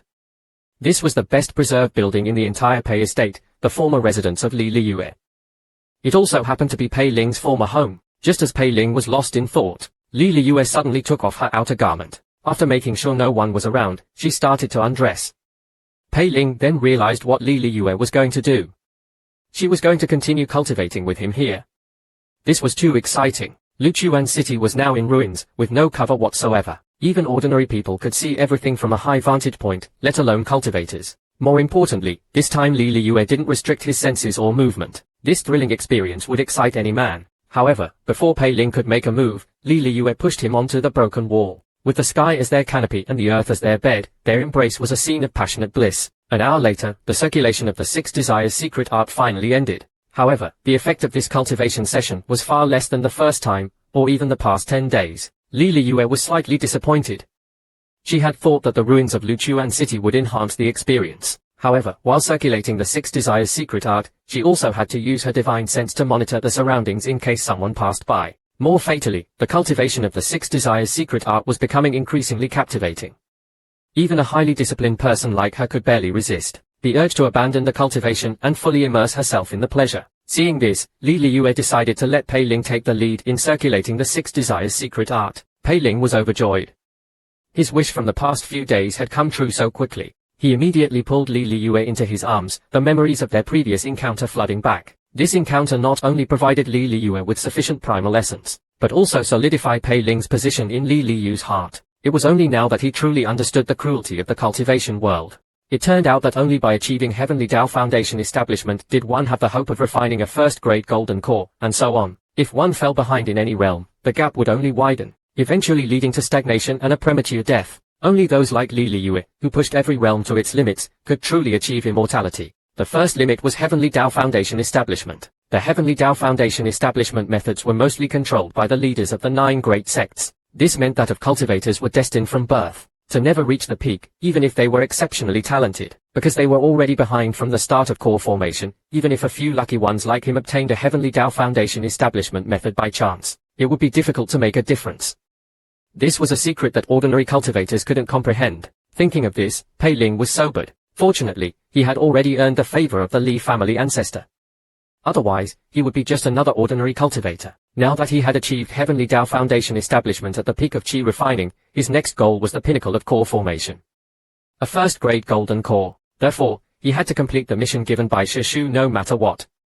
As long as he could obtain the inner sect's auxiliary method, with the system's perfect pill refining function, a first-grade golden core would be within his reach. After that, he could choose the 6 Desires secret art for nascent soul formation. Just then, Li Liyue's nascent soul tribulation officially began. In just a moment, the entire profound secrets forest was covered by dark clouds. Above the forest, purple lightning flashed and thunder rumbled. Massive bolts of lightning snaked through the sky, illuminating the area with a terrifying light. Even the profound secrets forest, which was usually shrouded in mist and fog, could clearly feel the power of the heavenly tribulation. Pei Ling's heart pounded uncontrollably. The nascent soul tribulation was truly terrifying. Wu Liu said nervously, ordinary nascent soul tribulations aren't this powerful. This scene is mainly because Master is exceptionally talented, pushing every realm to its limits. Only a perfect heavenly tribulation can attract the attention of the heavenly Tao, and within a reasonable range, the stronger the tribulation, the better. As she spoke, the 7th wave of tribulation lightning struck down. The originally lush and vibrant profound secrets forest was instantly flattened. The entire forest seemed to be enveloped in a sea of flames. The Divide Night manual circulating within Pei Ling was disrupted. Despite having escaped the profound secrets forest, Jiao Ni and the others were still stunned by the residual power of the tribulation lightning. The only thought in their minds was to escape this terrifying tribulation. Only after they had fled to a distant mountain peak did they manage to avoid the aftermath of the tribulation. What followed was an agonizing wait. A day and a night later, when the last bolt of tribulation lightning struck, Pei Ling vaguely felt the mountain beneath him tremble. Then, the massive dark clouds in the sky began to dissipate rapidly. Seeing this, Pei Ling's heart tightened. This nascent soul tribulation was truly extraordinary. Just as he was guessing, the female ghost servants around him cheered, "Master has succeeded." Pei Ling looked at them, confused, and Wu Liu smiled happily. "Because we are still alive." Pei Ling instantly understood. Just like him and Yu Shuejiao, there must be a connection similar to a blood contract between Li Liyue and these female ghost servants. If Li Liyue failed her tribulation, these ghost servants would also perish. Now that they were safe and sound, it meant that Li Liyue had successfully formed her nascent soul. He had been too worried to consider this possibility at first. Just then, a figure appeared. She exuded a powerful aura, noble and aloof, yet with a hint of domineering destructiveness, reminiscent of the tribulation lightning. It was clear that Li Liyue had not only succeeded in her tribulation, but had also benefited greatly from it. Faced with everyone's congratulations, Li Liyue simply waved her hand. Return to the sect. A few days later, at the foot of a towering mountain peak, Li Liyue said to Pei Ling, "I'll leave you here. From here, you can reach Lang City in a day or two. This is the family's test for you, and I won't accompany you." She then took out a top-grade defensive magic treasure, the Blood Shadow armor, and gave it to Pei Ling. Pei Ling naturally accepted it. Given his relationship with Li Liyue, a top-grade magic treasure was nothing. He had no qualms about taking it. Above Lang City, Pei Ling's Blood Hawk flew swiftly. Pei Ling had also reached the peak of core formation mid-stage, only half a step away from later stage. Be careful, Pei Ling thought. He planned to find an inn in Lang City, then inquire about the details of Pengying Pass and the background of the Daoist Temple's master. But it wouldn't hurt to go to Pengying Pass after reaching core formation later stage. After all, Shishu only mentioned the 3 unusual phenomena at Pengying Pass, hinting at an opportunity for a golden core. The specifics were unknown. In addition, Pei Ling was also wary of Su Zhenhen's revenge. Therefore, before entering Lank City, Pei Ling specifically put away the Blood Hawk and disguised himself as an ordinary cultivator. However, half an hour later, Pei Ling inexplicably arrived at a secluded Daoist temple. Above the gate was a plaque that read Penging Pass. Pei Ling didn't notice it at first and thought it was just a Daoist temple in Lank City. Then he suddenly felt a sense of unease. With a bang, the gate suddenly closed. Pei Ling snapped back to his senses. He was supposed to be going to Lank City. How did he end up at Penging Pass? However, the place looked no different from an ordinary small Daoist temple, and through his divine sense, he didn't detect any threat. To be safe, Pei Ling decided to try opening the gate. To his surprise, the gate opened easily with just a gentle push. Seeing this, Pei Ling didn't feel relieved but became even more suspicious. He didn't immediately step out, but instead used the ghost servant technique to summon a 5th level chi refining wraith to scout the area. After sensing no abnormalities from the wraith, Pei Ling used the blood ghost escape technique to dash outside. However, the moment he stepped out of the gate, the scene before him suddenly changed. He hadn't left the Daoist temple, but had instead appeared in an unfamiliar courtyard. This was clearly the courtyard of the Daoist temple. He had deliberately avoided getting close, yet he had still been pulled in. What surprised him even more was that the wraith he had sent to scout was no longer there, and his connection with it had been severed. Pei Ling's heart sank, but he quickly calmed down. Although this Daoist temple was indeed unusual, he could still get out. Pei Ling first instructed Nine Break Blade to tap him on the shoulder after he left the Daoist temple, then silently activated the system to cultivate the Nameless Manual. He thought, given the speed of the Profound Secrets flying boat, it was hard to say whether Li Liyue was still within range. Therefore, the system might just assign him a new Dao companion on the spot. As for whether the Dao companion was human or ghost, it didn't matter. It was better than blindly wandering around the Daoist temple without finding any enemies. Moreover, Pei Ling wasn't worried about being trapped like in the Han family's mountain manor, because Nine Break Blade would immediately interrupt his system cultivation once he left the Daoist temple. However, to his surprise, the system prompted, detecting that the host lacks a Dao companion. The system will provide a Dao companion for free. How could he lack a Dao companion? He had one. Before Pei Ling could figure it out, the system directed him towards the main hall of the Daoist temple. The layout of the hall was no different from an ordinary Daoist temple, except that the enshrined deity was hidden behind a curtain. The altar in front of the deity was laden with offerings of fruits, fish, and meat, all appearing incredibly fresh, as if they had just been placed there. Then he saw himself pacing back and forth around the hall. After walking around for more than 20 laps, he finally sat down on a futon. The system failed to find a new Dao companion. The Dao companion quest has failed. Regaining control, Pei Ling's face darkened. Did the system fail to detect a suitable female cultivator, or could the system itself not escape the Daoist temple? If it was the former, he could simply activate another cultivation method. But if it was the latter, things wouldn't be so simple. Just then, heavy rain suddenly poured down. The rain came abruptly and intensely. The ground in front of him was quickly covered with a layer of water. Even with Pei Ling's cultivation, he could only see within a 3-foot radius. It was obvious that he was still within the Daoist temple. Pei Ling immediately summoned a 6th level chi refining wraith and sent it into the rain. The wraith initially seemed fine, but after a short while, contact was lost. Focusing his senses to the limit, he could only vaguely see that the wraith seemed to have vanished into the rain without a trace. Pei Ling quickly thought things through. He had two choices: cultivate the Divide Night Manual, quickly break through to core formation latest stage, and then investigate the Daoist temple, or activate another cultivation method and try to escape Penging Pass. However, time was precious. He had already used the system once, and the result was that he hadn't escaped Penging Pass, but instead ventured deeper into this mysterious place. Moreover, the system's actions were unpredictable. It might provide him with some dangerous item, making things worse. After careful consideration, Pei Ling decided to focus on improving his cultivation. No matter what, his own strength was his greatest asset. However, just as Pei Ling took out the Wu Meng San and was about to consume it, a flurry of footsteps came from outside the hall. Some people are always in danger but unaware, their minds forever occupied with lustful thoughts. Just as Pei Ling was planning to improve his cultivation and then find a way out, a group of armored guards walked into the hall. Seeing the 9-break blade in Pei Ling's hand, they immediately surrounded him and the two young women. Just then, an older man stepped forward and bowed respectfully to Pei Ling. "I am Steward Ji of the Ji family, sent by the old madam to escort the young miss home. We were caught in the heavy rain not far from the estate and sought shelter here. Might we impose on your generosity and allow the young miss and her maidservant to rest here?" Pei Ling didn't answer immediately but scanned everyone with his divine sense. These people seemed like ordinary mortals without any cultivation. Either their cultivation was too high for him to detect, or they had been affected by this strange rain. After his investigation yielded no results, Pei Ling calmly said, "I am Jing Jingshan, also here to take shelter." Steward Ji was relieved. He hadn't heard of anyone named Jingshan in the martial world, so he must not be a powerful cultivator. He then led his group to a corner opposite Pei Ling. Pei Ling pretended to cultivate while secretly observing their every move. After a while, seeing no unusual behavior, Pei Ling finally relaxed, but a trace of pity also arose in his heart. If these people were truly ordinary mortals, they would probably be in grave danger. He couldn't protect himself, let alone save others. Just then, footsteps came from outside the hall again. Two figures walked into the hall. Although their spiritual energy was impure, they were both at the nascent soul stage, one at initial stage and the other at mid-stage. Pei Ling was puzzled. Mortals and cultivators passed through the rain unharmed. Could it be that the rain outside only affected spirits without physical bodies? After the two nascent soul cultivators looked around, they sat down, seemingly at ease, and began discussing interesting stories from the cultivation world. This eased the tense atmosphere in the hall. Only Pei Ling grew more suspicious.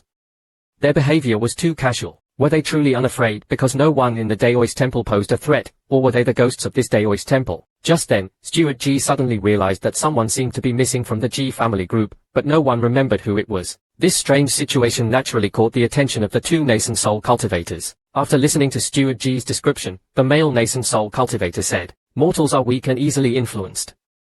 Asking them is pointless. You cultivators, have you discovered anything?" The three Qi refining cultivators shook their heads. Pei Ling vaguely felt that a guard was missing, but he couldn't recall the guard's appearance. However, Pei Ling still reminded them, our original intentions probably weren't to come to Penging Pass. Hearing this, the two nascent soul cultivators were stunned. They had indeed wandered in unintentionally and hadn't noticed anything amiss until Pei Ling spoke. Realizing this, the male nascent soul cultivator immediately asked Pei Ling how he had entered Penging Pass. Hearing that Pei Ling was originally headed for the nearby Lank city, the male nascent soul cultivator frowned. He remembered this Daoist temple. It was located deep in the mountains, with no cities nearby. Pei Ling's heart skipped a beat. No cities nearby. How was that possible? Before Pei Ling could process this, the male nascent soul cultivator continued to ask how the others had entered. The three rogue cultivators had been on their way to a nearby market to purchase supplies, and they had inexplicably arrived at Penging Pass. The Ji family was escorting their young miss back to Lank City on the old madam's orders. They had encountered heavy rain and sought shelter in the Daoist temple. Hearing the Ji family mention Lank City, Pei Ling was relieved. It wasn't his memory that was faulty, but the five cultivators before him. Just then, everyone noticed that another person from the Ji family was missing. Just like before, they only noticed someone was missing but didn't know who or how. Pei Ling quickly wrote down everyone's names on a jade slip. From now on, he would know immediately if anyone went missing. However, just as he finished recording, the number of people in the Ji family seemed to have decreased again. Now, only Ji the old madam, Steward Ji, Protector Zhong, and 5 guards remained. There were also 3 Qi refining rogue cultivators, nascent soul cultivator Zime Laos, and nascent soul cultivator Sang Furen. At Zime Laos' suggestion, Pei Ling took out the jade slip to check, but found only their 9 names on it. Zime Laos and Sang Furen were equally puzzled after checking the jade slip. Meanwhile, the rain outside began to subside. Seeing this, everyone quickly used their respective methods to send out wraiths, puppets, and other means to investigate. The conclusion was that anyone leaving the Daoist temple would inexplicably disappear, while those inside the Daoist temple experienced no abnormalities. After some discussion, they decided to search the entire Daoist temple while the rain had stopped, hoping to find a way out. Then, under Zime Laos' arrangement, everyone headed towards the back of the main hall. Some people are always in danger but oblivious, forever preoccupied with lust. While Pei Ling was planning to improve his cultivation before finding a way out, a group of heavily armed guards entered the hall. Seeing the 9-break blade in Pei Ling's hand, they immediately surrounded him and the 2 young women. Just then, an older man stepped forward and bowed respectfully to Pei Ling. "I am Steward Ji of the Ji family, here on the old madam's orders to escort the young miss home. We were caught in the downpour and sought shelter here. Would you be so kind as to allow the young miss and her maids to rest here?" Pei Ling didn't immediately answer but scanned everyone with his spiritual sense. They all seemed to be ordinary mortals without any cultivation. Either their cultivation was too high for him to detect, or they had been affected by this strange rain. When his investigation proved fruitless, Pei Ling said indifferently, "I am Jingshan, also seeking shelter here." Steward Ji seemed relieved. He hadn't heard of a Jingshan in the martial world, so he must not be a formidable cultivator. He then led his group to a corner opposite Pei Ling. Pei Ling feigned cultivation while discreetly observing their every move. For a while, nothing seemed amiss, so Pei Ling let down his guard, but also felt a tinge of pity. If these were really just ordinary mortals, they would likely meet a grim fate. He could barely protect himself, let alone save them. Just then, more footsteps approached from outside. 3 figures swaggered in, dressed in various attire. Although their spiritual energy was weak and impure, they were all at the foundation establishment stage. 1 at 7th level and 2 at 6th level. Pei Ling grew more puzzled. Both mortals and cultivators could pass through the rain unscathed. Could the rain outside only target spirits without physical bodies? After looking around, the 3 noticed the 2 groups in the hall. A group of seemingly ordinary mortals, and a young master with his entourage. The girl surrounded by guards caught their attention. They exchanged smiles and sat down without a word. The heavy rain continued unabated. As dusk approached, only the fire built by the Ji family provided any light in the hall. However, both Pei Ling and the 3 rogue cultivators had night vision due to their cultivation, so they remained unperturbed by the darkness. Seeing this, the captain of the Ji family guards whispered, "Steward Ji, young miss, the old madam is anxiously awaiting the young miss' return. Let's depart as soon as we are rested." The Ji family's young miss didn't speak but clearly showed reluctance. Steward Ji noticed the captain's worried gaze. The captain didn't explain but glanced at Pei Ling and the 3 rogue cultivators. He then looked at the young miss, his expression suddenly turning pale. It was an uneasy time, and even though no one in the Ji family cultivated, they had heard of ghost stories. This deserted Daoist temple in the wilderness fit the description of a haunted place in those stories. Moreover, the 2 groups who had entered before them hadn't moved since they sat down. More alarmingly, there were no sounds of breathing coming from them. Thinking of this, Steward Ji immediately urged the young miss to leave. Although the young miss looked reluctant, she didn't object and stood up cooperatively. The others then packed their things and prepared to leave. Just then, the shortest of the 3 rogue cultivators spoke. "It's dark and the rain is heavy. Why rush?" Steward Ji's heart sank and he quickly responded, "Thank you for your kind reminder, but the old madam at home is anxiously awaiting our return." Meanwhile, the captain quickly positioned himself, shielding the young miss as they headed for the exit. However, the shortest cultivator suddenly let out a strange laugh and snapped his fingers. A large ball of eerie green ghost fire fell and blocked the exit. The ghost fire quickly formed a wall of fire, preventing the mortals from leaving. This was a haunted Daoist temple. Anyone entering would be trapped.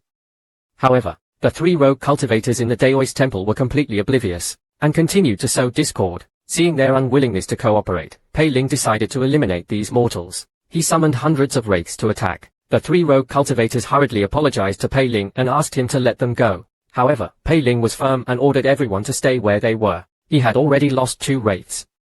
If he let these people go, they might cause more trouble. If the Daoist temple became chaotic again, it would be a disaster. Just then, footsteps came from outside again. 2 figures walked into the hall. Although their spiritual energy was impure and chaotic, they were both at the nascent soul stage. After entering, the 2 looked around in confusion, then casually sat down and began discussing cultivation anecdotes. This eased the tension in the hall. Only Pei Ling remained suspicious. Their behavior was too unnatural. Was it because no one in the Daoist temple could threaten them, or were they the ghosts of the Daoist temple? Just then, Steward Ji noticed that the Ji family was missing another person. As before, they only realized that someone was missing but didn't know who or how. Pei Ling quickly wrote everyone's names on a jade slip. Now, he would know immediately if anyone else disappeared. However, just as he finished recording, the Ji family seemed to be missing another person. At this point, only Ji the old madam, Steward Ji, Protector Zhong, and 5 guards remained in the hall. There were also the 3 rogue cultivators, nascent soul cultivator Zime Laos and nascent soul cultivator Sang Furen. At Zime Laos' suggestion, Pei Ling took out the jade slip to check, but found only the 9 of them listed. After inspecting the jade slip, Zime Laos and Sang Furen were equally baffled. Meanwhile, the heavy rain outside completely stopped. Seeing this, everyone used their methods to send out wraiths, puppets, and other means to investigate. They concluded that anyone leaving the Daoist temple would inexplicably vanish, while those inside remained unaffected. After some discussion, they decided to search the entire Daoist temple while the rain had stopped, hoping to find a way out. Then, under Zime Laos' direction, they headed towards the back of the main hall. Pei Ling recorded everyone's names in a jade slip. Just as Pei Ling finished recording, the number of Ji family members seemed to decrease again. Now, only Ji the old madam, Steward Ji, Protector Zhong, 5 guards, 3 rogue cultivators, nascent soul cultivator Zime Laos, and nascent soul cultivator Sang Furen remained in the hall. As Zime Laos suggested, Pei Ling took out the jade slip to check, but he only found their 9 names on it. After checking the jade slip, Zime Laos and Sang Furen were equally confused. As the heavy rain outside subsided, everyone quickly used their methods, sending out wraiths, puppets, and other means to investigate. Their findings were consistent. Anyone venturing outside the Daoist temple would inexplicably disappear, while those within remained unharmed. After some discussion, they decided to thoroughly search the Daoist temple while the rain had stopped, hoping to find a way out. Then, under the guidance of Zemeleos, they proceeded towards the back of the main hall. As Pei Ling and the others ventured deeper into the temple, two figures suddenly appeared in the distance. Although their spiritual energy was chaotic and impure, they were both at the nascent soul stage. After entering, the two looked around, confused at first, but soon composed themselves, casually observing their surroundings and discussing cultivation news. This helped to alleviate the tense atmosphere in the hall. Only Pei Ling remained suspicious. Their behavior was far too casual. Was it because no one in the temple could pose a threat to them, or were they the ghosts of this Daoist temple? At that moment, Steward Ji realized that the Ji family was missing yet another person. Just like before, they only noticed the missing person but had no recollection of who it was or how they disappeared. This bizarre situation naturally attracted the attention of the two nascent soul cultivators. After hearing Steward Ji's account, the male nascent soul cultivator said, "Mortals are frail and easily misled. Questioning them is futile. You cultivators, have you discovered anything?" The three chi refining rogue cultivators shook their heads. Pei Ling vaguely felt that a guard was missing, but he couldn't recall the guard's appearance. He warned, "Our original intentions were probably not to come to Pengying Pass." Hearing this, the two nascent soul cultivators were taken aback. They had indeed wandered in unintentionally and hadn't realized anything was amiss until Pei Ling spoke. Realizing this, the male nascent soul cultivator immediately asked Pei Ling how he had entered Pengying Pass. Learning that Pei Ling was originally heading for the nearby Lank city, the male nascent soul cultivator frowned. "I remember this Daoist temple. It's located deep in the mountains, with no city nearby." Pei Ling's heart skipped a beat. No city nearby. How was that possible? Before Pei Ling could process this, the male nascent soul cultivator continued his questioning. How did the others enter? The three rogue cultivators had been on their way to a nearby market to purchase supplies when they inexplicably arrived at Pengying Pass. The Ji family was escorting their young miss back to Lank City on the old madam's orders. They encountered a downpour and sought shelter in the Daoist temple. Hearing the Ji family mention Lank City, Pei Ling was relieved. It wasn't his memory that was faulty, but these five cultivators. Just then, everyone realized another member of the Ji family had disappeared. Like before, they simply noticed a missing person but had no recollection of who it was or how they disappeared. Pei Ling immediately recorded everyone's names on a jade slip. He would know immediately if anyone else vanished. However, before the two nascent soul cultivators could respond, the three chi refining rogue cultivators said nervously, "Since this place is so eerie, shouldn't we leave quickly?" Pei Ling, however, told them, "I already tried before you arrived. This Daoist temple is easy to enter but impossible to leave. We're all trapped." Hearing this, the female nascent soul cultivator sent out a puppet to investigate. Initially, there were no anomalies, but after a while, the puppet vanished. Seeing this, everyone exchanged worried glances. Pei Ling recorded everyone's names on a jade slip. At that moment, the number of the Ji family seemed to decrease again. Only Ji the old madam, Steward Ji, Protector Chong, and 5 guards were left. There were also 3 chi refining rogue cultivators, the nascent soul cultivator Zemeleos, and the female nascent soul cultivator Sang Furen. Following Zemeleos' suggestion, Pei Ling took out the jade slip to examine it, only to find the names of the 9 of them. After checking the jade slip, Zemeleos and Sang Furen were equally perplexed. As the rain outside stopped, everyone quickly deployed their various methods, sending out wraiths, puppets, and other means to investigate. They concluded that anyone who left the Daoist temple would vanish without a trace, while those inside remained unaffected. After some discussion, they decided to thoroughly search the Daoist temple while the rain had ceased, hoping to find a way out. Then, led by Zemeleos, they headed towards the back of the main hall. Under Zemeleos' guidance, everyone continued deeper into the temple. Suddenly, 2 figures appeared in the distance. Although their spiritual energy was chaotic and impure, they were both at the nascent soul stage.